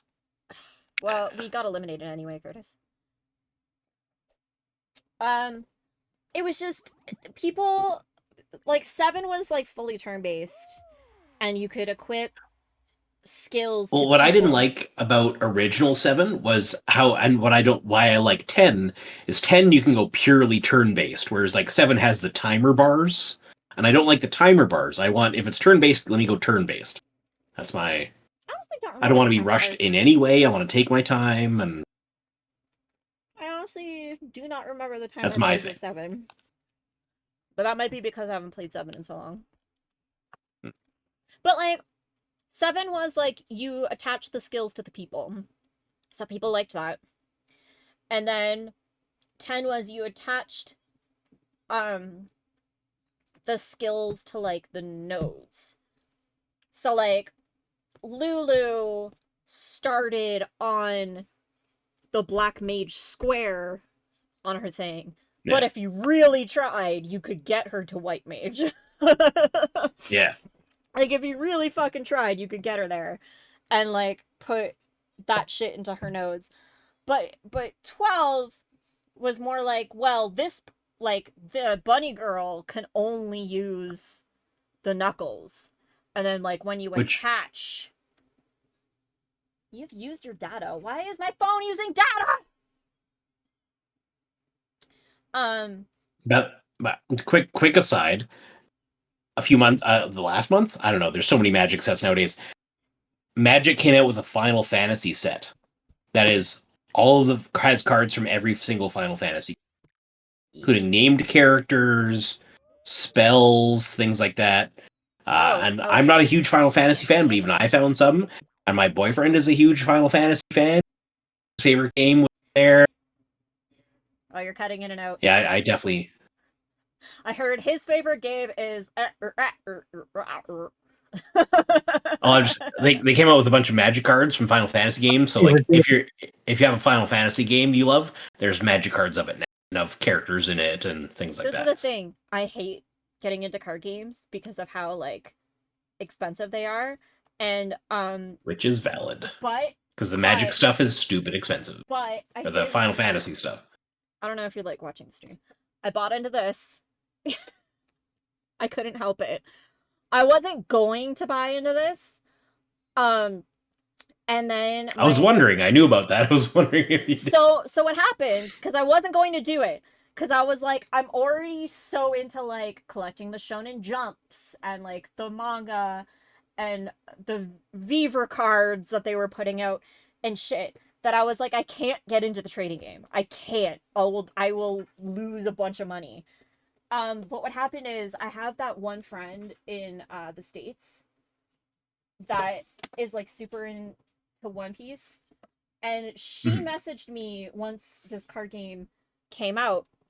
And she was like, hey, just so you know, me and my husband bought like 4 of like the cases of cards each.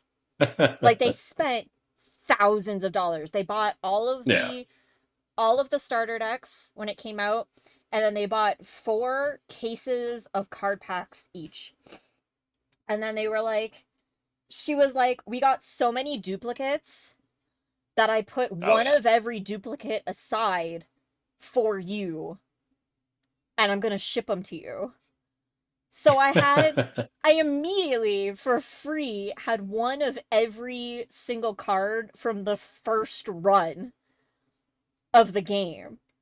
And they're all worth like $20 a card at least by now. Yeah. And I was like, well, fuck. I was like, if she's just gonna give me those, I have to at least try to like kind of collect them by myself.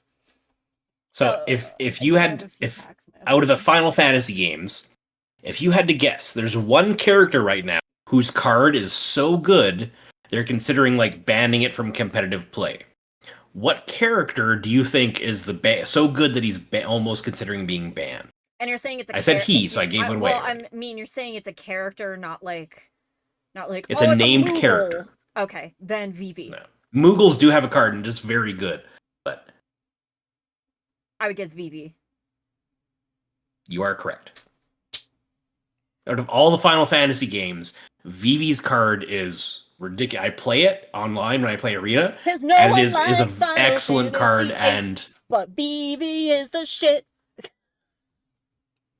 So Vivi's card, if you're not familiar with Magic, basically, whenever you play a card that's not like a creature card that can block your opponent, Vivi gets a counter, plus one more powerful counter.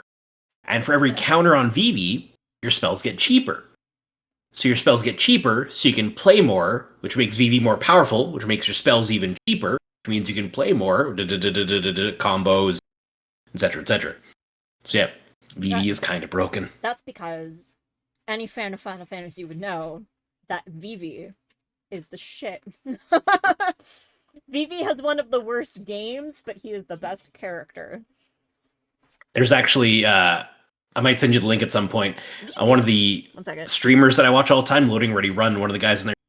What you doing, Curtis? He went through the entire and gave like, here's all the allusions to the game that they this card all the way through Final Fantasy 1 through 16, because there's cards from every game in there, and almost a 3-hour excellent watch if you like games and want to see just how things tie in and like, oh, that's neat, and that little nod. I don't know. I tried to get into Magic, and I just couldn't. Which is totally fair. I just like because I was never a huge Final Fantasy fan, but like when they came up with Hammer decks, and like all the little things, so, oh, that's cool how they alluded to the, but also made it a card mechanic, kind of. And they do the same thing with the Final Fantasy deck. Yeah, that's what I enjoy when they do that. I don't know. I remember growing up, like, even my brother labeled me as, like, a Final Fantasy fan. And I'm like, am I? I really like 10. I really, really like Final Fantasy 10. 7's okay. I liked 12. I liked 13. I think the people that don't like 12 and 13 don't understand how you were supposed to play 12 and 13. Because, like, they wanted it more interactive. So they made it so that, like, you could make different presets, but then you're supposed to actively, in a battle, switch between your presets. Yeah. And that was too much for me personally. I don't want to control that much during a live action battle. But like what Uh, everybody ended up doing was they just made like a preset of like this person always heals, these two people always attack, and then they just left it on that. And then they would just fight lower level monsters until they were overpowered, and then they would just like sit there and they would just like watch a boss battle like this. They'd be like, all right, now I'm going to sit here for an hour while my two guys auto attack and my one guy auto heals. And it's like, that's not what you're supposed to do, though. You're supposed to be like, I want to beat this battle as fast as possible. So, like, all three of my guys are going to attack. Now I'm going to switch to, like, the preset I made where, like, the one guy heals, the one guy defends while the one guy heals, and then the other guy debuffs while the other two are, like, on defense and healing. Like, that's what you're supposed to do. And you're supposed to be constantly actively switching between these three presets that you made. And no one ever played it like that. But if it's basically like an MMO, but you're switching rather than having a person in tank heals, you're switching between those presets instead. Yeah. Like it's supposed to be you're sitting here and you're actively every second adjusting to how the battle's going and changing the way that you're responding to it. That's how you're supposed to play 13. And playing 13 that way is really fucking fun. It's super fucking fun. Because it's like, oh, he did this, now I have to do this. Oh, he did this, now I have to do that.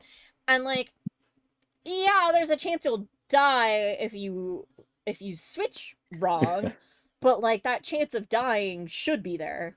Rather than you just like sitting there like I can beat a battle in like 10 minutes actively switching like that the whole time versus someone who will just sit there for like 3 hours on the same boss because they're not doing anything and they're just like watching the battle. And then they're like, well, Final Fantasy 13 was just like a movie. Like you just sat there and did nothing and the game played itself. And it's like, that's because you were doing it wrong. I know I played the demo of 16 and I really liked the demo, the battle in that. It wasn't like I said, I played 15. I actually bought 15 and it wasn't for me. I don't talk about games being bad or good, or at least I try not to. For me, and that combat system where you're talking about switching between the builds was just too involved for me. I can appreciate it and stuff, but that's just not the kind of game I vibe with. But 16, I've liked the demo of. Well, like that's the thing. It's on my wish list, so if it goes on sale. Because I playtest games, I'm like actively in the mode of like this is bad, this is good. Because like there's always actively that decision of like, well, why did you guys choose to do this? Because it makes it more difficult for the people playing your game, and it's going to make people not want to play your game, and that is objectively a bad thing to do. And like, yeah, people can go like, oh, well, but I just like I thought doing that would make the game harder, and my game's not for everybody. I only want people, and it's like, yeah, okay, that's fine. But then you have to be, like, open to the fact that some people are going to say your game sucks because it's so hard and, like, you're only doing this for, like, a 1% audience kind of thing. Like, more than that 1% audience is going to play your game.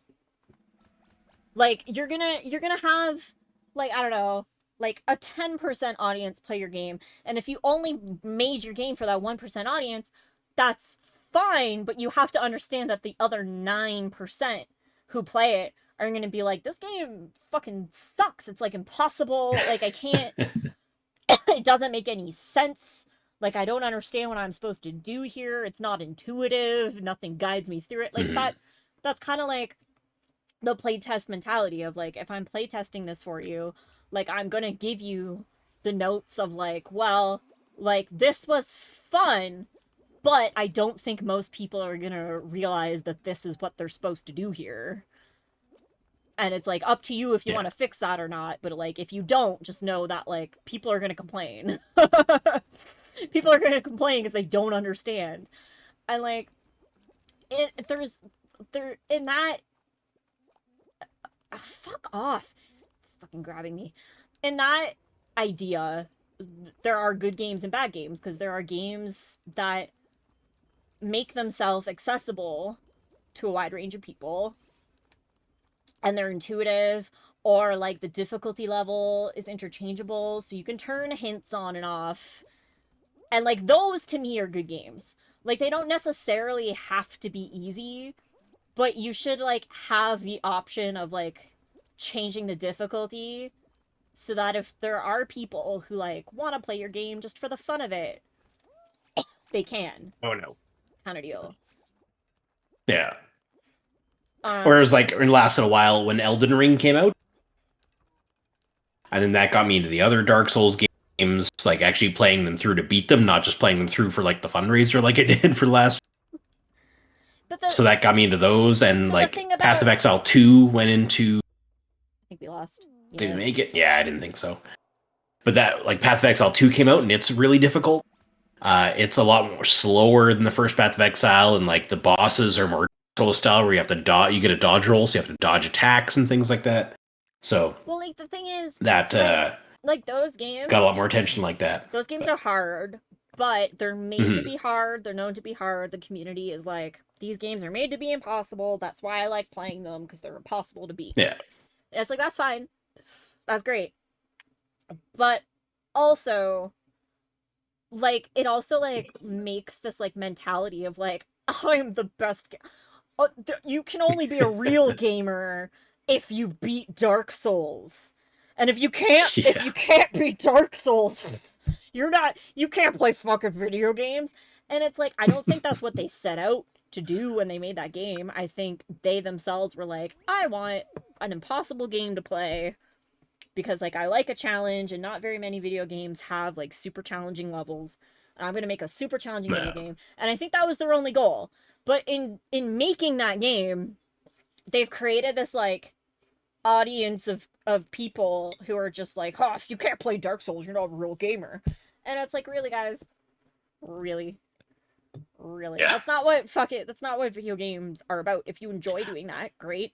I, for one, play video games to feel less stressed, not more so. So, like, I like RPGs because they have puzzles in them, and they have, like, interactions, and they have, like, social trees that you need to, like, figure out and navigate, and like being friends with this person usually means you can't be friends with this person, and it's like a social game of like life. Yeah, like that's the point. They're role-playing I remember games. When I worked at EB Games when Bloodborne, and EB Games actually came out with like a company-wide memo for people who want to buy Bloodborne. Warn them, tell them, hey, it's a really difficult game. It could be frustrating. And once you open this, you can't return it. You can trade it in for credit, but you can't return it once it's open. Just so you know, it's really. And we warned people, and we had more than one person. Okay, I'm gonna go home and look at videos. Yeah, that's a little crazy. Because they didn't want like the negative press of people buying this game and being pissed off. I would think by the time Bloodborne came out, people would already know. You'd think that feels late, but I mean, if it worked, it worked. It's just I don't know. It's like I like RPGs and I like visual novels because they're usually more of like they're relaxing of the point of like most of the time I'm either like reading something or I'm finding a funny way to like perform an action, but I'm not like stressed that if I don't hit this key at this exact split second, I'm gonna die and have to start over from the beginning. Like that threat's not there. It's more so like, well, if I fuck it up with this person, guess I'm doing a different ending then. like Did you ever try any of the Baldur's Gate, like Baldur's Gate 3 or the earlier ones when they came out? So I don't know what Baldur's Gate 1 and 2 were out for. Were they PC only, I believe, right? I know they were PC. They might have been like PS1 back in the day, but I know they were PC. But they're like that old. Cause like I grew up on Sega until Sega died, and then I switched to PlayStation. Baldur's Gate 1. Baldur's Gate 1. Can't read my fucking screen.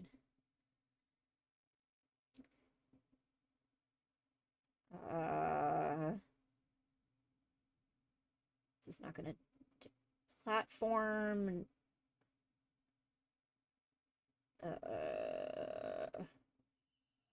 None of these are telling me. So many lily Platform, pads. Linux, Windows, Mac OS, and then all of like the newer systems. So it must have come out Yeah. just for PC when it came out. I guess then, yeah. And like the only Which makes sense, but like when I was younger, the only PC game I think I ever played besides like Putt Putt was Tomb Raider. It was Putt Putt and Tomb Raider and like the Magic School Bus games. That's what I played on PC. So yeah, like all my games were like Sega games and PlayStation games. So like I didn't really come into Baldur's Gate until like Baldur's Gate 3 when they were like, "Oh, it's this amazing classic RPG that everybody loved." I was like, "I've never fucking heard of it before. What the fuck is this?" And I've like seen people play it, and I bought it. I own it. I've never played it. I've never made it to Act 3. Not out of like there's just a lot of games, so I've just never made it that far. That's all. It's like that's the thing. Like I love RPGs, but I feel like indie RPGs have been a lot better in the last like If 10 you or want, so years. check out there's 2 games called Pillars of Eternity 1 and 2, and they're very good. Like the 2 you can play it turn based, or you can play it kind of live action, similar timer, similar to like a Final Fantasy 6 or 7, like that kind of era. But yeah, Pillars of Eternity, very 2 good games, older style, like isometric Diablo angle type RPGs that I really I don't know. So like I was on this shtick of like I was gonna play every Final Fantasy game in order for a while.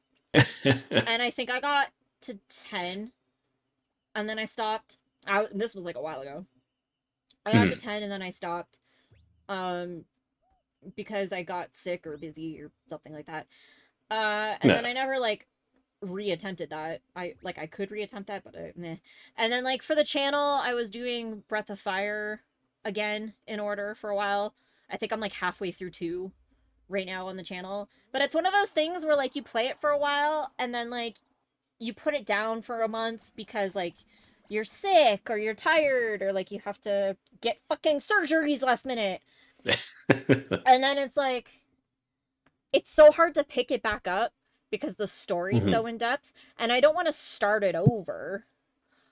So like there's just like this like part of me that's like I want to pick it back up and finish it. But also I have no fucking clue what's going on in that game anymore. Like but do I want to restart it? No. No, God no, I don't want to fucking restart it. Rewatch your last VOD, or there's a YouTube playlist somewhere of the story, or I could something like that. Because I've done that for games in the past too, so that's what I started doing. I was like looking up like a story YouTube video or something, and then just stop before the last thing you remember. Just stop. Like I could rewatch my gameplay. Okay, so you're supposed to be recreating the pattern. Gas. Oh, okay. Not just like randomly running around. Which pattern? The one on the screen behind you, to your left, to your behind you. Okay. Okay.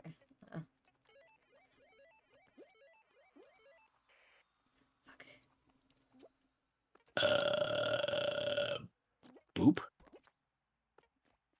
or boop.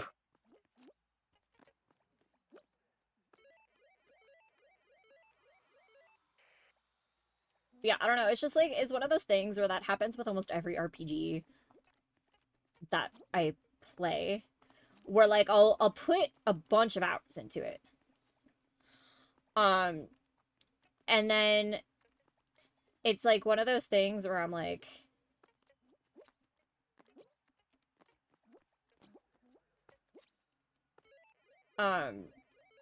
if I ever end up having to put it down, which because I have to, because life, I'll have to like put it down at some point, and then it's like picking it back up becomes the most tedious goddamn thing in the world. That like it's just I never end up wanting to pick it back up.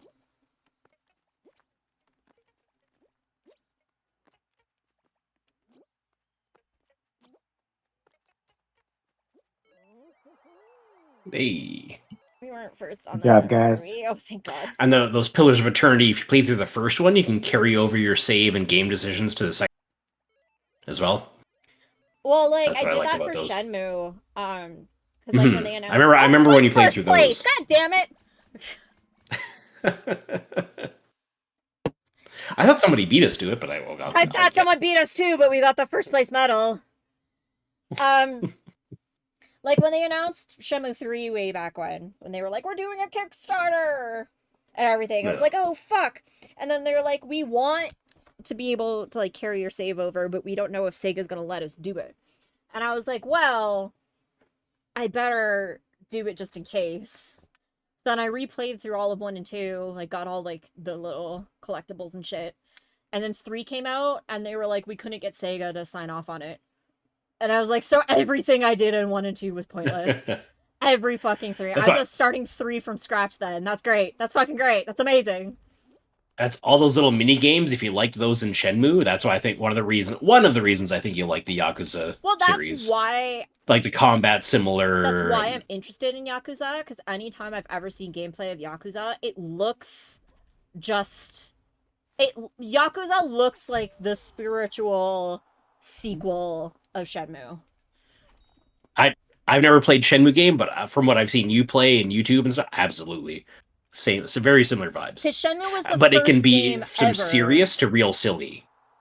Well, like Shenmue was the first game ever to have an RPG where like you could have a part-time job, you could make a daily allowance, you could spend your allowance at the convenience store on food if you wanted to, you could go to the arcade and play games if you wanted to. Like Shenmue was the first game that did all of that, all of it. The in-game little collectibles you could get, the like little hidden secret like fight moves you could learn, all of that. Shenmue was the first game to ever do it. That's why it was like considered crazy for its time, but also why it was so expensive to make and why they never made the third one.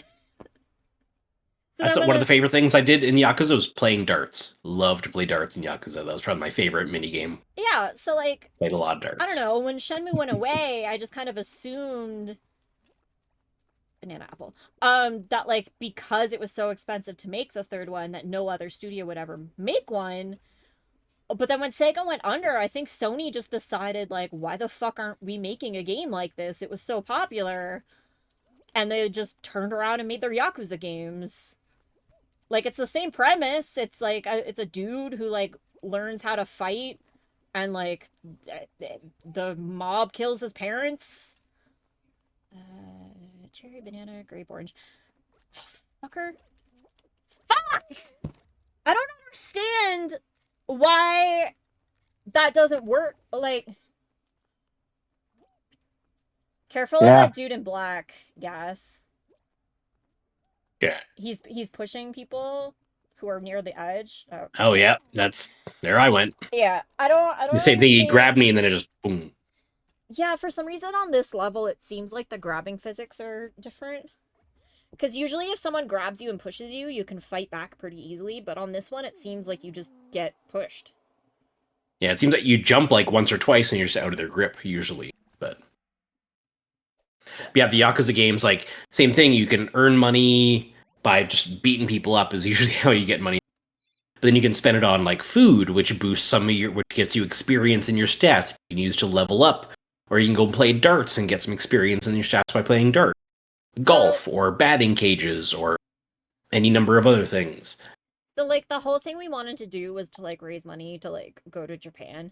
So we were gonna do it by playing Japanese language learning games, but, like, also by playing Yakuza. Yeah.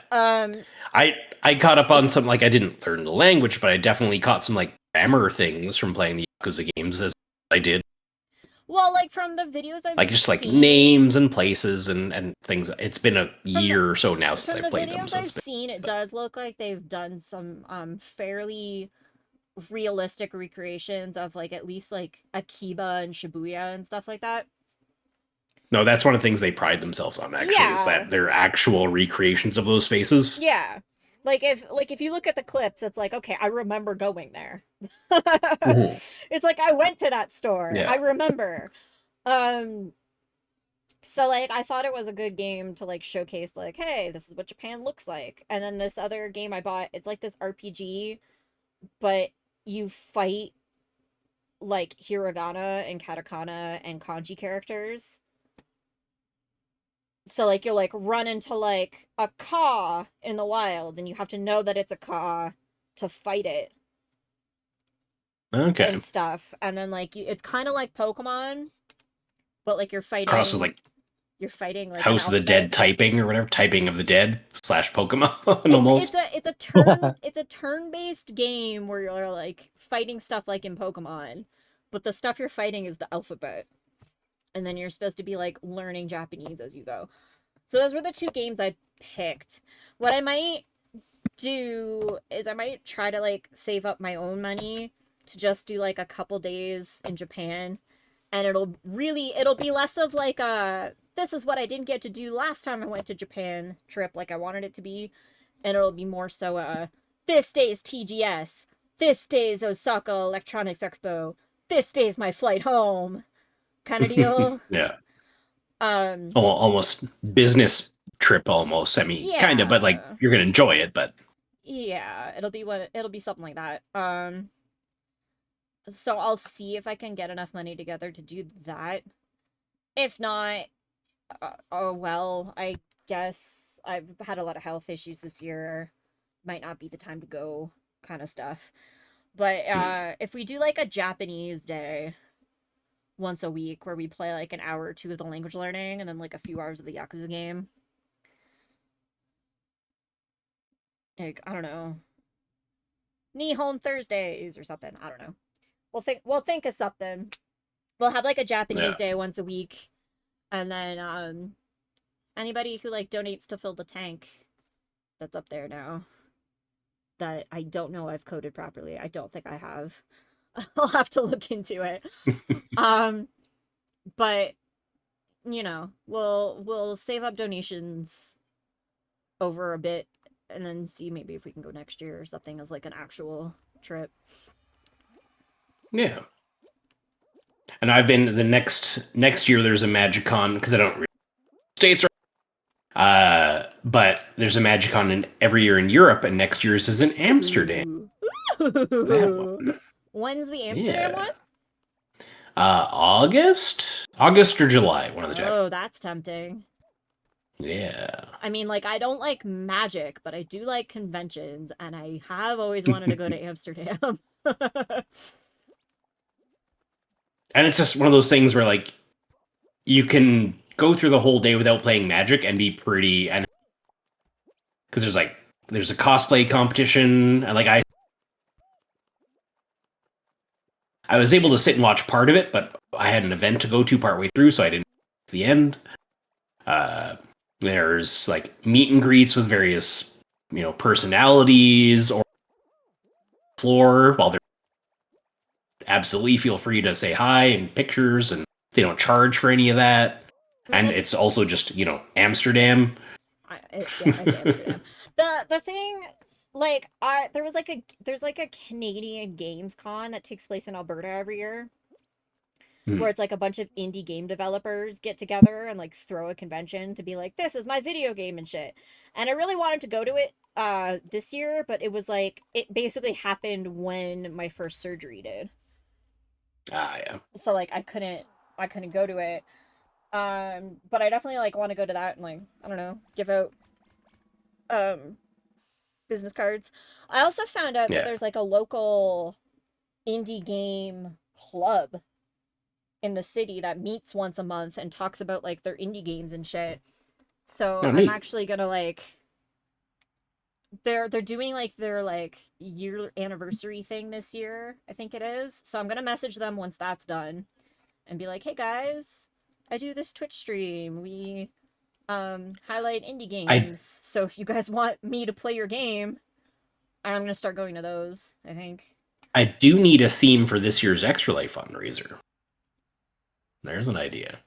Like an indie game kind of deal. I have my name in so many games now, you don't even understand. Like, I started that as like a stretch goal that would probably never fucking happen kind of deal. Like, oh, wouldn't it be cool if, like, one of these games actually gave me credit? Because most of the games I playtest never did. Most of the time when you playtest a game, they don't credit you for it. Like, most games, if you look, they don't credit their playtesters. Because they don't want people to know that their game was ever broken. So they don't, like, bring attention to the fact that their game was, like, playtested and broken 700 times by this person. Like, my name's not in the fucking Candy Crush credits. Like, I baited WoW, I'm just saying. Like, I fucking worked on it for them, but, like, my name's not in those credits. I know it's not. So it's just, like, it's one of those things that I was just like, oh, maybe by a stretch somebody will be nice enough to put me in their credits. And now I'm in, like, 7 different games. Nice. I remember years ago I signed up for a thing, but I'm not, I don't think the game ever ended up coming out, which is totally fine. But, it was like supposed to be like a magical bookstore, and I was the author of one of the books, and you got to, like, I was following the dev on Twitter at the time, and you got to pick, like, your subject of the book you were in, and That's pretty cool. yeah. I don't know. I will say it does piss me off when a game dev doesn't finish it. Only because usually when the situation is like that, it's like, oh, we need $20,000 to finish this game, and it'll be fucking first place. God damn it. First? Nice. I didn't think we were going to finish near my first, but okay. I think that might have... I don't know how that works. But it's, like, along the lines of, like, most of the time when an indie dev does shit like that, like, say it's, like, a Kickstarter, right? They go, oh, I need $20,000 to finish this game. $20,000 and I'm gonna finish this game. And then, like, you look at, like, their stretch goals and it's like $25,000 and I'll add 7 new levels. And it's like, do you understand that that's not enough money to do that? You clearly don't. Mm-hmm.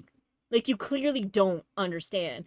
And, like, if you sit there and do the math, because there's this one, I don't even know what to call him. There's this one, okay, let's call him a streamer. There's this one streamer who's local, who's local to Calgary. We were friends for a while. I don't think we're friends anymore. Acquaintances, I guess, now. But, we were friends for a while, and he... Grab a tail. Oh, this is the one tail level. Yeah, you have to have a tail. Yeah, I just don't know who has it right now. Curtis, do you know who has it? Blue and black speckled suit. Okay. By me. Okay. Right. This level, I don't think I've ever accomplished a single thing in this level, so I apologize in advance.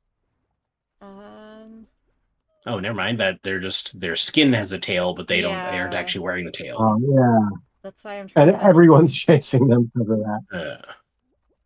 Where's the guy with the actual tail? I can't fucking find anybody with a tail.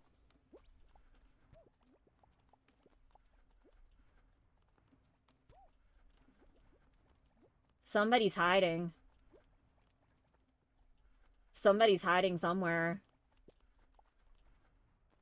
Either that or the game errored so bad that nobody got loaded with the tail.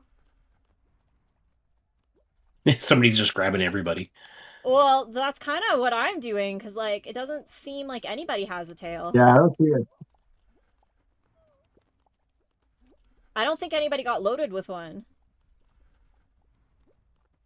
I think it just errored, and now everybody's running around to grab a tail, but you know what? There's 3 people on our team. I wonder if our 4th had it, and they disconnected. Maybe, yeah. Yeah, victory! Yeah, we won. That's our 4th had it. On the best way to win. Totally legit. Yep. Oh, and then my screen said eliminated, but it's giving us the winners. Yeah, I got another crown in my count. Holy, oh my god. That's exactly what happened. Our 4th must have spawned with a tail and then spawned with it, and then it didn't give it to anybody else. All right, news track, guys. If you spawn with the tail, disconnect. Win's a win. Let's go. Okay. Well, I mean, the dude who disconnected didn't get the win. He doesn't get credit with the win. We got Sounds the like a him points. problem. Well, I mean, yeah, but I mean, it can't be a strategy going forward either. Like a him rough. Holy shit. That was wild. It said that we were it said we won, and then it said we got eliminated, and then it gave us the prize anyway. I bet you we were the only ones to figure it out too.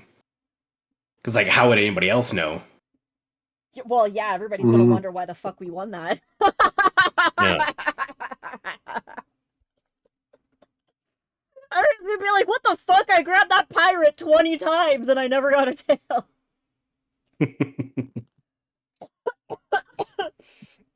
Well, I won't complain when it errors in our favor. Jesus. Fuck, what were we talking about? The streamer guy. Oh, okay, yeah. So streamer guy. He streams on his spare time. But he quit his part-time job because he was having like a mental health crisis to do with it, basically. Yeah. Like his part-time job was causing mental health problems. So he quit it. And like he had no job. His girlfriend was paying all the bills. His brother was paying all the bills. He wasn't paying any of the bills. Which is like fine. If that's where you are in life, that's fine. But then he would like take to Facebook and like ask everybody to like send him money and send him food. So that started getting a little bit annoying. And then like, because it. Hey, go ahead. No, you go first. I was just saying, because like I've been in spots, you know, when I was dumb and too proud to ask friends and family for help. Food bank, places you can go to get help like that if you need that. That's the thing. You can ask on Facebook, but there are other places. That's the thing. So like, yeah. I've also been in places like that. I've been in places where I was going to be homeless any day. And I was like asking my brother, like, can I stay with you? And like stuff like that. But in the end, my brother said no, because he's kind of a dick. And I had to figure out like I had to figure out like the social programs myself. I had to figure out at least renting a room in somebody's apartment myself. I had to figure out the like food bank and like the free food boxes and like the programs that deliver food for you for free. And like even then, like I would spend like a few dollars on like ramen for myself or like the discount meat at the Safeway at 10 o'clock at night kind of shit, right? Yeah. So instead of doing any of that, he was just asking people to buy him groceries, is what he was doing. And I know this because I gave him resources. I told him that he needed to start applying for the for AISH because of how long it takes to get on it and how hard it is to get on it. I told him who to talk to, like who needed to sign the forms, what they needed to say, that he needed to do it right away. I was like, if you don't do this now, 2 years from now, you're gonna be fucked. Like, you need to do it. I gave him like the map links to like the local like food boxes and stuff that you could go to, and I gave him links to the food programs. There's a program in Calgary where you can sell your blood plasma. You can sell it. It's like $20 to $40 depending on the day, depending on how much they need it at the time. But you can do it like every 3 days or something like that. It's something insane. Like you can donate it a lot. Like I could have used that back in the day, yeah. Yeah. And we even like turned to him and we were like, "Hey, if you need the extra money, we'll pick you up and drive you there."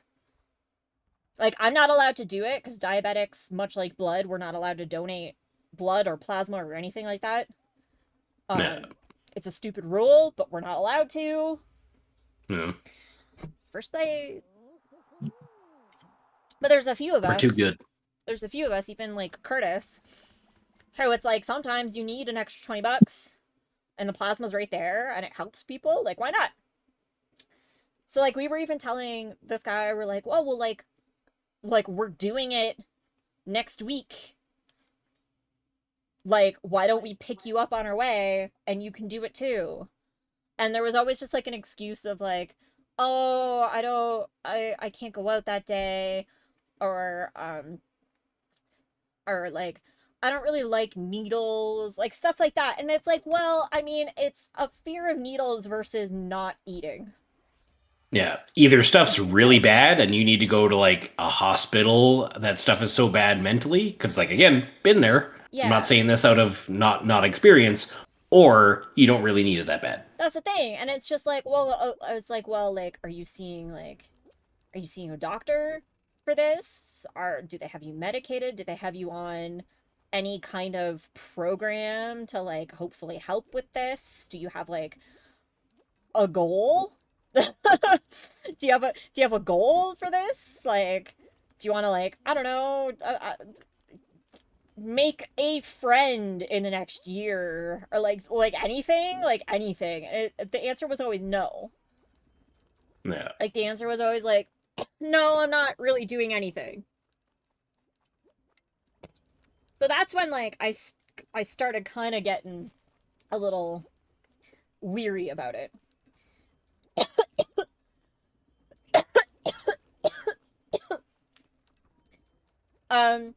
But then there was like this like point in time. Oh my god, people need to stop jumping on the pink one.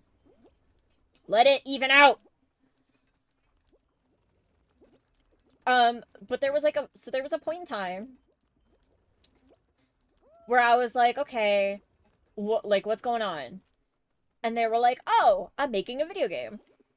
And I was like, holy shit, you're making a video game. And they're like, yeah, I've always wanted to make a turn-based RPG. And they downloaded, I can't remember if they downloaded Game Maker or RPG Maker. I was gonna say, I've looked at RPG. I haven't paid for it, but I've looked at it and it seems pretty handy for doing that. Yeah, so they're like, they downloaded one of those. Sorry, I have like something caught in my throat. Anyway, they downloaded one of those Game Maker, RPG Maker, I don't know which one. And they're like, I'm making a game. And I was like, holy shit. I was so proud of them. I was like, you're doing something. I was like, even if like you can't do anything else, like this is something that like you're clearly working on daily. So like I turned to them, I was like, hey, I will playtest it for free. I was like, 100%, you send me that game. Oh fuck. This is a version I've never played before. Oh god. There are bombs. That's weird, huh? I know, Yep. it's weird. I don't like the bombs. I might be out already because I tried to cross over to the other half because I saw we were all in the same half and exploded.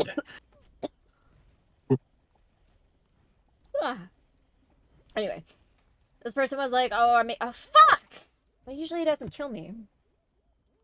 I died. I think we're fucked. I was like, congratulations, I'll playtest it for free, send it over. So like, okay, cool, sweet. So they sent me their game, and it was really, really good. Like, really good. Like, as someone who plays RPGs all the fucking time, they made an amazing RPG. And it was about, I think when they sent me the first time, it was like 50% done. Mm. And I was like, this is really fucking good. I filled an entire notebook with edits because grammatically there was like problems. And there was like spelling mistakes, shit like that. And then there was like a couple things where if like you did this before doing this, it like unlocked this level that you weren't supposed to get to for like another 7 hours kind of shit. So I was like, this is all the problems that you need to fix and stuff. And I sent it to them. And I remember the first time I did that, they sent me back a message being like, oh, I read all your notes and nothing about what you said you did should have broken. Because like basically I had played to a certain point, and then every time I had done something new, I had gone back and redone everything. Mhm. Because that's how you play test a game 101. Like testing variables. So, I had gotten to a point where I had unlocked this character. So I went back to the beginning and replayed all the levels. And when I did that, there was a new area in like one of the maps that I could get to. And it was clearly like an end game area. Like it was 100% an area I was not supposed to be able to get to. So like I wrote it down. I was like, hey, like at some point between here and here, something broke that let me get to this part of this map. And he was like, oh, well, like that shouldn't have been possible. And I'm like, well, yeah, obviously. That's why I said it. That's why I said it was broken. That's like why I said it was a problem. Because like obviously, like I clearly wasn't supposed to get to there, but like I could. And like clearly I wasn't supposed to be able to. So already I was just like a little iffy.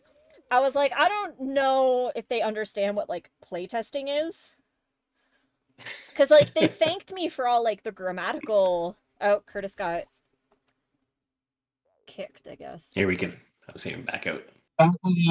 Play around without me. I have to do a quick email thing.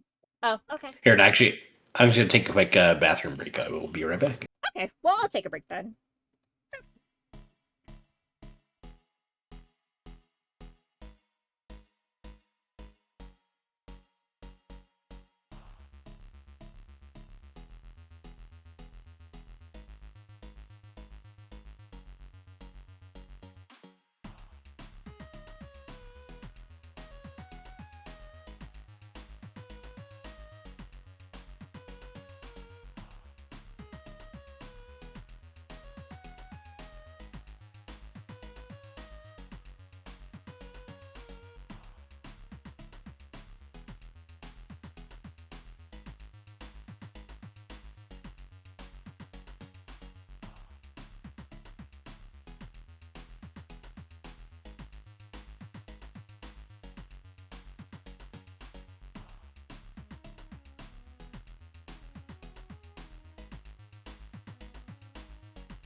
one of the things I'm working on right now is when these people are writing a report for their clients that they're working for, what colors should they use, what fonts, things of that nature. So that's one of the things I have to include is things like graphic design advice, all kind of. It's neat to hear that. Yeah, it's just, I don't know. It's like, if you're gonna, and for those who are very confused about the last couple minutes, we were discussing this on break. But like, if you're, the thing is, if you're a boss, if like, if I'm making a video game and I don't know how to code something, I'm either gonna learn how to code it myself, or I'm gonna hire someone to do it. And if I hire someone to do it, I'm gonna trust that they know how to do it, because that's what I hired them for. And then I'm gonna tell them, I'm gonna be like, I want it to do this. And I'm gonna let them do that, whatever they need to accomplish that. If I'm like, I want this to give me 5 points when the bell goes off, I'm gonna trust that they know how to accomplish that in whatever way they want to accomplish that. And I think it's ridiculous for me, as someone who didn't know enough to do it myself, so I had to hire somebody, to then turn to that person and be like, well, you wrote 7 codes of line to make it do that. I think it should have been done in 5, and I think it should have been done in Arial. Go get that done. Because that's ridiculous. The font we're supposed to use for work is Arial. It's funny. But that's ridiculous. Oh, yeah. Arial for everything. It's ridiculous. It's ridiculous to not know enough about a subject that you hire somebody to do that subject for you, and then to stipulate how they do that subject afterwards. That's insane. It's insane. And if it's one of those things of like, I know how to do everything, but I don't have enough time to do everything, so I'm going to stipulate what to do to different people. So like, I know how to do all of it, I just don't have enough time to do all of it. That's fine too. But if you are going to delegate and hire someone who supposedly also has expertise in that area, then part of being a good manager and being a good delegator is trusting that that person will get shit done. And if they give you something that you're like, okay, well, like, yeah, this does accomplish what I wanted it to accomplish, but like, I don't agree with how you did it, then you can say that to them and be like, oh, well, like, I would have preferred it happen this way, and if there's time, maybe they'll change it for you, but if there isn't time, whatever, the task is done. And in the future, they'll know, they'll like have that in the back of their head, and maybe they'll do it that way, and maybe not. And maybe after a year, you'll be like, oh my god, the way they did it got us so much more business. Oh my god, the way they did it turns out to have been the better way. Holy shit, I didn't know that.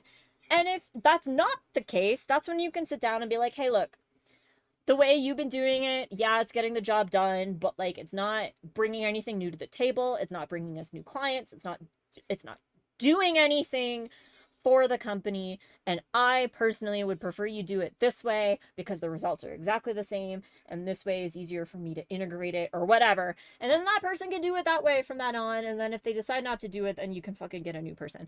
But it's just insane to me to in the situation where you have no expertise, none, absolutely zero on a subject, so you hire someone to do it for you, and then you turn around and tell that person how to do their job. That is insane. That's freaking insane. Crazy. Yeah, like you'd give general guidelines, like, hey, here's what I'm picturing. I'm picturing X. Can you get close to X? Exactly. Yes, no. Okay, what can you do then if no? You know, versus like, no, I want X. You are going to make X. But like, I want to build a shed. You're going to build the shed using only a crowbar. Like, well, I can't use a crowbar to build a shed. That's not how that I need the X. I need these other things to build a shed. Well, you know, it's like, no, you're going to build. Like, I'm gonna build you the best shed I can using this crowbar, but like if you the video game might not be as universal as a thing, but like if you look at like the Hmm. layout of our Twitch. Look at the layout of our Twitch. It's basic. We keep it basic because we think that's the simplest way to do it. It gives the information across. It turns into TikToks really easily with this kind of layout. It's minimalistic and it doesn't hurt your eyes looking at it, and that's like all we want to do. And yet we always get messages of like, I'm a graphic designer, do you want me to design you a bunch of these crazy shiny frames? And it's like, why do we need shiny frames? We don't need shiny frames. Are shiny frames gonna get us more viewers? Actually, no, probably not, because like people coming into our stream don't want to be assaulted by shiny frames while they're watching a Fall Guys stream. They don't want flashes going off and shit. That will probably make things actually horribly worse. But like Unless you're doing like a gimmick stream of some sort. yeah, I don't know. Play around without me, then my Switch will be able to play again. Yeah, no, I heard you earlier, Curtis. We just kind of got distracted about talking. Yeah, okay, we'll play squads again. It's just, it's like if someone came to me, this'll segue back into what we were talking about before we took our break, I guess. Someone came to me and asked me to play test their game, and I was like, all right, I'll play test your game. And then they were like, great, I hired you as my playtester, so I only want you to jump in this one spot for 10 times and tell me if it breaks or not. And I'm sitting here being like, okay, but like, what happens if I stand in the corner for 10 minutes and don't do anything? What happens if I do the dance emoji when I jump into the air? What happens if I do this? What happens if I do that? And they're turning to me and they're like, we hired you to be our playtester, so all we need you to do is go into that corner and jump 10 times.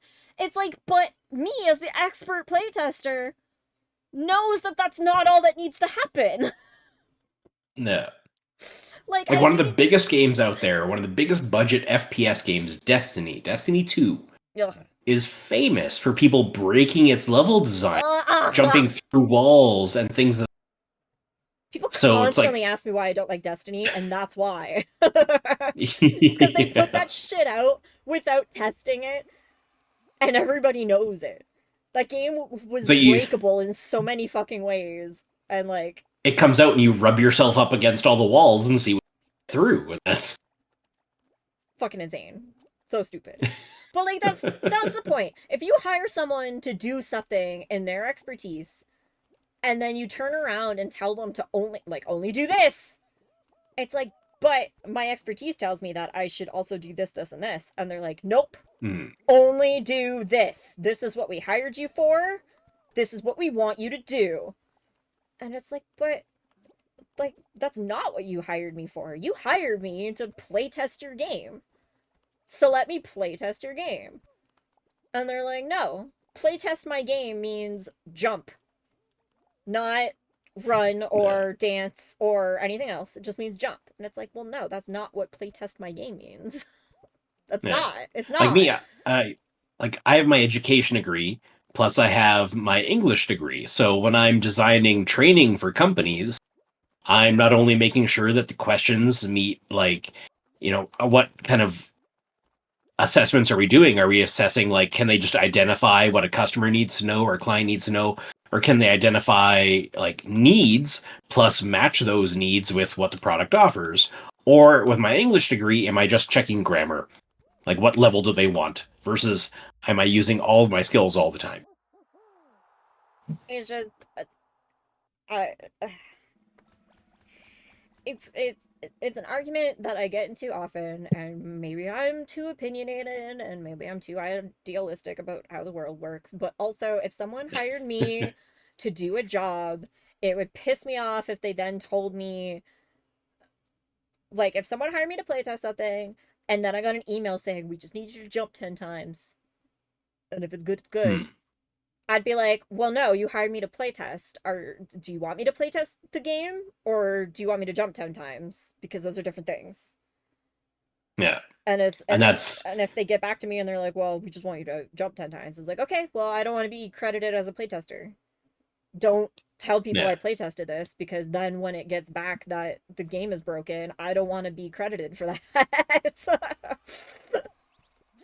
And that's one of the things where, like, the scale of project, what do you want this to be? Meet with the stakeholders, what are their needs? And like if that's me, what I ask them is, what do you want? What's the goal of this? Here's what I can do. What do you want me to do? What's the project? My old manager, one of his favorite sayings was, what was it? Are they asking for Lunchables, or are they asking for a charcuterie board? Oh, Because we shit! can give them both, but what are they asking for? Oh, fuck, we got first on that. God damn it.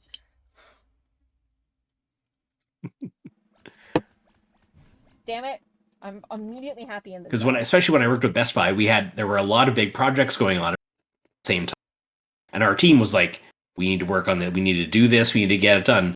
If we had another 2 weeks, we could give them a charcuterie board. We don't have another 2 weeks, so we can give them a Lunchable. Still edible, still works, still gives them everything they need, but it's not, if given the time, it's not finished how we would want to finish it. It's not varnished, it's not sanded down quite how we would want. It's not done, but it gives them what they need. So that was the Lunchable versus charcuterie board discussion at work. I mean, the whole reason we started talking about this is because a friend of ours is being given they're hired for a job, for a specific position. And then when they go to do that job, they're told, these are the 4 things we want you to do. And it's like, there's way different problems here, though. Like, way different problems. Like if you were like, if they're like, design a book cover for us, it's like, okay, but like, the title of your story is way too fucking long. It has a subtitle for no reason that makes no sense.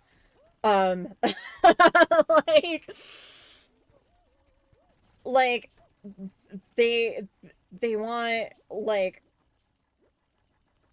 the design to be really specific on it, but the design would make more sense a different way, and like the person designing it knows the design would make sense a different way, but like no one's gonna say it. Like, no one's gonna say it. Like, they didn't ask for the designer's opinion on how it should be designed or anything, but also the designer's not gonna say it. So it's like, you're just gonna get a book cover that's not great.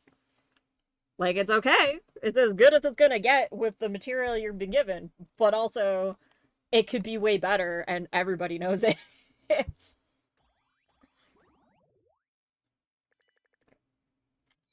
And it feels weird to me to like hire someone as like, you're gonna be my designer, but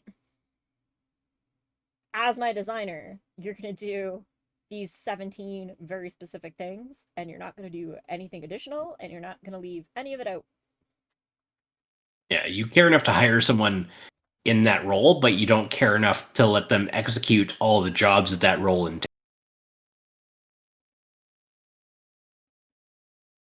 Ooh, Nextia, you got spam detected! Fairy bot, don't fuck you up.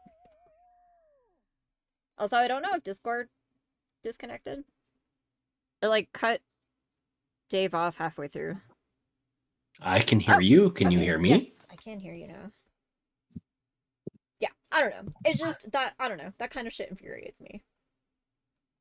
Like, if I got hired as a playtester and then they told me jump 10 times, I'd be like, well, do you want me to playtest your game, or do you want me to jump 10 times? Because you hired me to playtest your game. Yeah, like being a playtester, you'd be like, okay, test level 3. See if you can break the boundaries on level 3. Go. Yeah, that's and you would do everything you can to break boundaries on 3, not... Like, usually, like, if you're hired as a playtester, you're either, here's the game as what we have it as, break it in any way you can, Or it'll be like, oh, we just pushed level 3. So, like, play level 3 over and over, see if you can break it. Or it'll be like, hey, we hired you as a playtester. We've hired 17 other playtesters. We have a playtester working on each different thing. So this playtester is going to work on what happens when they do the dances, and this playtester is going to work on what happens when you jump. And it's like, all right, now my job is to jump a lot, but it's still never go to this corner and jump 10 times. Like, it's still never that. Like, that's too specific of a thing. And it's like, okay, well, what if the 11th jump breaks it? What if jumping somewhere besides this corner breaks it? And it's just like, well, if this corner works, then all of the corners are going to work. It's like, well, that's not how a game works, though. Like, that's not... Yeah. That, like, you need to test all of it. And, like if at that point you've never played a broken game before. It's yeah. I remember, I mean, I'm probably not supposed to talk about this, but when I was playtesting for Candy Crush, it was insane, because they were like, oh, we released 10 new levels with, like, game mechanics, and we want people to playtest them and, like, make sure that they're not broken or anything. And it's like, hey, cool. But then they would just, like, give you the whole game. And then you would have to, like, play your way to get to those 10 levels. They don't bother giving you a key to unlock to level X. Yeah, like, no, it's not. Like, what it should be is they should hand you just a packet that's, like, just those 10 levels, so that you can play it over and over again and try different things and try to break it in some way. But that's not how Candy Crush does it. Candy Crush just hands you the whole game and then says, like, these 10 levels are new, so, like, test them. But because of the way Candy Crush is, like, designed, you have to play all the levels up to those 10 levels, but then once you pass those levels, they don't play... We're first again, by the way. Ah, no, top 20! Never mind. No, top 20. I thought somebody must have beat us.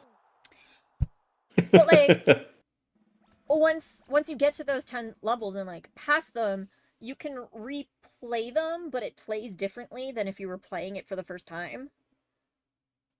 You know? Mm-hmm. So then it's hard to, like, see what happens if, like, oh, what happens if I fail this many times? What happens if I use this mechanic 5 times in a row? Like, that's what playtesting is supposed to be. You're supposed to, like, test... Like, when they coded it and played it themselves and, like, tested the code themselves, they should have found all of, like, the normal gameplay problems. And playtesting is supposed to find the what-ifs problems instead.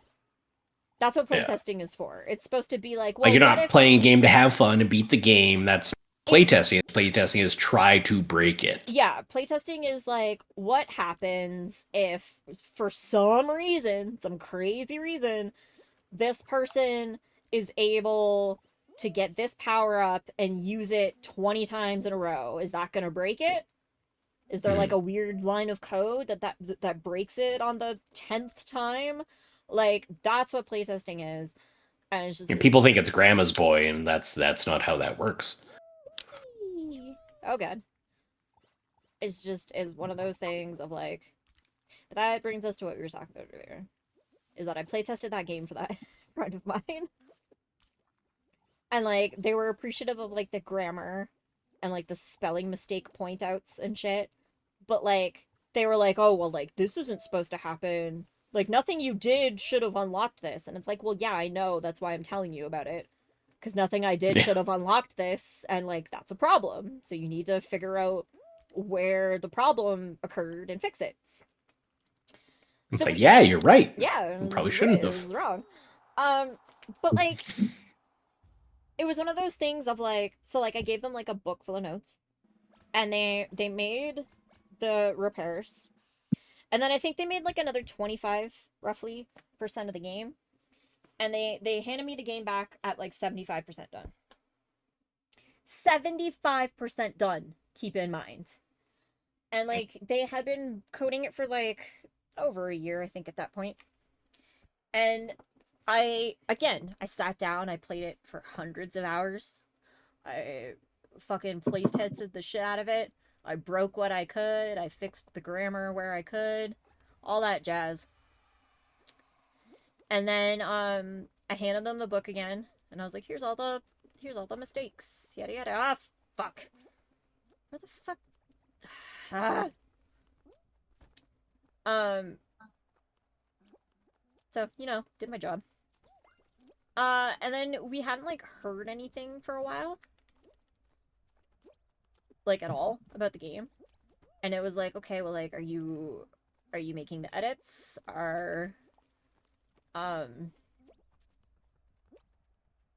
Like, is it just, like, taking a while? Are you taking a break? Like, what's going on? And it was just like, oh, like, I don't know what's going on with the game anymore. It's, like, taking me a while. And I was like, okay, well, like, it's fair. But then, like, at this point, they had been unemployed for, like, 2 or 3 years at that point. So no job, other people paying, like, bills and groceries and all that jazz, and they still weren't, like,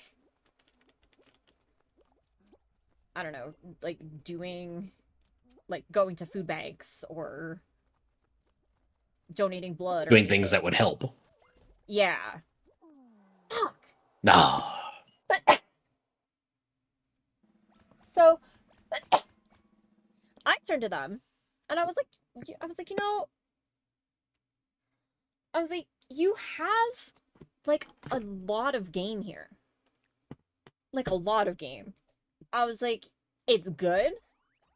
I was like, the parts I've played are well polished. Like, you fixed the grammar, you fixed the problems, the storyline's entertaining, you have, like, a decent amount of the game finished.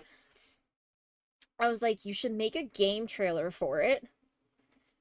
Throw it on Kickstarter. Maybe a demo. The first level or something. But, like, make a game trailer, throw it on Kickstarter, ask for, like, a year's worth of salary to get the game made. I was like, because you're not doing it, like, you don't have any income otherwise. I was like, throw it on Kickstarter, ask for, like, what's a year's worth of rent and food and utilities and shit? And, like, I was like, add some fun money to that equation. Ask for, like, a year's worth of salary to finish the game.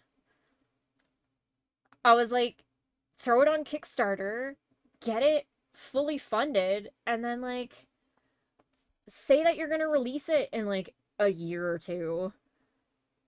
And then, like, then all you have to do is keep working on it at the pace you've been working on it. It'll be done. You'll have salary that you brought in yourself that will pay for your rent and your groceries and stuff. And, like, you'll finish your game. I was like, not only that, but, like, Curtis has like, connections at, like, Game Rant and shit like that. And I was like, I'll keep playtesting it for free.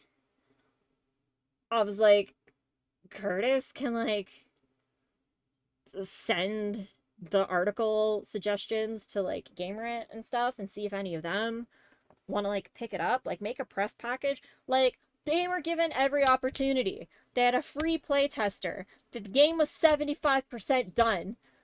They were doing it in RPG Maker. I found out later that they had friends of theirs code certain parts for them for free. That's pretty good. Yeah. Like, they had friends do, like, full, like, 1080p pixel art cutscenes for them for free. And I was like, holy, wow. I was like, holy shit, because, like, I thought they were doing it themselves. But, like, these friends were, like, I found out through, like, Facebook posts and stuff that they had these other friends doing, like, all this work for them for free. Somebody coded their, like, game, like, their main menu page for them for free. Like, the save menu and shit for free. And all this stuff. I was like, how hard is it to, like, the game's almost done. I was like, how hard is it to, like, throw a trailer together with footage from the game that you already have, and then just throw it up on Kickstarter. We'll get you like an article in Game Rant and shit, which will get it enough attention that people will probably donate. And then And if you don't make a year salary, you'll make 3 to 6 months. like just Yeah, merch, that's merch for that you isn't can present hard, people the opportunities as much as you want. It's up to them to step. And if they don't want to, then that's on them. like they were at making that like point. a pixelated turn-based RPG. So like merch for that's not even hard. Like all you need to do is like put like the little like the 8-bit character that you've already made on a shirt. Done. Yep, put the sprites on stuff and Done. Like the Kickstarter would have been easy to throw together. I was like, do that, and then for the next year, you don't have to worry about income. You don't have to worry about asking people to help with groceries or rent or anything like that. All you have to do is worry about the last 25% of the game that you were already coding, that you were already almost done. Like you just need to finish it. And at the pace you've been working on you make it, a sequel, it should be prequel. viable. And they were like, oh, yeah, I'll think about it. And then they never did it. And then they never finished the game. This was like, Curtis, are you still in the Discord? Yeah, I'm here. Oh, okay. You remember this? Was this like 3 years ago now? Hello? Yeah, 2-3 years ago. I think it was 3. Um, Are you playing again?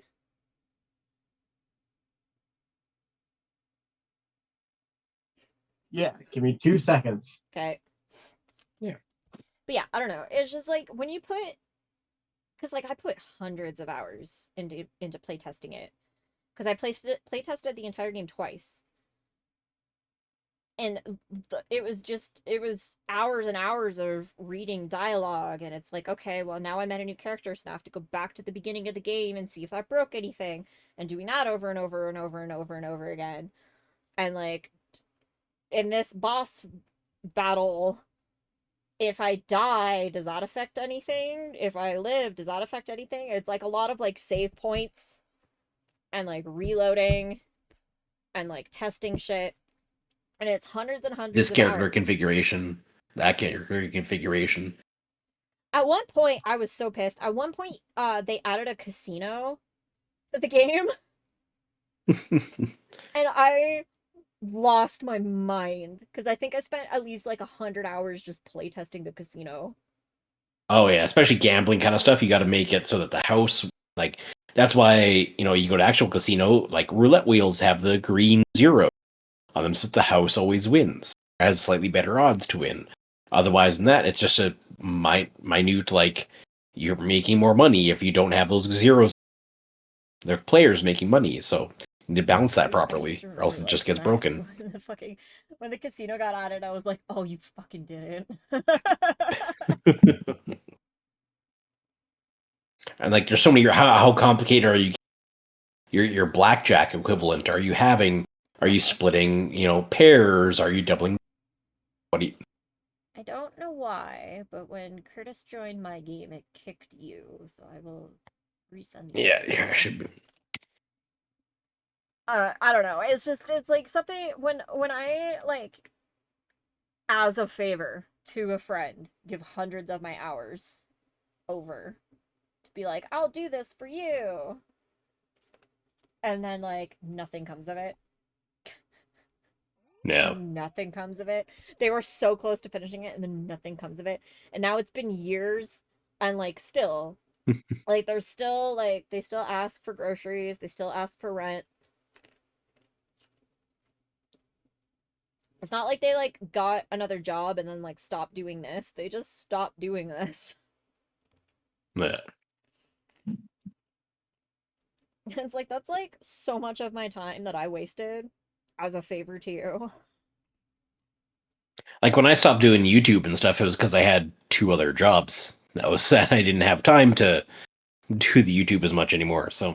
But like also no one else was invested in like you doing, like you didn't have like an editor that was like editing your videos for free every week kind of deal. Yeah, I was getting home at 4:30, working on a YouTube video till, and then going to bed shortly after. I hate YouTube so much. At some point, there is an extension that like we need to get that lets us stream live to TikTok, Kick, and YouTube at the same time as we're streaming to Twitch. That supposedly I have to get because like that's the way of the world these days with live streams, but like I'm not looking forward to it. Our YouTube is there as like a way to like archive our VODs, and that's basically it. Yeah, that's that kind of semi-passive income from VODs. Actually, I mean, not even because like we're not monetized on YouTube. It's just yeah. It's just Well, it's a lot harder to get monetized than it used to be.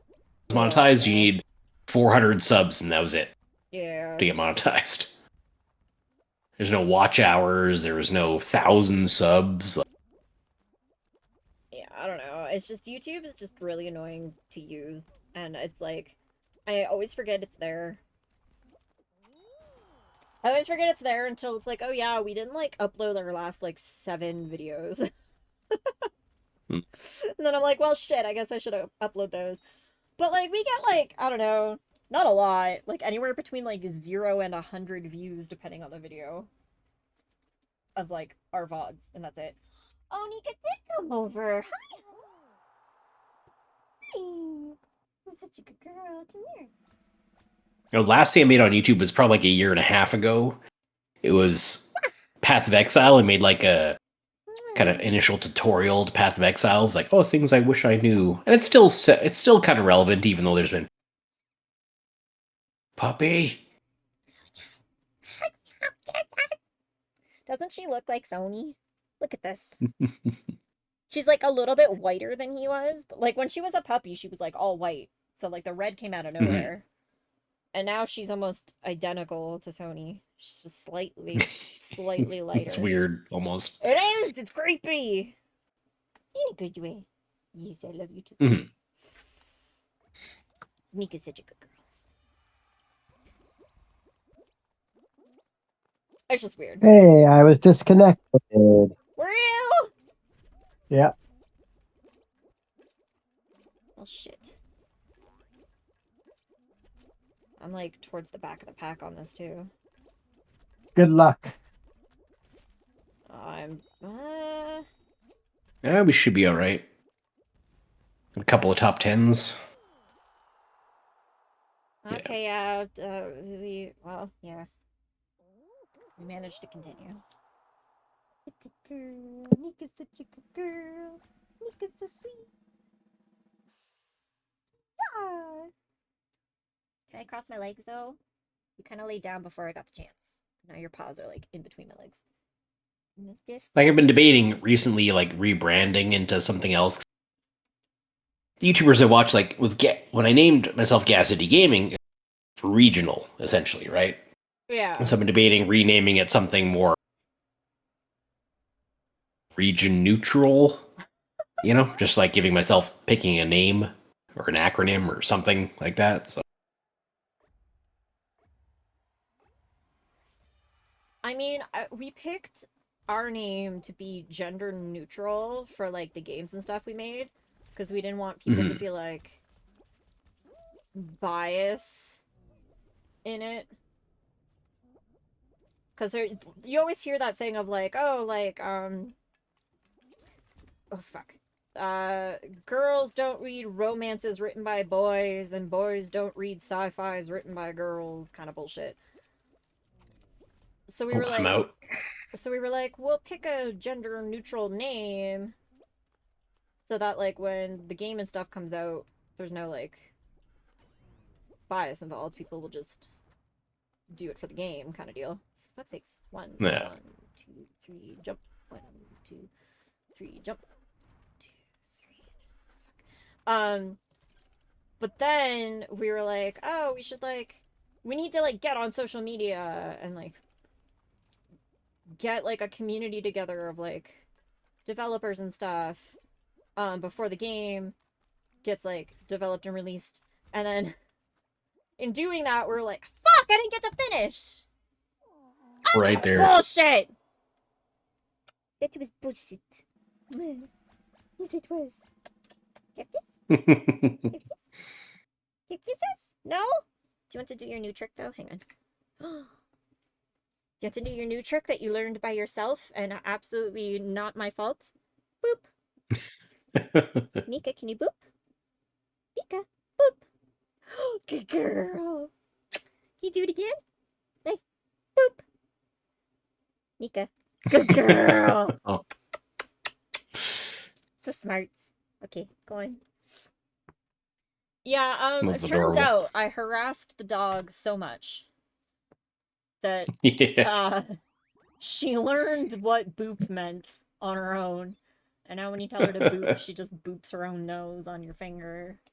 Which is adorable, but also a very sad commentary on how often I booped her nose.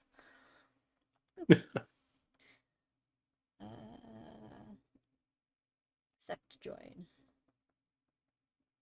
Did that time out? Looks like it might have. Invite.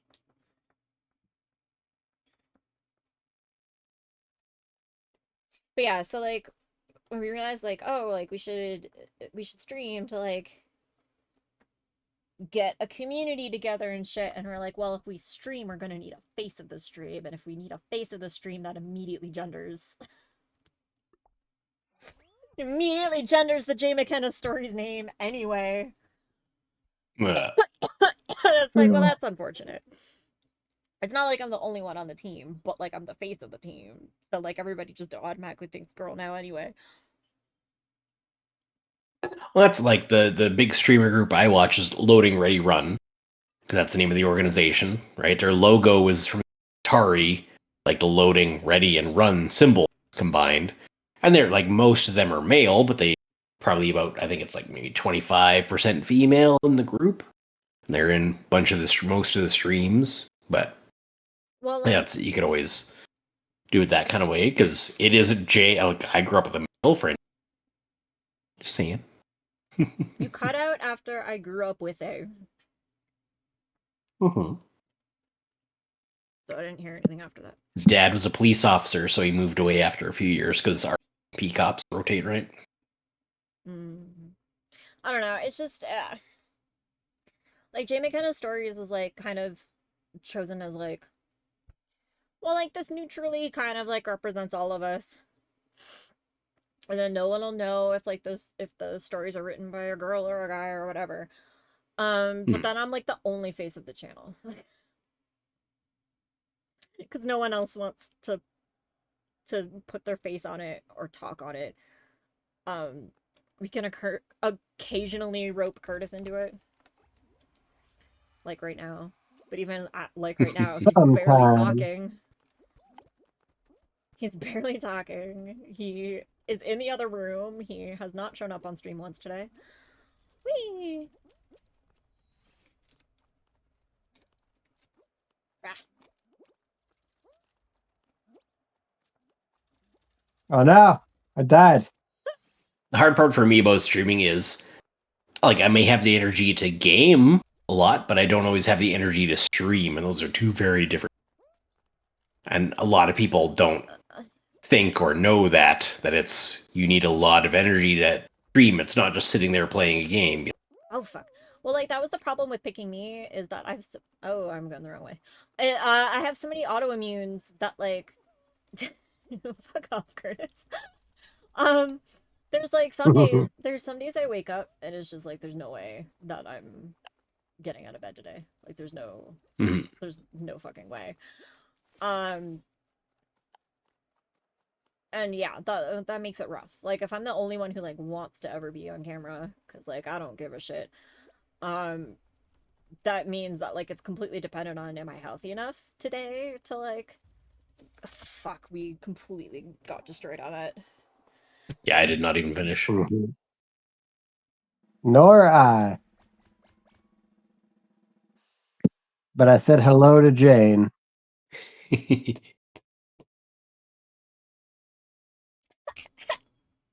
I got 712 points. What's this? Oh, for fuck's sake! Thought I told it to cancel the.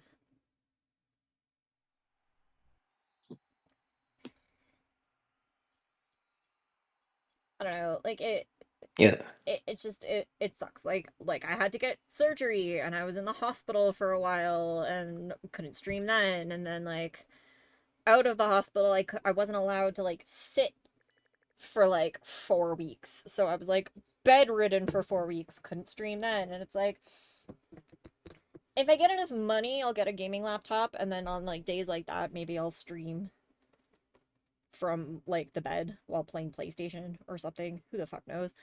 But like that's also expensive. Yeah. Uh, And I was looking recently at like upgrading my computer because my computer's about 6 years old, so it's fine. Like I'd probably still go another 2-3 years before I had to play because I want to play Battlefield 6 when it comes out, and I can play it on 4K and it'll run just fine. But 3-4 years from now, never know. So the PC was like top of the line like a year and a half ago when I bought and built it. yeah, Um, so you're fine for a while, probably. yeah, I should hopefully, fingers crossed, be Yeah. fine for a while. But like, there's also the times where it's like I can't sit here every day. Yeah, I heard it too. I heard it too. Thank you for letting me know. Thank you for letting me know. Such a good guard dog. No. Okay, go get Curtis. I'm gonna get another beer because that was the end of that one. I will be here.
all sit down. Talking to my dog It's in for there? all you to play video games. Oh, Curtis, you dropped from the group there. Did he? Oh, he Am I jumped gone? on Fall Guys. Yeah. Oh no, I'm gone. What do I do? Can you stop baby talking my dog? As creepy as hell to hear in my ear. Also, Guess, I don't know if you want to, like, repeat that, like, crazy hydration thing you just said. No, I was watching a British YouTube channel, Mm-hmm. and they came out with their own beer in England. Obviously, not you can't buy it here, but it's like super light beer. It's like 2.3 or 2.4%, super low percentage. But because it's less than 2.5, they said it's actually a hydrating beer. Because anything, alcohol and tends to be a diuretic. So if you drink beer or mixed drinks, it tends to make you less hydrated. Get some, not all, but some hangovers is because you're dehydrated. Sleep. So if you drink low percentage beer, or if you drink like Gatorade or water before you go to bed, you'll have a hangover because you're better hydrated. Okay. But this is what my drunk brain has put together from that. Basically, buy a Gatorade, easy fix. Buy a bottle of Gatorade. Like Gatorade is like Pour half of it in a glass. No. Fill the rest of the glass with water. No. Drink that before you go to bed. No, but so Gatorade is like a sports drink, right? It's like made to hydrate because it has like the correct proportions of electrolytes and shenanigans. My point is that like you can't just say that about like anything. You can't just be like if it's less than 2.5%, it's hydrating because like you have to take in account the like electrolytes and the salt and the like you have to take into account the other ingredients because like I can't just have a Diet Coke and be like that's hydration. It's not. Diet Coke does not. No, it's not. It gives you more moisture than it takes. Even if it's only like a 0.001, gives you more moisture than it takes. Whoa, shit. If it was this or drink nothing, this is better than drinking nothing. Like if you were in a desert, drinking a Diet Coke is better than not drinking. I mean, I guess, but at the same time, I feel like on a daily basis, because the Diet Coke has a bunch of caffeine and salt in it, that it's not it doesn't feel like it's a hydrated drink. Yeah, and they were talking beer. As far as beer goes, less than 2.5% is. I know, but you brought that up when I asked if drinks. having my protein pop felt like a good idea. I know they were talking about beer, but you used it in response to me being like, I'm super drunk. I'm gonna have my protein pop. I feel like that might help. And you were like, did you know? Well, I don't know how you mix those. That's up to you. It's a fifth. it's a fifth of a protein drink. I'm doing cookies and cream right now. Whatever this brand is. Nice. This is the first time I'm trying this brand. But basically these aren't like milk or anything. So there's barely any carbs or anything in them other than the fact that they're like pure protein with a little bit of sodium is really all that they are. We've been over the milk content already this evening. I won't go over that. They're 50% calcium because they're made with milk concentrate protein. Not milk, but milk concentrate protein. What do they call it? Condensed milk? Is that what it is? More milk per milk? No, so like it's like dehydrated milk protein. So they like dehydrate the milk, right? And then they remove the protein from it. So that dehydrated powdered protein came from milk, but it's not milk. You get me? How far away are we from just like meal pills? Can I just take a pill in the morning instead of me? I mean, I'm pretty sure I just do that? can. I'm pretty sure that multivitamin is all I need for like a week on my stomach. But anyway, it's a fifth of a protein shake, whatever flavor you want, in whatever pop you want. 1 can of whatever pop you want. I am drinking Diet Coke with cookies and cream protein shake. It kind of Vanilla coconut would be real good. I feel like. well, like, I don't know. I was for a while drinking. There's like that orange creamsicle Diet Coke that's out right now. Yeah, I my was dad used to drink a lot of that orange Coke Zero, or whatever it was. Yeah, it's the orange cream Coke Zero. I was mixing that with vanilla protein shake for a while, but I don't have any of that in the house right now. Yeah, I don't know. Y'all can experiment with whatever flavors y'all want to, as long as it's not like it needs to be a shelf stable protein. Oh wow, I shake. just fell right off the. Like if it's a milk protein shake, it constantly needs to be refrigerated. If it's a milk based protein shake that can just sit on the shelf in your pantry, then that's fine. So it has to be a shelf safe protein drink. But like usually it's like a fifth of a bottle, because all these bottles tend to be roughly the same size. So like a fifth of a bottle with one can of whatever pop you want. Mix and combine flavors to find what you like the best. Real good though. They taste like milk. When I used to work for Best Buy, I would give a lot of the, hey, you're a new Best Buy. I'm your orientation trainer. And we'd have like a big Teams meeting. It would last for like 3-4 hours. Eliminated. And we were eliminated apparently. But it would last for like 3-4 hours. And I'd be their trainer. And I would say y'all at least one training. And I would, hey, just so you guys know, I live in Alberta. I will y'all you at least once during this training. And I apologize. I don't know what that is. I was saying y'all before I moved to Alberta. I think it's just a Southern Canada thing. I think just Southern Canadians say y'all. I don't Like know most of why. us live in Southern Canada, technically. Like Windsor is Southern. Well, Windsor's where I grew up. Dolt. I know. That's what I mean. Like it's Southern Canada. So I Like was what is saying, it? Like I think 80-some% of the it's- population of Canada lives within 100 kilometers of the or something crazy like, right? I think it's like, because Medicine Hat is south of Alberta, but it's pretty north of like a lot of Ontario. I would say like Mhm. Medicine Hat's like the line. If you like take Medicine Hat and draw like an even line going So west. you live in west Calgary east. though. And Yeah, I grew but up I in semi-northern grew up Saskatchewan. in And do you know how Windsor. many wagons there are that exist? But I don't hear people in Calgary say y'all. Nobody You y'all. live during the Stampede though, like Even during the how many Stampede. fake cowboys?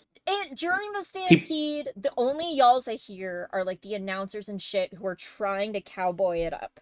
That's the only time I hear it. I don't hear it from locals. I don't go into a coffee shop and say, y'all, and like hear someone go like, y'all's coffee's ready. I don't hear that in Calgary. I heard it in Medicine Hat. I obviously heard it in Windsor because I grew up saying it. Like, I say it to everybody. If you go to my Discord channel, like every message in our Discord channel is, "Hey y'all, what's going on?" Like it's all of our Reddit posts, it's all of our everything. It always starts with "Hey y'all," and it's like I got that from somewhere, so I know I grew up hearing it in Windsor. And like I grew when I was substitute teaching, I asked a Discord like, "Hey, what's a?" Because I used to say "you guys" a lot. I asked like, "Hey, what's a good gender neutral replacement?" They said like, "Oh, where do you live?" I'm like, "Alberta." They're like, "Y'all, y'all is a good gender neutral place." I'm like, "Yeah, fair." But nobody. Or they said "you folks." So when I was working at Best Buy, I started saying, "Hey, folks." Folks. I started using that instead. Folks feels very boomer. Mm-hmm. Well, I mean, like Medicine Hat is very boomer. Well, yeah, it is, but I don't know, like folks. Hey, you folks. You folks doing okay there? And anything I help you out with? Like Yeah. that was my standard. It just that I don't know, maybe that's like Northern Canadian. I don't know. Folks just seems like older to me for some reason. Hey y'all, just I realize that It's the intro to Monday Night Football right there. I feel like y'all is what the millennials say mostly. Because I don't think I've heard anybody under the age of like 25 say y'all. Like ironically, or Just like in passing. Like I don't think I don't think messaging anybody that young or anything like that. I don't think I've ever heard Oh a god. single person under the age of 25 say y'all. I think y'all is like millennial. So southern millennial. I don't remember, like, I know there's a trend of like really young kids being like, "Oh my god, that's like what your slang was. Oh my god, that was so cute." Like not knowing what glomping is or coolio or I'm trying to think. There was like I was watching some video and somebody said something I hadn't Bye. heard since I was like 16 and I was like, "Oh my god, when we were 16 we said that all the time." And then like the response from the person they said it to was like, "Oh my god, you guys were so cute back then." And I was like, "Oof." Oof. Um it's just like I don't know. We were very much the first generation because YouTube was like just becoming a thing and stuff like that. We were the very first generation of just making up nonsense words Hmm. just to have them kind of deal. So like a lot of them are just like weird nonsense words that don't make any sense, just like the current generation has, except the current generation hears ours and they're just like, "Oh, that's like tame." Something something skibbity something Yeah, something. exactly. Like we never went as hardcore as skippity when we were making up our words. We were saying coolio, which was just a couple letters added to the word cool. Like Remember when that's sweet what we stopped were meaning doing. sugar? You remember that? Like, Mm. I keep just drinking this to drink it. Fuck. Okay, there. Well, we gotta eliminate it anyway. because how old are you now? Like 33? I'm 37. Yes, 33. Yeah. Late birthday, 33. There was some mental math that I have to do. No. I don't know. You're older than me, right? Oh yeah, yeah. I'm 37. It's just I don't know. June I'm trying June to '88. like I don't know. I feel like our words had a basis in like the original root word and we would just change it a little bit. But like nowadays kids just like make up, they just like throw a bunch of letters together and they're like, "That makes sense." This conveys a mood. Cuz like I don't know why I'm blanking on everything except for Coolio. I know I said Coolio a lot. See, I don't remember. Like in Saskatchewan, I do not remember saying go. I don't know. I think that was like an MSN one. Mm. That was like one of those things that I just like sent to all my friends on MSN. And I was like, "Okay, coolio." Even like when Cool Beans became a thing, I don't think I said Cool Beans until like a good 10 years after that was a thing. Yeah, no, I didn't. We didn't use cool beans a lot. What we used, there's a South Park episode. So South Park, but it was the sexual harassment panda. Willow trees. Yeah, exactly. Sexual So me and my harassment. friends started calling each other panda, including like my girlfriend at the time, and we're like, "Hey, panda, hey you," and that's where it came from. Was the sexual harassment panda? Because they're just like, "Hey, panda," because in the episode they're like, "Hey, panda," and we were just like, "Hey, panda," but we meant it like affectionately. Because now a couple of discords I'm in were are like, you know, "Oh, I'm calling you this brackets affectionate," you know. um,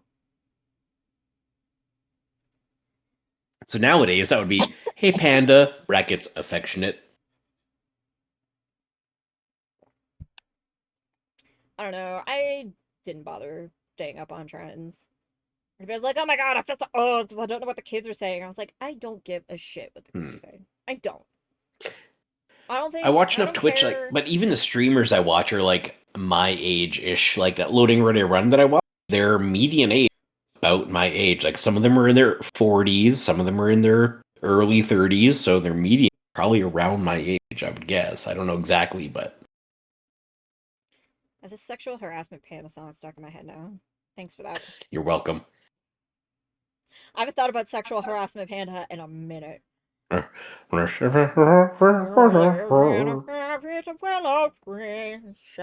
harassment. Sexual harassment, panda. Those are, unironically, those were really good games. South Park, Stick of Truth, and Oh, is he in the game? I don't remember. It's been a long time since I played the game. I don't think he is. If he did, it's just a small cameo, but I don't think. But those are good games. I don't know. It's like I guess like if you like play certain video games, you still keep hearing the slang and stuff. Because like that's where all of the slang I feel like starts from in the first place. Like all the slang of our day came from like shit like Habba Hotel and Neopets and stuff. And then people would start using it on MSN or AOL, and then they would start using it in person. Like there was a progression. So if you were it's just online, like a niche of a niche that catches, and then that's what 10% of 10% will catch, and that's what continues on. Yeah, it's like you say something on Habba Hotel because like it's quicker to type this than it is to type this.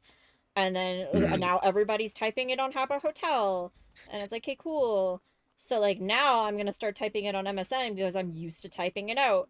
And then it's like, okay, well now all of my MSN friends know that slang, and now we're just like kind of like unironically saying it to each other in person because we're like that's how we're used to communicating with each other.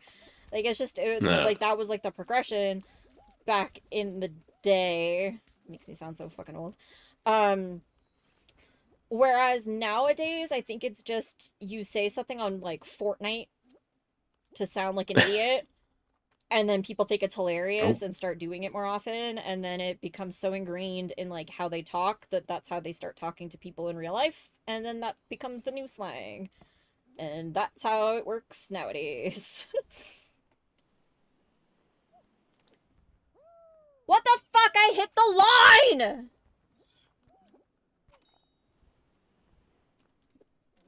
God! Ugh. This is my death drink. God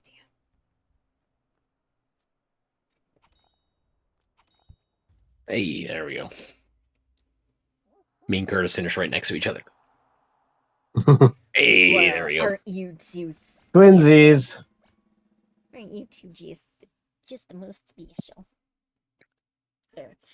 Point being, it's just it feels like because slang evolves differently nowadays, it also evolves into weird shit. It seems like it cycles a lot faster than it used to. Like many things. Well, yeah, there's that too, I guess. But it's just like I said, like back in the day, slang evolved because like you were on Habba Hotel, you had a character limit for your messages. You could only type like 20 characters per message. And you were like, all right, I want to say this to this person, but like it's too long to send in one message. So then you had to like find a way to shorten words. So you would. And then it's just like, all right, now this word is shortened. And now that I'm like so used to using that shorthand for that word, I'm going to start using it that way on MSN when I chat with my friends after school. And it's like now that I've used that word on MSN to chat with my friends at school. Oh, I died, didn't I? Fuck. And you talk more almost in text than you do in person nowadays. So of course, it's just like it became a thing of like now when I see them at school, it's funny to say that word to them because they know what it means because we've used it on MSN, and that's how the slang came about. So all the slang is like Coolio instead of like. or just Rafflecopter, Lawler skates, good old like. It was like Fucking classic. You were either shortening like a sentence to something stupid, or you were taking like the one word and you're like, well, I have 20 characters, but I only need to say cool, so how am I gonna make this longer? And like that's how No. the slang. But now that it's just like slang evolves because like you're playing Fortnite, now it's a competition of like what's the stupidest thing I can say on voice chat right now that's gonna get a laugh. And it's like, oh shit, bro, you got so much Riz off that. And then everybody fucking laughs, and then everybody starts saying that, and now everybody's gonna be saying that in person. And that's how slang evolves now, and because of that, the words are less like rooted in what they're supposed to mean and more rooted in nonsense. In absolute garbage nonsense. And that's fine. Like, as someone who, like, took linguistics in university and shit, I find shit like that fascinating. But I also understand why older generations are like, that younger generation spouts bullshit. And it's like, well, because they kind of technically do. No. But that's also how language evolves. That's literally how language evolves. So, like, there's nothing to complain about. It's just... We getting kind of beat real bad in this one. Yeah, I'm gonna need you guys to, I got disconnected, Curtis! and that was ages ago. I was waiting for a break in conversation to tell y'all, For but fuck's sakes. I got disconnected 20 minutes ago, but I didn't say anything. Good job, Bunny. Get that over there. It's that point where like we're the bottom performers. So the Oh, well, yeah, no, we got completely tanked because we didn't have enough people. Despite the fact that, honestly, that we had 2 right at the end there, just didn't count it. no.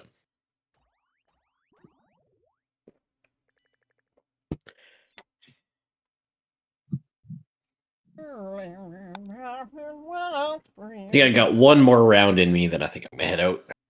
Okie doke. I honestly might finish my drink, so we might call it after that. Harassment, slander. You're welcome. God, you're the worst. It's not even like a good South Park bit.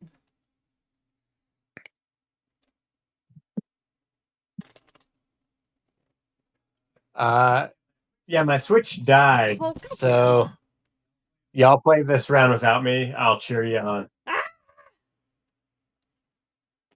Alright, we'll do this, and then Gas City will leave, and I don't know, I'll do my dailies, and then we'll call it, I guess. Yeah, I'll say it was a blast playing with you guys. So I thank you. Oh yeah. Thank you for playing with me. I'm so fucking drunk. I had 3 beers.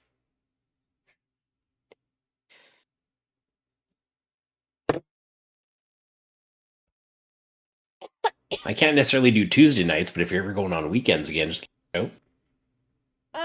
Okay, so like the original plan was we were gonna do these Fridays with some like other people, some like other local people, and then Mondays was gonna be just me playing multiplayer games, just like in general. Like, I don't know if you've seen Peak or anything like that. Oh yeah. But I was gonna be playing games like that and like occasionally doing Twitch collabs with people on that. And then Tuesdays was gonna be like a fan pick, which we have yet to set up the point system for that. But we were gonna like give points to people as like they watched and stuff, and then like the winner every week got to pick a game that I would play on Tuesdays. And then Thursdays and Sundays were gonna be whatever the F I wanted. But then these people that said Fridays were okay suddenly said Fridays weren't okay. And they're like, Tuesdays are fine though. So it's like, okay, so we can do this Tuesdays, but now it's like Fridays was such a good day to do this. So it's like, now what?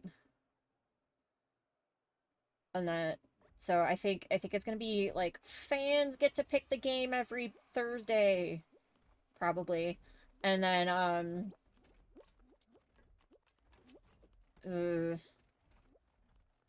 if we do drunk Fall Guys Tuesdays, multiplayer Mondays, for fuck's sakes.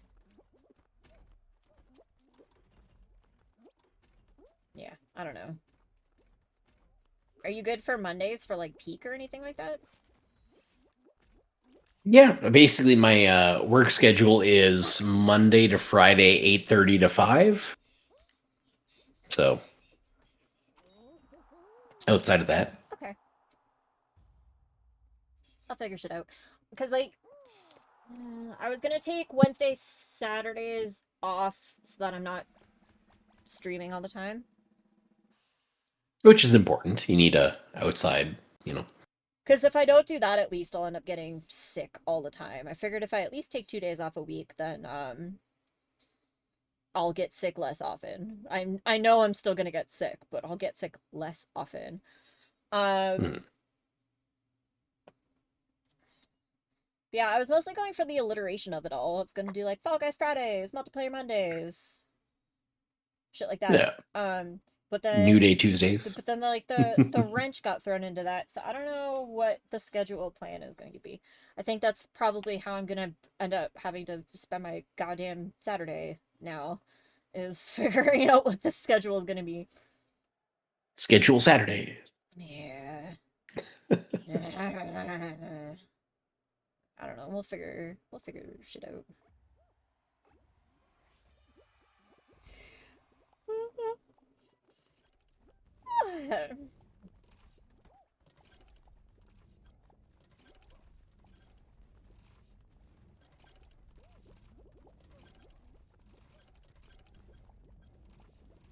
I'm glad we got like a game in though, because I know we kept going back and forth of like we should play a game together, and then it never happened. That's a random Friday, and we both have the next day off, and it's fun, you know. It just works out. Fuck off, be grabby. Grabs. Grabby grabbers. How dare you be grabby grabbers.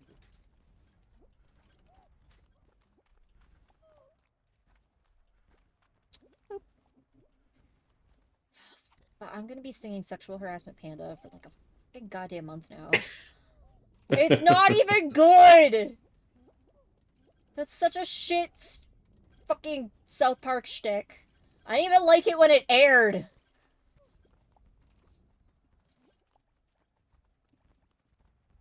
It's just a fucking catchy ass song because it's old timey.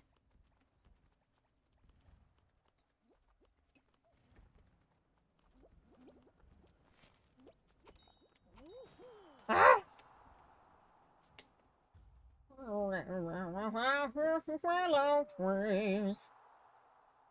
Still laugh when I see Patrick fly through the finish line.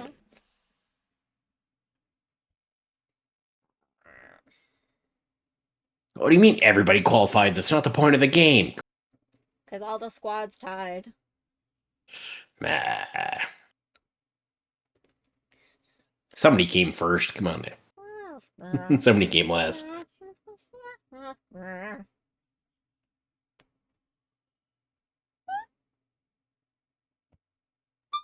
God. Oh, fuck. Oh, we're about to find out if we have a good team or a bad team. Bulls.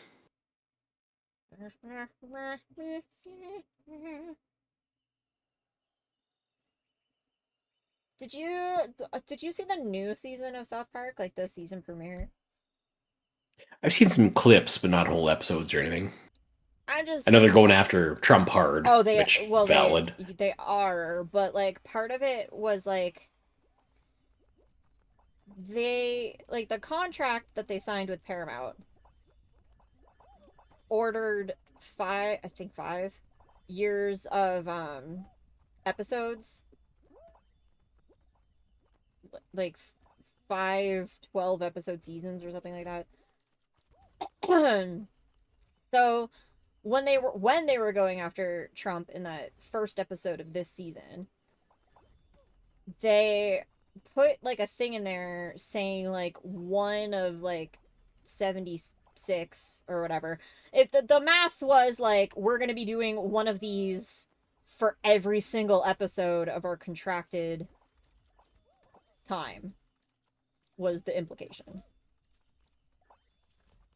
And I'm just wondering if they've continued to do that. I haven't seen any of I saw the season premiere, but I didn't see any episode afterwards. Yeah, the next two they've also got after the administrator pretty hard. Well, it's just like so we got eliminated I hard don't. on that. Yeah. It's like they did like an AI ad in it. I guess it was AI. I thought that they hired an impersonator, but I've heard tell that it's AI. I don't know. Um of like Trump walking through a desert, and it was like a political ad type thing. And and like Wait. the end of that political ad said something along the lines of like 1 out of 77 or whatever. But like when you did the math, it was like, oh, they're going to be doing one of these for every episode for the whole 5-year contracted term with Paramount. Yeah. And That I haven't seen. I just wondered I've if seen they the episode kept, clips themselves, but yeah, I just wondered if they kept doing the ads, like if there's more ads, because I haven't seen any of the other episodes besides the first one, so I didn't know if they like continued doing the ads or not. I know this most recent one, the clips I've seen, they have towels going to the covered in like soldiers and tanks and shit like that, because that's it's granted I don't think there's tanks there currently, but yeah. I think we align on our opinions on that subject matter. If you knew. I mean, you cut in and out, so I assume we do, but I can't guarantee it. I am heard very very little of anti-Trump, your etc., statement. etc. Okay, yeah, we do align. Yeah. I Yeah. don't think you can. I don't think you can be part of the rainbow alphabet and be pro-Trump. I mean, I guess. Yeah, no, I guess don't. You can. I guess there's some that are, but like, There's I find it monkeys, typewriters, etc., etc. sure. I just think you're much more likely to find a rainbow alphabet person who hates Trump more than you are the other. We also live in hashtag Berta, so there's that.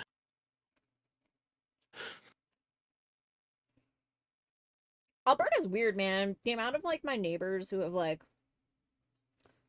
my one neighbor has like told me like she's fully conservative. Fully conservative. And she has multiple friends like me who have like autoimmunes and stuff. And like she hears our stories about how like we can't afford this, we can't afford that. The government's not doing this for us. And then she's like, "Oh my god, that's terrible. I don't understand how they could do that. You deserve less." The government sucks." But then she votes conservative. And it's like, I know you're voting conservative. I know you are. So like I don't understand. We're acquaintances. Yeah. She's a very like you can say X, Y, and Z, but how do you vote for somebody that supports A and B? Well, this is the thing. Like she's been one of the nicer people to me after I moved to Calgary. Like even like when Zoni passed away, she bought me an urn for him. She took me out to like it's not my thing, but she's like, "Let's go out drinking because like you're so upset." And like that, because that's in her mind, like, what can I do to cheer her up? Oh, I'll take her out drinking, right? Which is fine. Yeah. So like she tried to cheer me up. She took me out. She bought me an urn for him. Like she's done like a bunch of super, super nice stuff.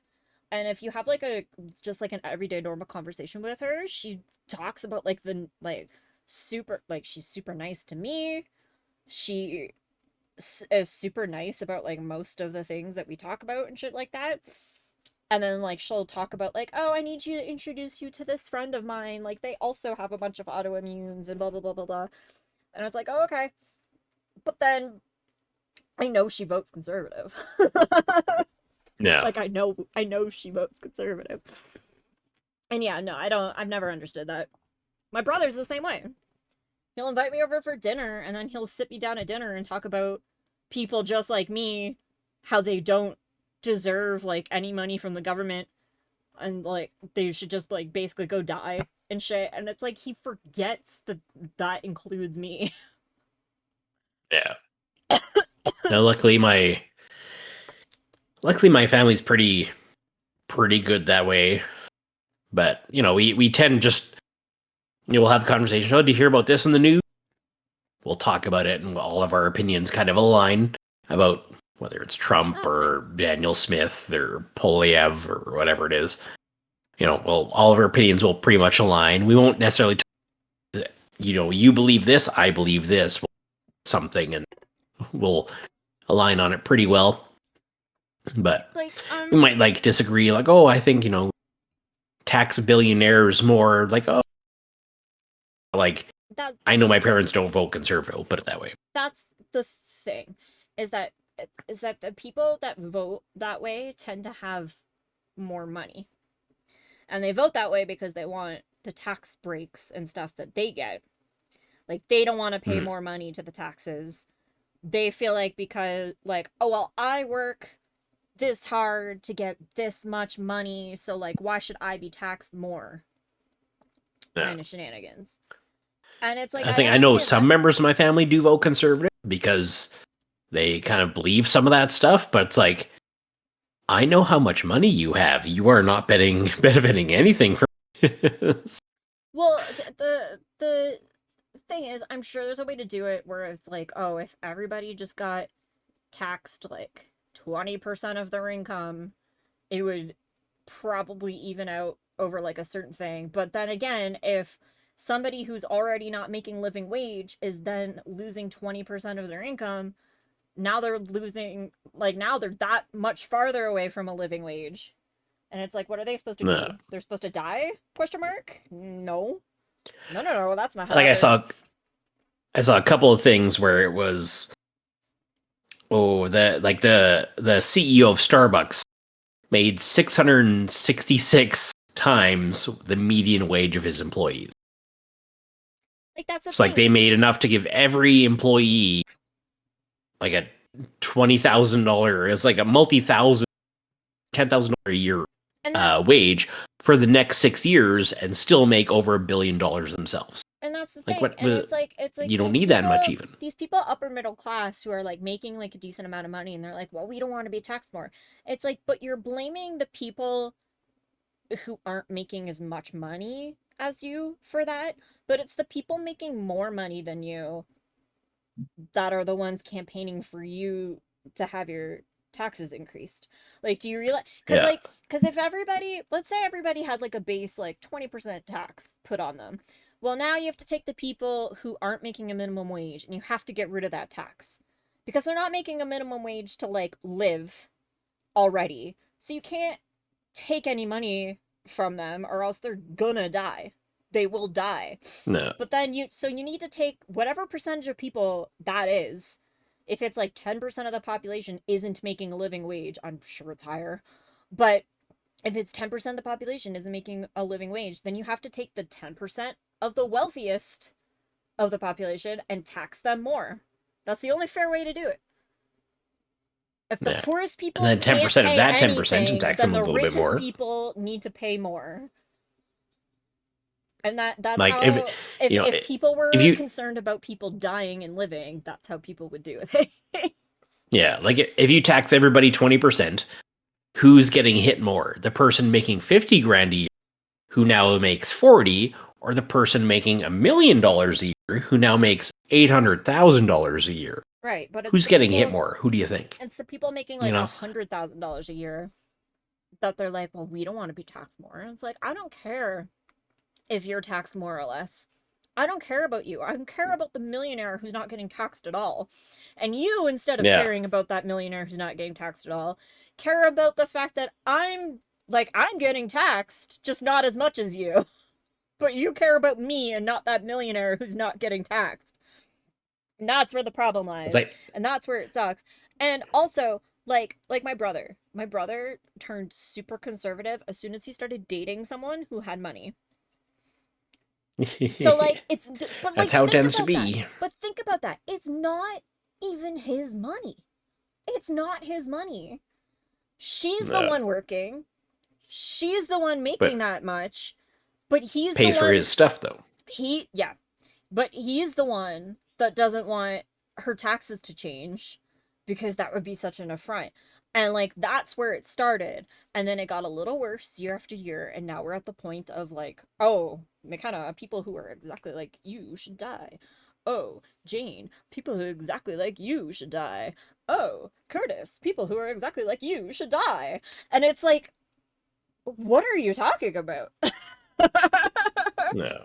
It's like, And it's like people making 500 grand a year. You know, right now I think I'm paying around 25 ish ballpark. So I take home that's pretty much exactly what I pay in taxes, 25%. So people who make what I make, about 25%. If people are making $500,000, yeah, they should probably pay about, 35, 40% tax instead. Because then they're still making, if you pay 40% tax grand, you're still making $300,000 a year, which is a crazy amount of money. So, yeah, you'll still be fine. But I think it was Massachusetts recently made a 4% tax on millionaires, and they raked in billions of dollars just from that 4% tax on millionaires. yeah, because So that's 40,000 out of someone who's making $1 million. Nothing. That's literally 4%. That's what it is. That's all they need But to do. But and every raking time that's billions brought of out, dollars. every time any idea like that's brought up, the millionaires are like, "Oh, the poor are trying to attack our taxes," and then they convince all these people who are making like $400,000 a year that it's gonna be bad for everybody, and it's not. Yeah. It's just gonna be bad for the couple of millionaires and billionaires. But they convince the upper middle class that it's bad for all of them, and then it fucks us over instead. But trickle down economics there. But what about the job political. creators? So they're going to be able to hire people, right? That works. That's entirely how that's worked since it was created back by Ronald Reagan. That's just an economy, Jump right? Jump and knockout. Hang on, I'm looking at my Fall Guys Stanley's emote 3 times. It's just no, it's an insane.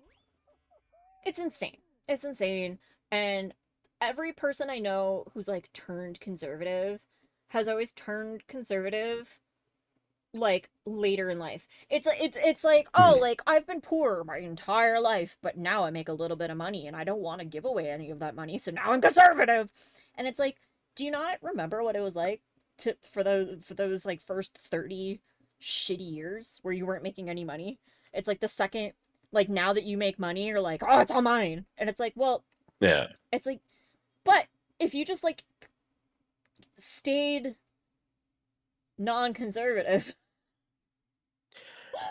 Like, you know what? like, you realize how many people who, like you, had a shitty hand dealt to them. You realize how many people that would help. Yeah. Like by the end of the year here, I'll be able to be 100% debt free other than like the lease on my car. Ah, you bastard. Technically debt. I don't count it as debt, but I'll be 100% debt free. And you know what I want to do with some of my money? Like support the content creators that I support who are all definitely liberal. Donate money to like the Trevor Project or the Canadian equivalent or things of that nature. Like I don't care. Like I'm fine living where I am. I have 3 bedrooms. I have my bedroom where my computer is. I have a. What the heck else would I ever need? I will say, if that's what you're thinking of, the Canadian version of the Trevor Project would be the better investment right now because all the programs getting shut down in the States, the Canadian one have been letting Americans call the Canadian one. Yeah, I've heard that. Yeah, so like the Canadian one is where to go on that. But I don't know. Like literally, But like you know what I like, mean? It's like the same thing. It's like donate to where it'll whenever make a difference. Asked me like, oh, if you won the lottery, like what would you do with it? And like literally, I've thought, like, first of all, if it's one of those lotteries where it's like, oh, you win $1 million, I'm set for life. That $1 million, I'm set for freaking life. I'm gonna buy. Oh god damn it, I fucked that. I'm gonna buy a property. Oh. I'm gonna buy a property so that I don't have to pay rent anymore. That's goal number 1. I'm gonna put half of it, $500,000, is gonna go into a high interest savings account, and then that'll pay me a yearly like wage. It won't be a lot, but it'll be enough to live off.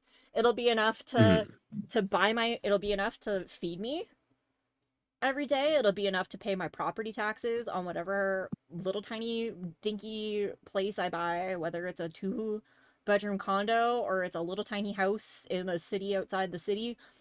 Like I would buy like a $200,000-$300,000 condo or house or something so that I don't have to pay rent anymore. That's step one. Step two is $500,000 goes into a high interest savings account so that I get a yearly wage to feed me every year. And then whatever's left over out of that, theoretically $200,000-$300,000, that's my fun money. And all I'm gonna do with my fun money is travel once a year. That's all. That's all it's gonna be. It'll be like, oh, this means that I can afford to go back to Japan for another 3 months. This means I get to do whatever you go, want. This basically. means to go like the next year I get to go to South Korea, or the next year I'm gonna go to fucking San Diego Comic-Con. Like it's just gonna be used for that. And when it runs out, it runs out. Okay, cool. But like I have the money to just live comfortably for the rest of my life, and that's it. And that's if I win $1 million. That's like the like lowest of low lottery dream numbers. Oh no, not that one. And like if I win something like if it's a crazy lottery, if it's like one of those lotteries where it's like, oh, the winner gets $55 million or something insane like that, my goal has always been to buy like an entire condo building and just let people who can't afford rent or their own place move in. Yeah. LGBTQ housing. What? Like like a friend wants to move in because they don't like renting month after month, year after year. Fine. You get a unit. Friend gets that unit. They get it for free. That's fine. Just pay like your utilities and your property and the property tax for that one unit. Yeah. That's it. That's all I require. It's like a couple $100 a month. Like it's going to be low income housing for the people who fucking need it, because that is a fucking epidemic in this city. Yeah. And like, expenses go up. Cool. Here's the bills I got for the building this month. That's why your rent is going up $30, and I'm paying for that still, but that's why it's going up that much. But like, just like if I get an like amount of like money, that. I'm buying the property.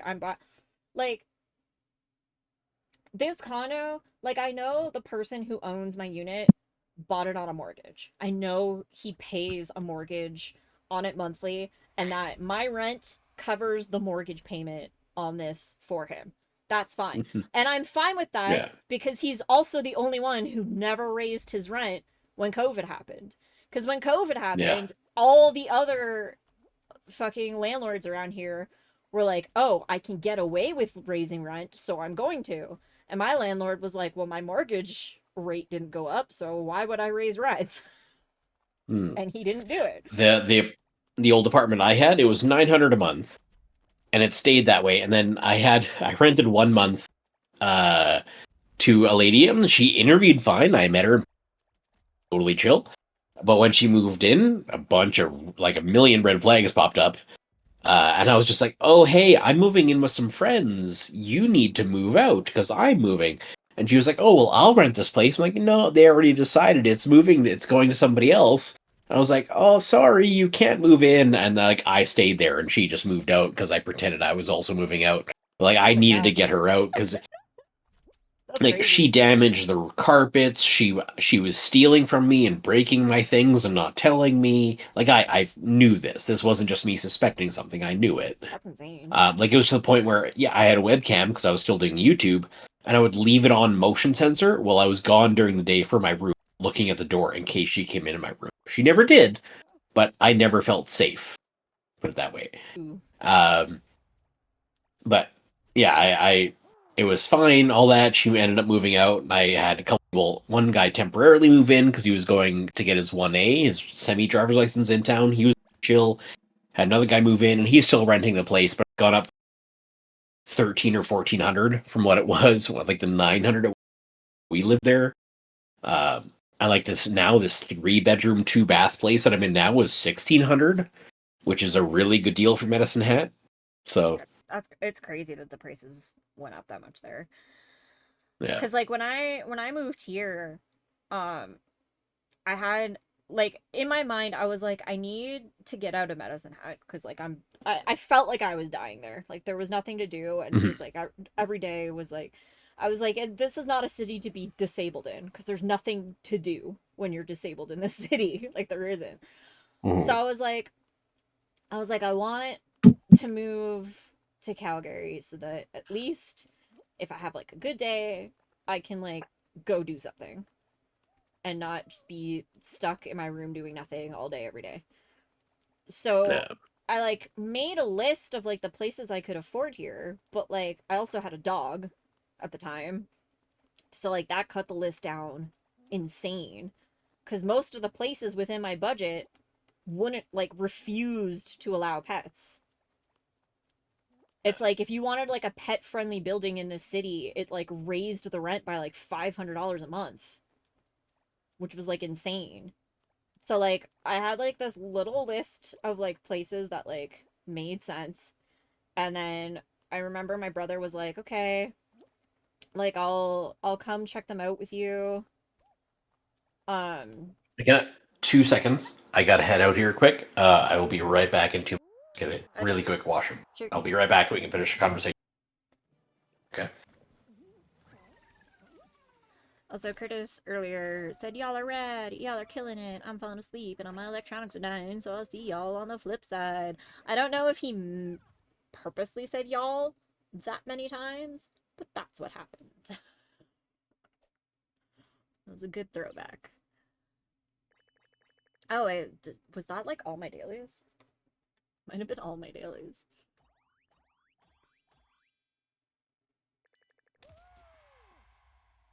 And I won. And I got a crown.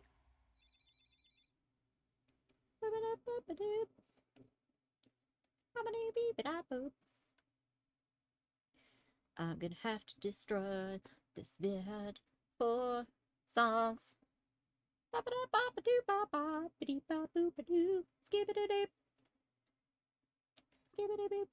Oh, Ryan in Creator Spotlight. Is that all?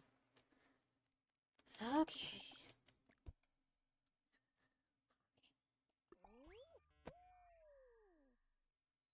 Legit, 3 beers, my feet. Well, I don't know when I'm gonna feel my face again. I might have to limit it to like 2 beers for future. For future Fall Guys, need to figure out what to call it. Tank Tuesdays. I don't know, nothing seems right. Nothing really seems right.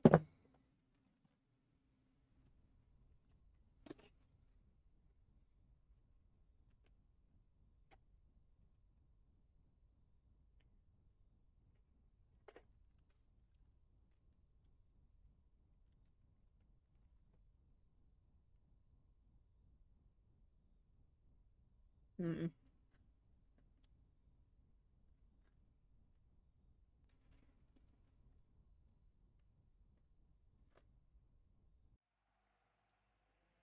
It's probably all fucked up too.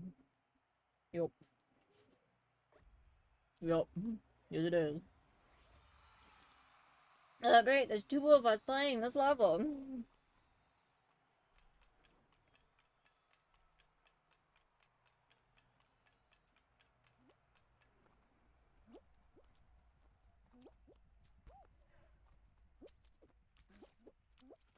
Oh, shit. Oh, that was a permanent elimination. Well, I'll be. I came back just as you fell into the goo. Well, thank you. So it's your fault. Sure. Sorry about that. Yeah, no, I really needed to use the washroom. I barely remember what we were talking about. Something about grunts. Same. I'm on my last beverage of the night of the little Mickey variety that I bought. So there's been a few beverages involved this evening. My face is numb. I was gonna stop on 2 beers, and then I was like, oh, I'll have a third. Third was mistake. Then we won like 4 games in a row or whatever it was. Third beer was mistake. I'll have to limit to 2 in future streams, because like I can't. My face feels all weird. And it's the chug rule can be a difficult rule, like, you know. It's not like I like chugged the whole can when we won or anything. I just took more, like, instead of taking a little sip, I took a gulp kind of deal. Okay. It's just, as immune I am to any other alcohol, rice alcohol is the devil. And it hits me immediately. Proportionate. It hits me immediately. And all it takes is a fucking 2 sips and I'm gone. Unfortunately.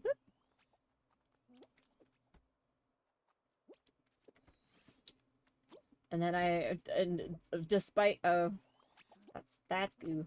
Despite knowing that, I, instead of having 2 sips, had 3 full beers.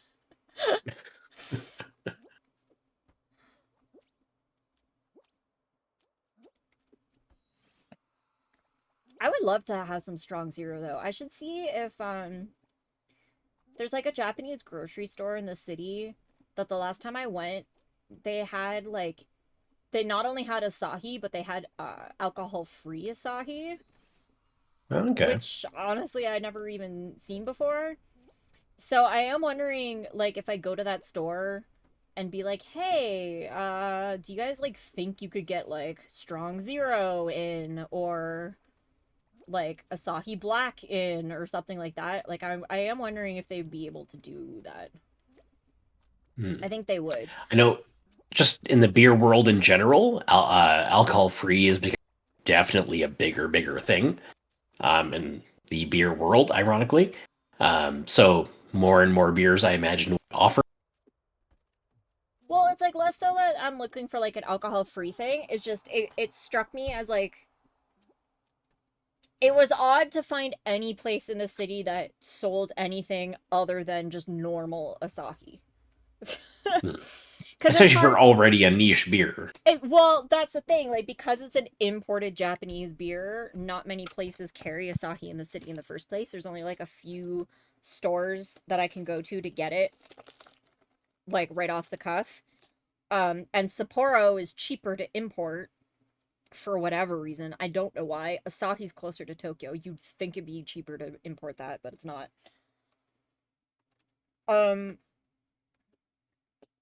So, like, even if you go to, like, a restaurant, if they have, like, a quote-unquote Japanese beer, it's usually Sapporo.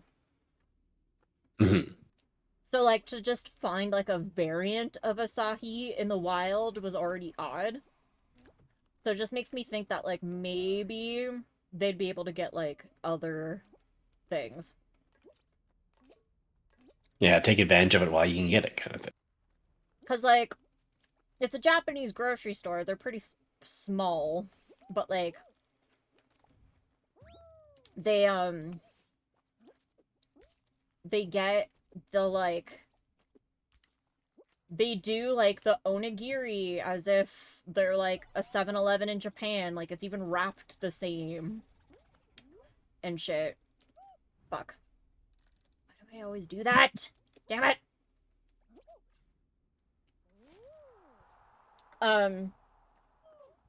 So they do get, like, weird stuff. I have a feeling that they have, like, family in Japan, basically, that they're just, like, getting them to ship this to them. And then they sell it in their little tiny store. So it's like, if you want actual rice wine vinegar from Japan, like, you can go to the store and buy it, kind of deal. Yeah. But, like, because they had such a weirder selection of drinks the last time I was there, I think that if I at least, like, went and asked and said like, hey, do you guys think like you guys could get Strong Zero in or Asahi Black or something like that, I think they'd be able to do it. Yeah, they might charge you a little more for that initial purchase, but then be able to get it in more I regular or mean, something if like that. I have to put a 20 down to buy a $1 can of Strong Zero, I'll fucking do it. Just to like prove Yeah. like, hey guys, I will buy this from you. Like if you bring this in, I will buy this from you. The problem is that place is like in their stores in like a weird spot and stuff, and like it's not like on a bus line or anything, so I have to like get people to bring me shit like that. People with a car, etc. Okay, these do stay But above. anyway, I think I'm gonna head out for the night. Head to bed. It's 4 something in the morning. Oh, is it? But Whoops. yeah, no, it's all good. Whoopsie-daisy. I'm not doing anything tomorrow, but I don't sleeping know. for now. I never have normal times on these streams. I've stopped paying attention. And that's fair. But Thank anyway, you for joining us, though. thanks for having me. It was a lot. I'll talk to you. I'll message you about that thing I was talking about earlier, the Yeah. Best Buy thingy, and Yeah. give you more details. At least I don't even know what's all included with. Okay. Yeah. I'll talk to you later. Thanks for Alright. having me. Thanks for stopping by. Whoa, man. Fuck. How the fuck am I supposed to do that?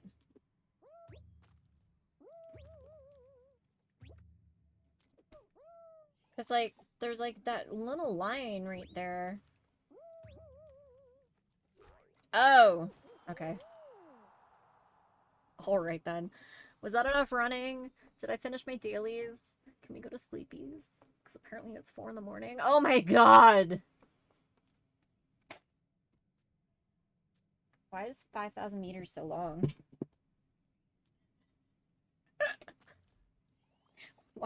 Why? Why is it so long?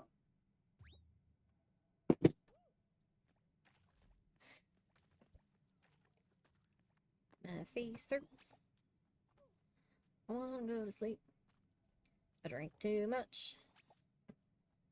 Lot of victory. Do do do do. Now do do do do. That's great. Level over. You didn't make me need to watch the rest of those. You just found the next level. Found the next level, Fall Guys. Also, I don't know why the camera keeps pointing up like that. I decided it wasn't going to show the... Yeah. Yeah. Although that looks like it's out of focus, I think. Focus. Cool. I just run around on the outside of this? 0 to 5 what? Oh, okay. I broke it. Much like most of the other levels I've played. Does that mean the running that I'm doing on this isn't gonna count if I skip the level later? I think that's how that works, right?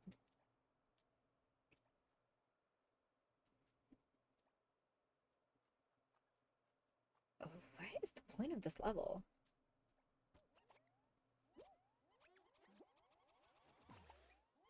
Oh. Okay.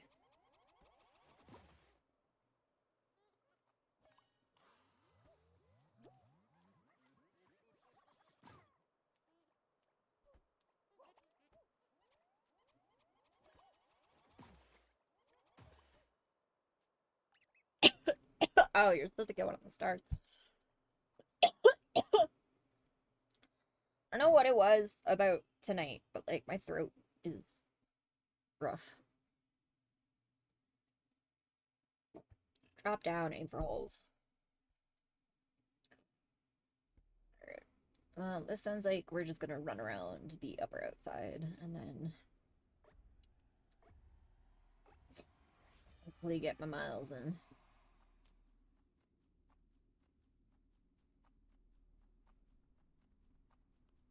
I would walk 500 miles, then I would walk 500 more. I almost like sang that, and then I realized that all of these platforms hate that and would mute me. I would walk 500 miles, and I guess maybe jumping doesn't count. I would walk 500 more. I wish there was a way to see how far along we are. Because at some point I'm going to have to jump into the middle, and then it's going to be like, you only ran 1,000 meters.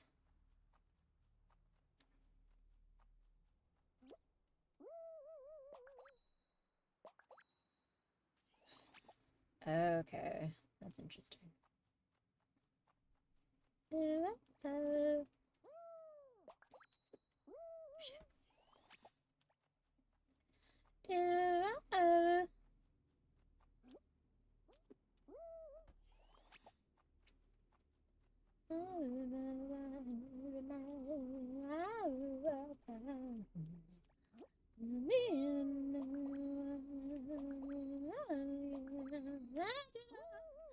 Oh, BS!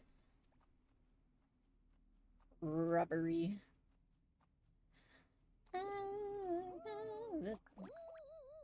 I'll see you. Let me bounce. What the fuck? It let me bounce off the one and then it killed me anyway.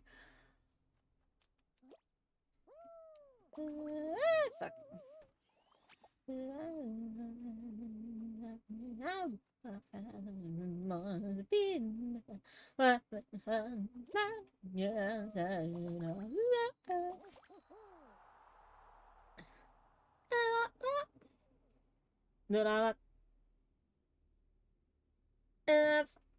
Damn it! I just want to be done. I just want to go to sleep.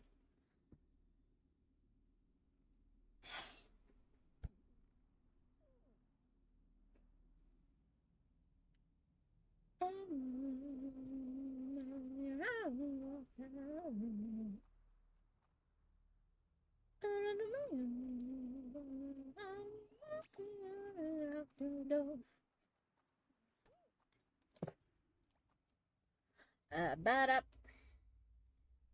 Ba. Ba-da. Ba.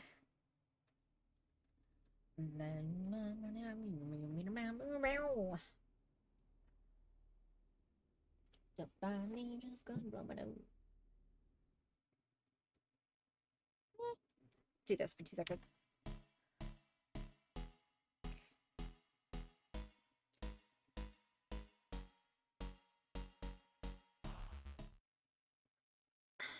Ah.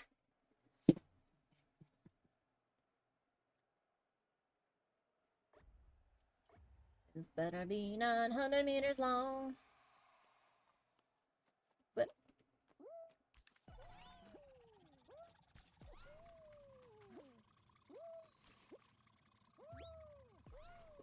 shit.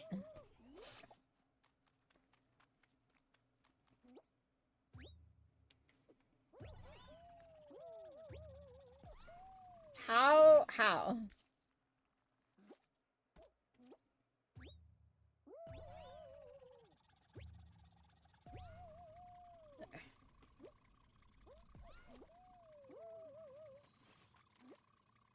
Just to be the man who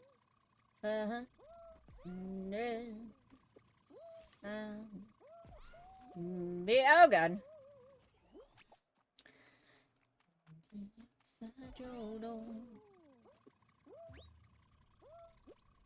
Oh god. Beep beep beep. Beep beep. Ah! when I get my 900 meters.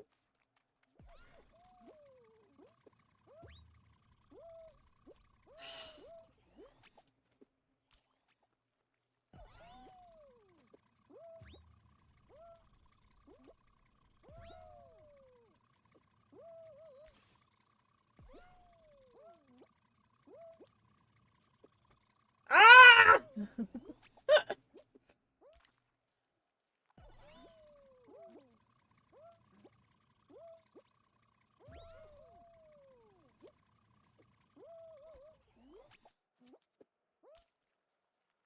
I appreciate the level design. That does not mean it does not infuriate me.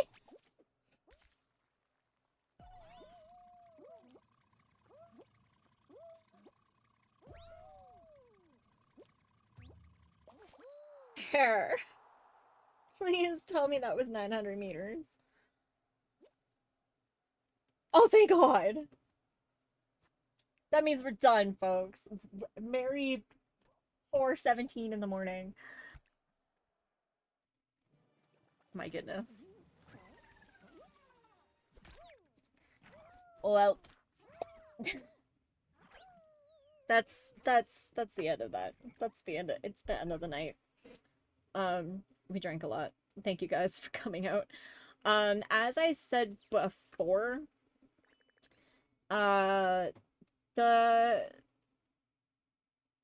maybe I should have screenshot that before I put anything on the screen. Anyway, as I said before, the Fall Guys drinking game thing that we're coming up with kind of as we go is going to be Tuesdays from now on. So, our first one's going to be Tuesday. And our next stream is going to be Sunday. I don't know what I'll be streaming that day. Maybe Supermarket Simulator. Maybe. I'm still kind of trying to figure the schedule out. So, like, I do think it's still going to be multiplayer Mondays, and I guess Fall Guy Tuesdays, whatever we end up calling them. And then at some point we're gonna have like a viewer picks day once a week. We're gonna be taking Wednesdays and Saturdays off. So at some point I'll figure out what we do Sunday, Thursday, or well, I guess Thursday, Friday, Sunday is now up in the air. But